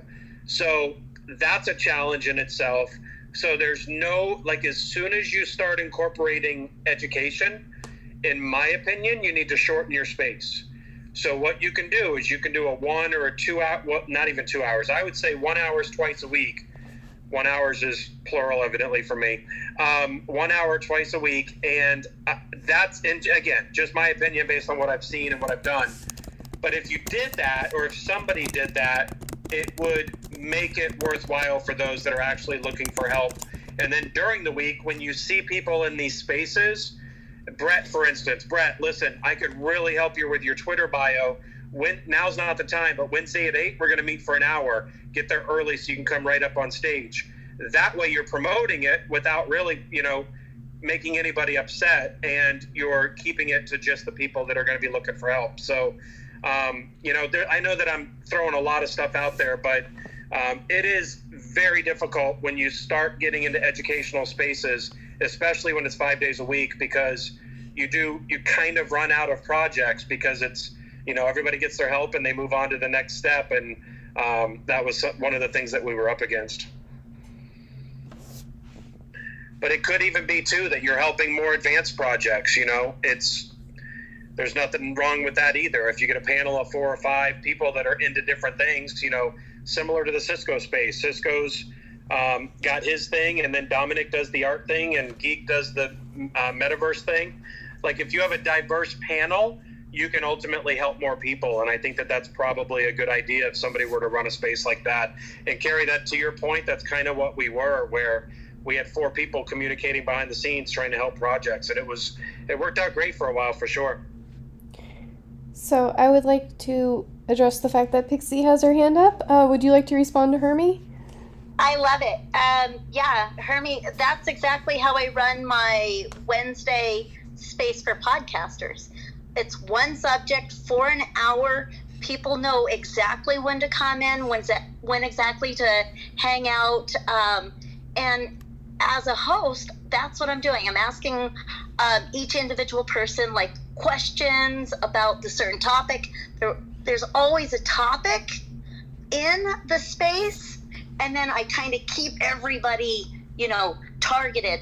And I think that it does need to happen for NFTs. I feel like some spaces are going to be a little bit more professional. Some spaces are going to be like shooting from the hip.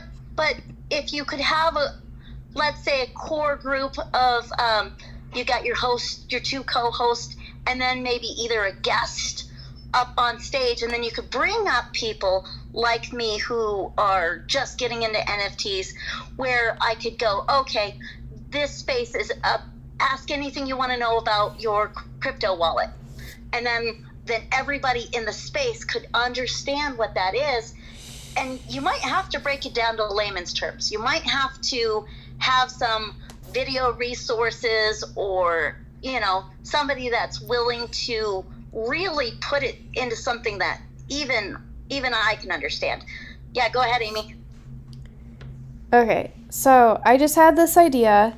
I'm not sure how many of you in the room are developers, but last year there was this person that he normally charges $10,000 for his boot camp, but he said, hey, if you go into this Discord and you use this Twitter hashtag called 100dev, and you go through the whole course, like, I'm going to do this cohort for free, and it became a very popular hashtag, and then it was worth your effort to continue with the course. And I also did 100 days of code a few times, where every day I'm coding on my own project and I'm tweeting about it on Twitter, but there's a common hashtag for that, and people followed it, and then, very supportive, and it helped people get jobs. That's how I was recruited for my second job. So I think it would be really helpful if we actually just had like a NFT newbie hashtag that, like, 100 days of new NFT or whatever, and then every day you tweet about what you've done in the NFT space and what, like, you've progressed, and that way we can all support each other, and you're also getting credit. Okay, you're getting credit. Zeller. Let me jump in real quick, Carrie. Hold on one second if you don't mind. Pixie, I hear what you're saying, and again, I'm not saying that I know everything by any means, but by running that space for, Carrie, I don't even know how long it was, 7 or 8 weeks. We did it 5 days in a row. In my opinion, again, IMO, my opinion, take it for what it's worth. If you give it a theme, you're not going to have as many people in the space, because some people are going to say, oh, I don't need to know that. If you open it up to come get help with your project, you're going to get people coming in. What's a link tree? What's a crypto wallet? How do you drop 10,000 pieces on OpenSea? Like, you're going to get everything. So you can have your topics. If it's a topical space or questions about a certain topic, that's great, but your numbers will be lower. It might be a little bit easier to maintain, and you can have a guest that would ultimately be able to answer those questions. But if you kept it open to come get help with your project, people come in. What do you know about the Tezos blockchain? Like, that's the kind of question that we would get, in addition to somebody that was just starting and they had no idea what they were doing. So it just depends on what type of space. You could even do one, and again, I'm not telling anybody to do anything. I'm just kind of shooting from the hip. But if you did 2 spaces a week, you could do one 1 hour space that was open for discussion on anything you need help with, and then you could do the second one in the week that could be topical, that you could tell them what the topic's going to be, and you're going to share information about that topic. And actually, after 2 weeks, you're going to get a feel for what you want to be doing, and you're going to make changes to it pretty quickly. So, and I have found, and again, I'm going back to the fence analogy, like it is a delicate balance between being in spaces too long and not enough. I have found that it is harder to get people scheduled for spaces to help than it used to be. So, it's hard for me to explain that, but for you to obtain 4 or 5 people that are willing to take that hour to help other projects, not saying that they don't want to help, but now that it seems like they're busier, it's going to be harder to get those people. So, I would do it if I can, but it is something that is a challenge now, just based on what I've seen and asking people to help out with the ones that I'm involved with, for sure. I don't want to run. I don't want to run the space, so go ahead. No, this is very ironic because we were literally talking about this, and Dr. Wu is saying that in Cisco Space, they're trying to think up something like the NFT clinic again. They're trying to go about it again, right? Yep. And I was just discussing this and Matthew was saying he wanted 13 people and all this stuff. So this is how this whole discussion happened. And truly, I don't know how long you've been in Pixie, but 100% it was different. I was in 4 months ago, and the first 2 months, NFT Clinic was where I went. Great conversations. I learned so much. It was like the best structure I could possibly have to start. And I said that, Hermie. So I don't know if you're interested in doing it, because we are lacking that in the space. There's no education space. Like the NFT clinic is gone. We need an NFT clinic. And right now would be the time to build it. And Dr. Wu said they're building something, but Hermie, I don't know if you're able to do something, but you are a perfect person to be in that position. And it was a great team. I just want you to know it was very impactful to me. And I do think we need something like that in the space. All right, so Pixie had her hand up before. I don't know if she still has something to say, but I would like to say hi. Well, first of all, the photographer has his hand up, but then James Arts, you've been up here for a little bit. So the photographer and then James Arts. I just wanted to say real quick that there are 1,777 spaces open now. For NFTs, there's only 43 spaces open.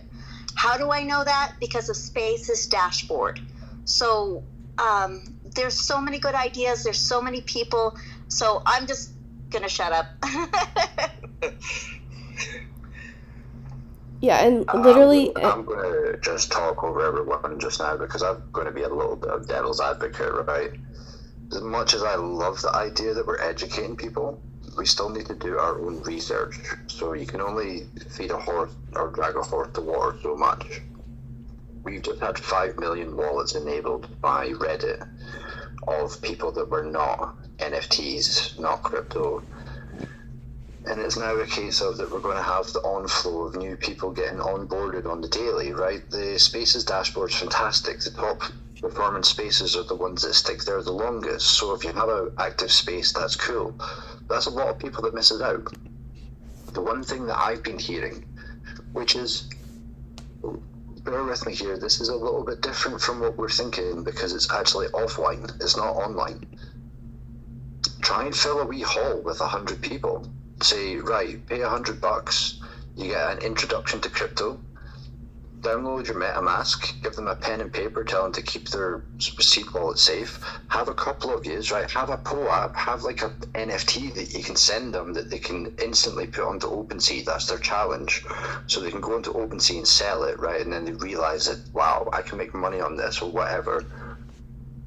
And then the whole fact is, like, you're giving this introduction to Web 2 people. We're already trying to explain Web3 to Web3 people that are already should be doing their own research. The research out there is there. It's just not very good. The more cohesive research that we can offer to people, and if we can actually we've got a whole conglomerate of people across the world. Imagine just one little hall of 50 people across the world for everybody. You're slowly going to onboard Web2 people. The NFTs are not bad. Call them digital collectibles if you want. But that whole concept is like you're having an interactive session with them. Fire them an NFT that they can put on OpenSea. Just like that's your challenge, right? You've got your MetaMask. This is what this is. This is what that is. The $100 that you've got like £75 worth of ETH, whatever, right? You fire them a free NFT picture, whatever, right? You're just giving them the enabling, and you're talking about them. You're answering questions in a live hour session, and I think that that's going to be the way that we're going to have more people onboarded and more security savvy, because Web3 is trustless. It's a trustless system. I say to you, Zeller, I'm going to send you 4 ETH, right? And you go, okay, my address is, and that's it. I directly send it to you. Or maybe not. I maybe send you an NFT that rinses your wallet because it's got a smart contract enabled to it.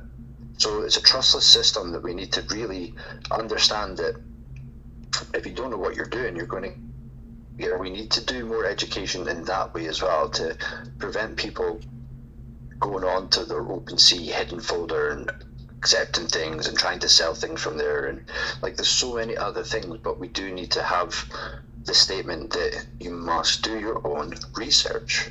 Sorry for being a little bit of a devil's advocate, but I hope I've dropped a little bit of information on the opposite side of what I was thinking that would help other people. Those are excellent points, Stephen. First of all, libraries usually let you rent a hall for free, like every so often.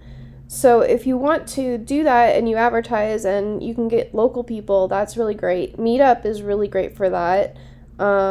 There's probably spaces already that, or like meetups already that have like, you can talk about whatever, or you can even ask someone if you can have a workshop. Like I've done a Vue.js workshop where I taught people how to do Vue Native as a workshop. But like, yeah, so that's an excellent idea. And I also think that like the NFT clinic should also have its own website off of Twitter Spaces, and like the sessions are recorded, and like the clips are, you know, some of the clips are for free, and then you have like a tip jar, you know, stuff like that, where it's like the educators need to be compensated because it's taking their time, and this is like, I know we like to volunteer, but volunteering is like, I took an hour this week and it's fine, and not just like every day, 5 days a week.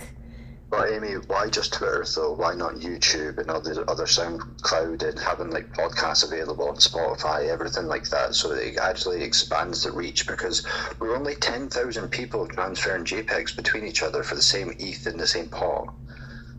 So we need to figure a way of escaping the echo chamber of Twitter. I'm sorry, Hermie, I'm just like, I'm a space whore. I listen to everybody. I try and get a good idea and a general idea from everybody, and I come up with a lot of ideas and I spurt them out.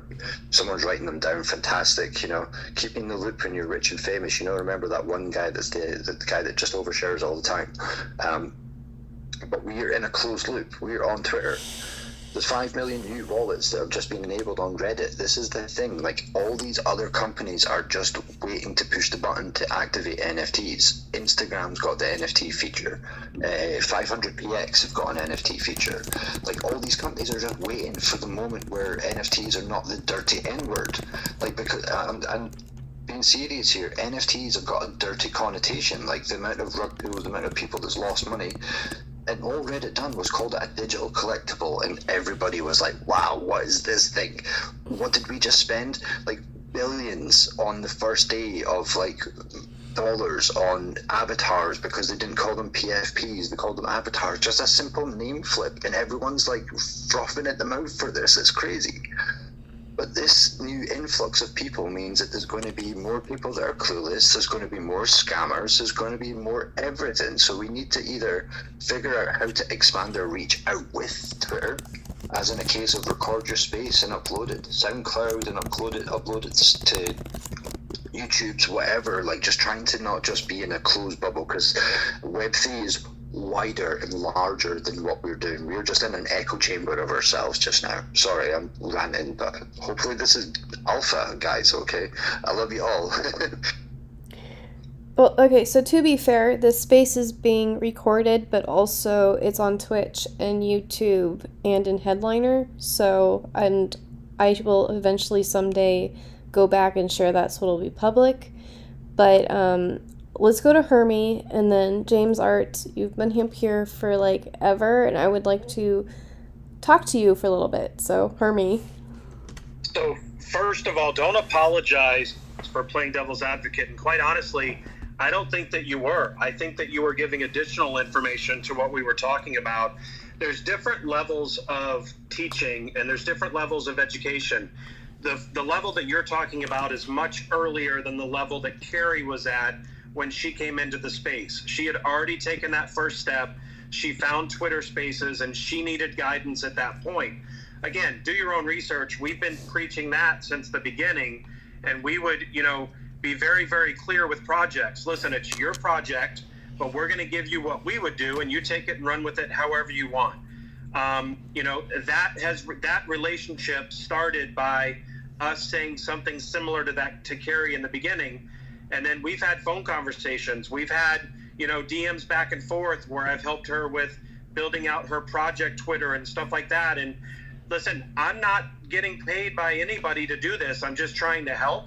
And I think that at this level, there is a need for something like the NFT clinic. And again, be careful how you throw that around, because I don't know what the status of the NFT clinic is. I think what you guys are looking for, guys and girls, is actually something that is like a Twitter Web3 clinic, or a Twitter Spaces Web3 NFT clinic or something like that.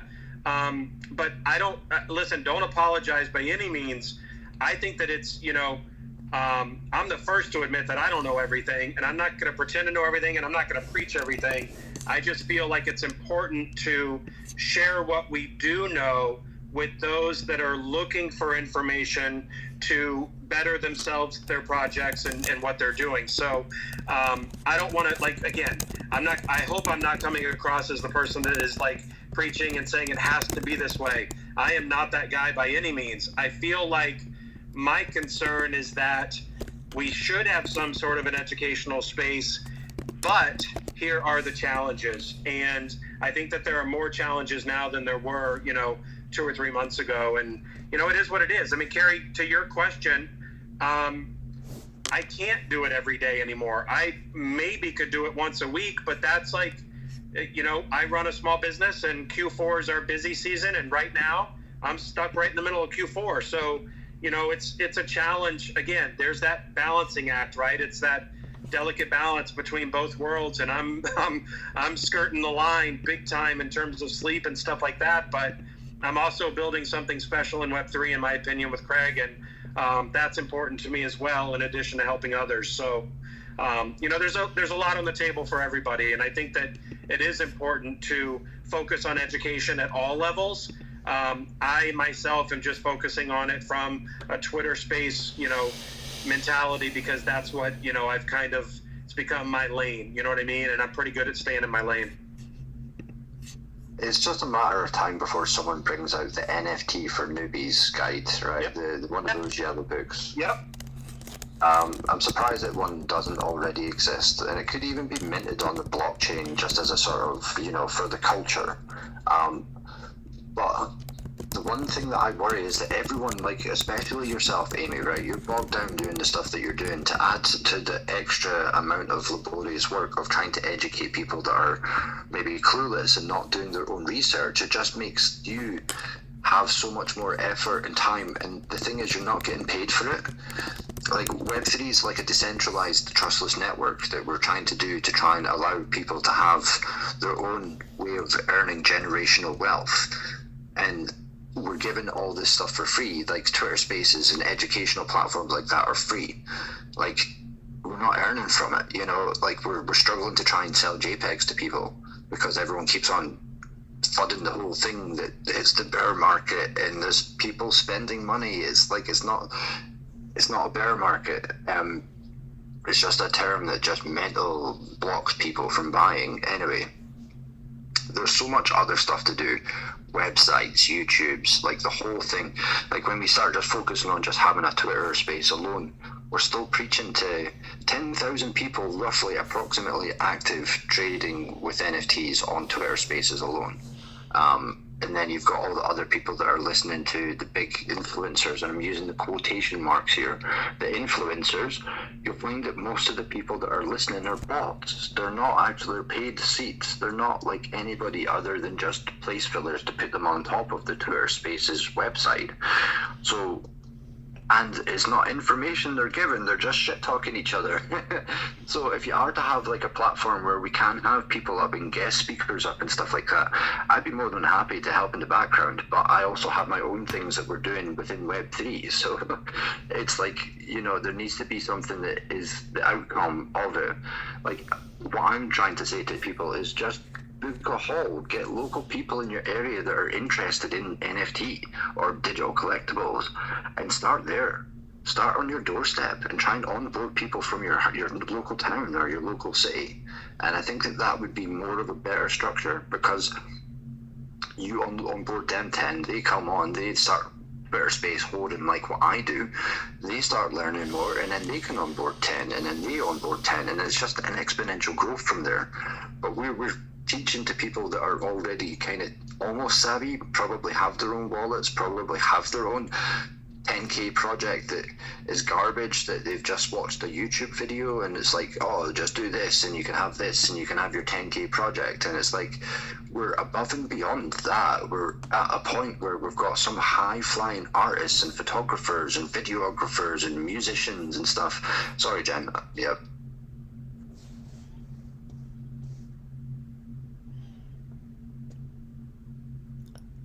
Yes. I'm passionate about Web3, by the way, if you can't tell.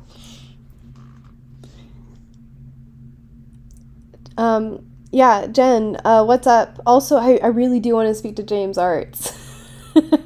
This was just like a one sentence comment about the selling thing. I am 38 and I have been doing professional sales, like in a post-college job, since I was 21, but I've been doing sales of all different kinds since I was like 8, and everybody in my family does sales. I'm just going to say one thing. There's a thing in sales that you don't necessarily want to sell to people who don't have the problem yet.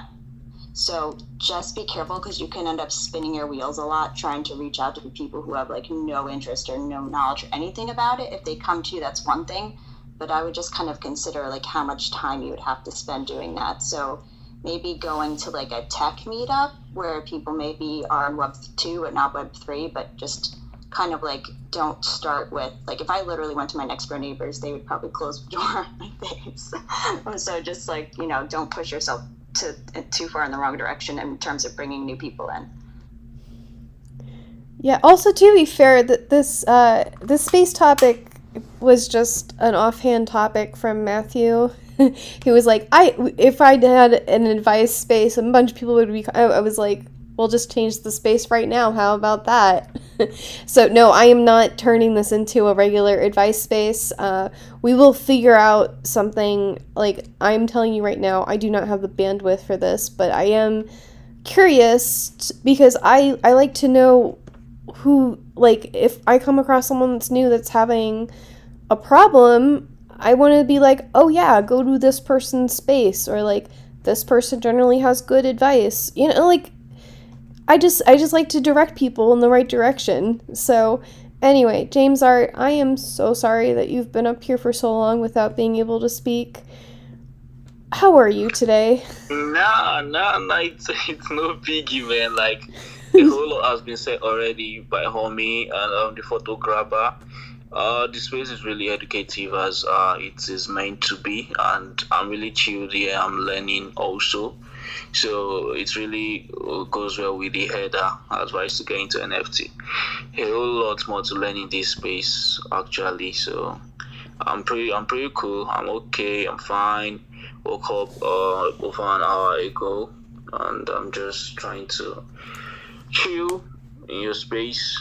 Yeah, before I get to today's duty, heading to the gym in 2 hours' time.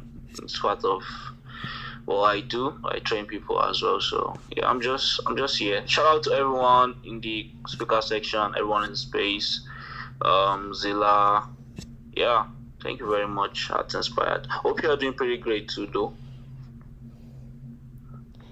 Thank you. Yes, it's lovely to speak with you. And I'm actually really glad that Hermie came in here because, there are challenges to education spaces. And like Jen said, like, are you trying to talk to people that don't have this problem yet? And I actually do generally agree with, like, there is a lack of, like, literally just tell me what problem you're having with your project and we will try to walk you through the specific issue that you're having. It's a difficult thing, and there's not really just like the NFT advisor .xyz that is well known and respected that we can just get, because like we all get those DMs of like, oh, you give me $300 and I will retweet your thing and you'll get sales, and it's like, what? No, like, that's not how this works. But I worry that, like, someone tells it, like, no one would do it if it didn't work. So, like, you have to be, and like, as a new person, like, I don't, like, anytime anyone's new, like, you don't know who is respected in the space. You don't know who's going to try to take 50% of your sales when they set up your NFTs. Like, this is, like, it's you don't know who's trustworthy and who's not. And, you don't want to get bad advice and you don't want to get your wallet stolen by someone you're trusting. And, like, it's difficult. Let's do a quick test. Flash 100 emoji if you've been rugged, if you've been scammed.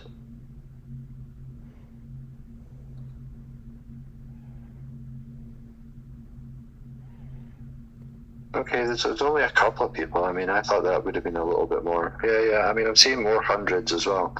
Like, that's quite a large, shocking percentage, though, right? Of a room of how many people? Like 20 people tops? 25 maybe? I saw at least like 6 or 7 different 100 badges that are flagging that they've been hoaxed or scammed or rugged. I mean, I'm going to reiterate, it's a trustless system that we're trying to operate. We really need to instill that is do your own research, but it's putting those guidelines in places where people can find them. I minted my first picture to the blockchain September of 2021, and then went on a research path. And of the year it took me to get to YouTube, to get to Twitter Spaces, I learned nothing. YouTube was dire. Websites were dire. The amount of information out there is terrible. So there's a lot of noise to combat with to try and do an educational platform. If you can run a successful one on Twitter, then yeah, great, cool. But Twitter's another closed group. There's other places like Reddit as well have millions of people that are Web3 enabled right now. So like more spaces there. They have a space hosting thing as well, which is cool. So there's a lot of things that needs to be tackled and needs to be addressed. Sorry, I'm going to shut up for a little while. I hope I've offered some insight to other parts of the fence.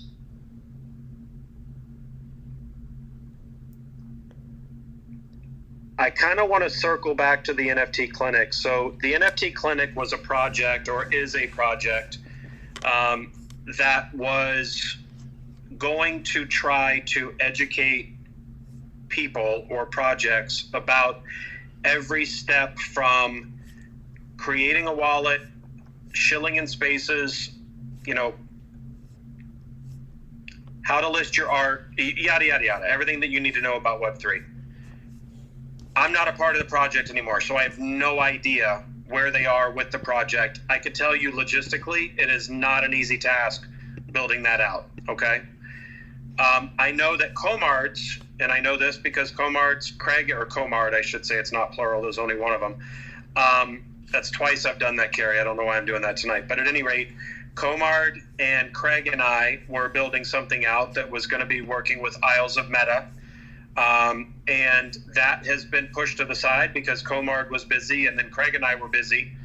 And it's not an easy task, A, finding the time and figuring out a way for it to be a project that can monetize, and B, logistically think about a global community trying to meet to learn at certain times about certain topics, and having the correct NFTs to do so with the correct teachers that actually know what they're talking about and you can trust. So that was, in my opinion, a logistical nightmare. And not going into this at all, but a lot of stuff happened in Web3, and it made more sense for me to move on at that point in time. And I haven't looked back because I've been so busy, but I do feel like there is a need for some sort of educational platform that not only, onboards and helps people at that stage, but it also helps people create a DAO and everything in between, right? So I think it's mega important for that education to be out there because it minimizes the chances of somebody going to somebody else that's a scammer, and then ultimately, they lose what they have by trusting somebody that they were going to learn what they needed to learn to, help their project get to the next stage. So I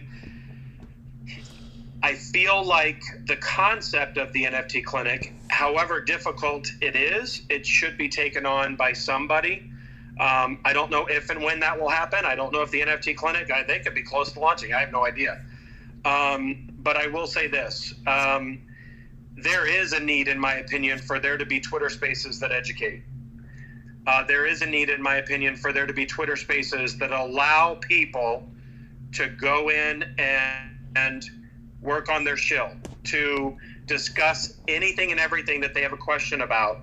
And what you find from those spaces, again, you're going to get people that are going to take what you tell them and move on to a shill space, but you're going to get new projects just chilling in the room, listening, because they'll pick up nuggets on what other people ask until they build up enough nerve to hit that request button. So there are so many positives to doing something like that. And again, I'm not discounting the early education at all. I think that is mega important as well. But I do feel like in spaces, there is still an opportunity to help people out and give them a fighting chance when, in some cases, they might not have that without that education. I know I said I was going to shut up, right? I know. But it's an interesting conversation, and I like what you're saying. Okay. But let me be devil's advocate just one more time. You've created a space. You're calling it NFT surgery or whatever, right? It's training people, learning people, teaching people about NFTs, about presentational skills, all that sort of thing. You give them the do's and don'ts. And you enable someone to believe that they're ready for NFTs and the journey ahead. And then they get scammed, right? Whose information are they going to say it was because of that they got scammed? They're going to go to where they learned stuff, and they're going to go, but you told me this and you told me that, and then all of a sudden that scam is now on you because you've educated someone or become an educator. I'm using quotation marks here. That's the worry that I've got. That's why I'm like, if we can capture someone at an early stage and just say, look, these are NFTs, these are what you can do. Here's some crypto, here's an NFT. Learn about it, do your own research, get that part in. We've got to make people understand that if you're going to click links, you're going to get scammed. If you're going to open that thing in your hidden folder, you're going to get scammed. It's a trustless system that we're working on. And the problem is you educate someone to a point where they think that they're ready and they're not, and they get scammed. They're going to come back to you and be like, but you told me, sir, you told, or miss, or whatever. Do your own research. I love it. I've come from a large sales network and marketing background. And even I think that some of the spaces are just a waste of time. You've got people that are waiting for 2 hours to go and present their product to someone that doesn't give a fuck. Chill spaces are not chill spaces. They're just a waste of time for most people. The people that are around you are the people that are your community members. These are the people that will help you and support you. Those are the people that are going to push forward, because we're at the cusp of everyone pushing the trigger and going NFT enabled or digital collectible enabled. So we need to be focusing communities and building our education within the community, yeah. But we just need to be careful that we become educators and then the fingers fired at us as soon as something goes wrong. That's the only problem that I've got with that one.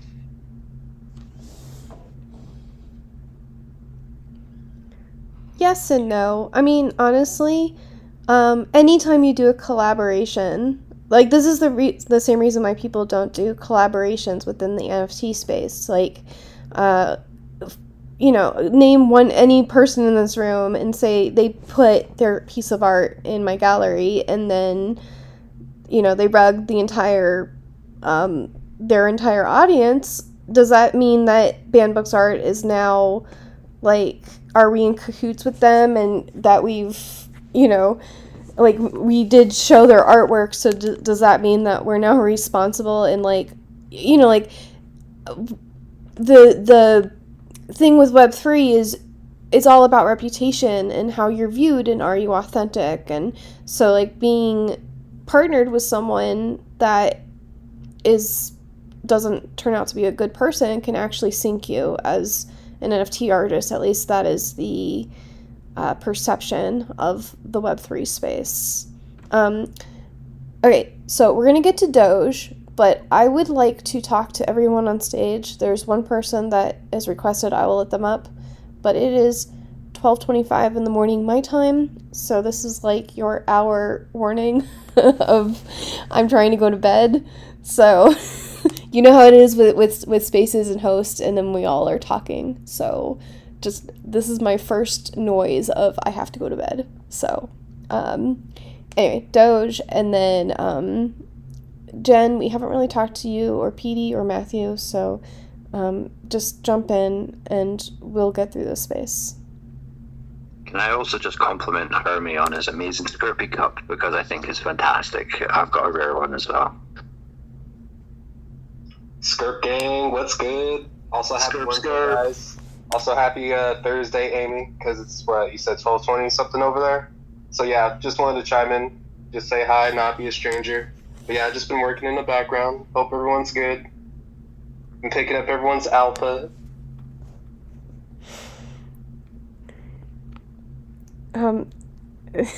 Sorry, it was supposed to be a AI artathon, so I've been doing, as I'm streaming, I'm just taking tidbits of of this conversation and just putting it in Midjourney. So at some point we were talking about alpha males, and it turned out horrendous, and it's hilarious. So if you're curious about this space, I would recommend going onto YouTube after this, and in a few days when there's like closed captionings, but you can see the alpha male. I have not been pinning it to the top. So anyway, Doge Destiny, what's up?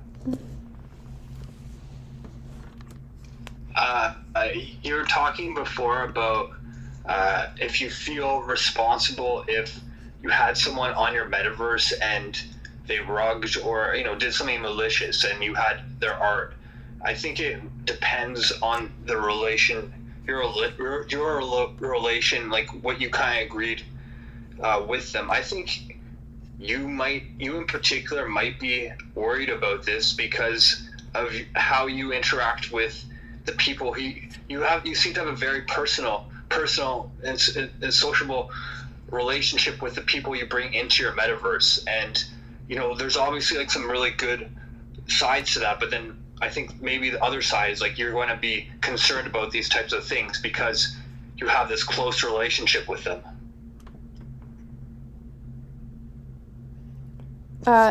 Well, okay, so first of all, I'm not that worried because it's literally just like there's a Google form. You fill out the Google form. I'm not like reading your white paper and like conducting user interviews. Most of the big hype projects are not interested in being in my like mini metaverse experience, and it's been nice. It'll be a scaling problem. I have started putting the NFTs through VirusTotal, which is a website that like you can actually, if you're on OpenSea, you can actually put the whole page in there, and it'll detect some of the more common malwares. And so I would just feel super like bad if the image that you're viewing in my VR gallery has malware in it. And so I think for me that is enough. I don't particularly know or endorse any particular project, but so far it has not been a problem. So we'll just go with that. But Matthew, how are you? I'm doing good. I guess just to chime in with the topic, whether or not you have like a sentimental connection with like those you do collabs with, and like personally, like I try to have like, you know, a personal relationship with anybody I'm working on a project with, but like even if not, I think it's just like an issue of like branding, because yeah, you know, even if they haven't done anything like specifically to harm your project or your brand, word gets around, and that can kind of rub off negatively whether you like it or not. So I think that's just something for anybody to just be mindful of. That's not even advice, that's just me thinking out loud. But yeah, I think that's just my 2 cents on it. Yeah, so collaborations, it depends on how involved the collaboration is. I do encourage collaborations, but my collaboration, like specifically with my project, it's like you have done all the art, you retain ownership of your art, I'm just displaying your art, and I'm promoting you for free. So like I am a very specific type of collaboration. There's other types, like I've done with Brett, we have his Bigfoot shreds, I'm the concept artist, I do the art, but he promotes it and it's his project, and that works out well for us. But like there's so many ways to collaborate, and and there's just so many ways to brand it, of like, this is not my main project, or like, you know, if you can, make sure that you're the one in charge of the finances. Like, it's just one of those things where it's just like, it's really hard because each collaboration is different, but collaboration is something I want to see in the Web3 space, because it can be something like Sabet. Take him, for example. I could find the bookmark, but basically he created this clear PNG that you put his character in your world, and then you give him half the profit. But he's like the #1 NFT speaker in the space, and he has a lot of clout, so doing that might help you with your project. And like, that's a very low effort, like low risk project.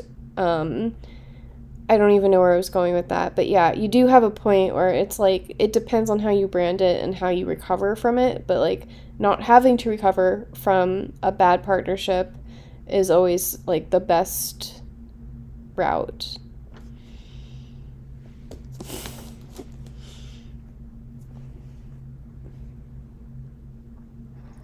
I just have to say, as somebody who loves Amy and loves her art inspired by banned books, is that I didn't get into NFTs till like last Friday. I never even like put anything up, and I've been making these artwork, and I send it into her for her gallery, and it's a pure collaboration because I want to see Amy succeed. I want to see her art, you know, I want to see everything that she does succeed. So I like being in these spaces with her. I feel comfortable with her. I feel comfortable asking her questions about NFTs, having her look at my desktop last Friday. You know, that kind of built trust one-on-one allows me to collaborate with her on a level that I probably wouldn't. I'm Zeller. I would collaborate with Zeller too, because I know these two ladies. And because I'm new to the thing, yeah, I'm a little terrified. I gotta tell you guys, it's kind of a crazy Wild West, you know, what's going on. And these spaces, knowing people, knowing the cut of their jib really helps me. And Amy, I know you are 30 minutes away from bedtime, so keep going. I know. I was actually going to say that for Amy, because she does so much for the community. She's super helpful to me, helps me talk through things, has been super supportive. She's got the level-headed mind to do this. I'm sorry, I'm like fading as well. But I want her to take care of herself, and I know she always gives. She's always giving, and she'll stay up late. So I just want to make sure that she goes to bed at a good time. So whenever you want to go, Art, please. I know we have so many great people in this space. Rug the room. That's what I usually do. No, it's cool. It's cool. I'm going to stop streaming and actually start, because I have to give my cats their treats. It's like a whole thing. So we're still a few minutes. We're good. We're good, you all. I'm just saying that, like, advice to get into NFTs, like, it's never bad advice to say, hey, listen. Like, just go into rooms and listen. Go onto YouTube and listen. Go to different websites and listen. Don't click on links. Someone did that to me today. I was like, here's my Google form. And they're like, I was told not to click on links. And I was like, fair enough. Fair. Good, sir, good security practice, but oh my gosh, it really helps me with my organization. I'm not gonna lie. Like, I keep telling people it's the same story, but I do, like, I will, like, if you are insistent, I will take your art from Twitter DMs, but my fear is because sometimes my DMs get really flooded, and I don't want someone to come to my metaverse expecting to see their art, and it's just not there because it got buried and I just didn't see it. And, like, not including someone because, like, they sexually harassed me is different than just, like, just forgetting that it existed, because Twitter sometimes hides DMs and is dumb. So yeah. How long has the space been running for, Amy? Oh, this is... So, okay, so instead of answering I'm going to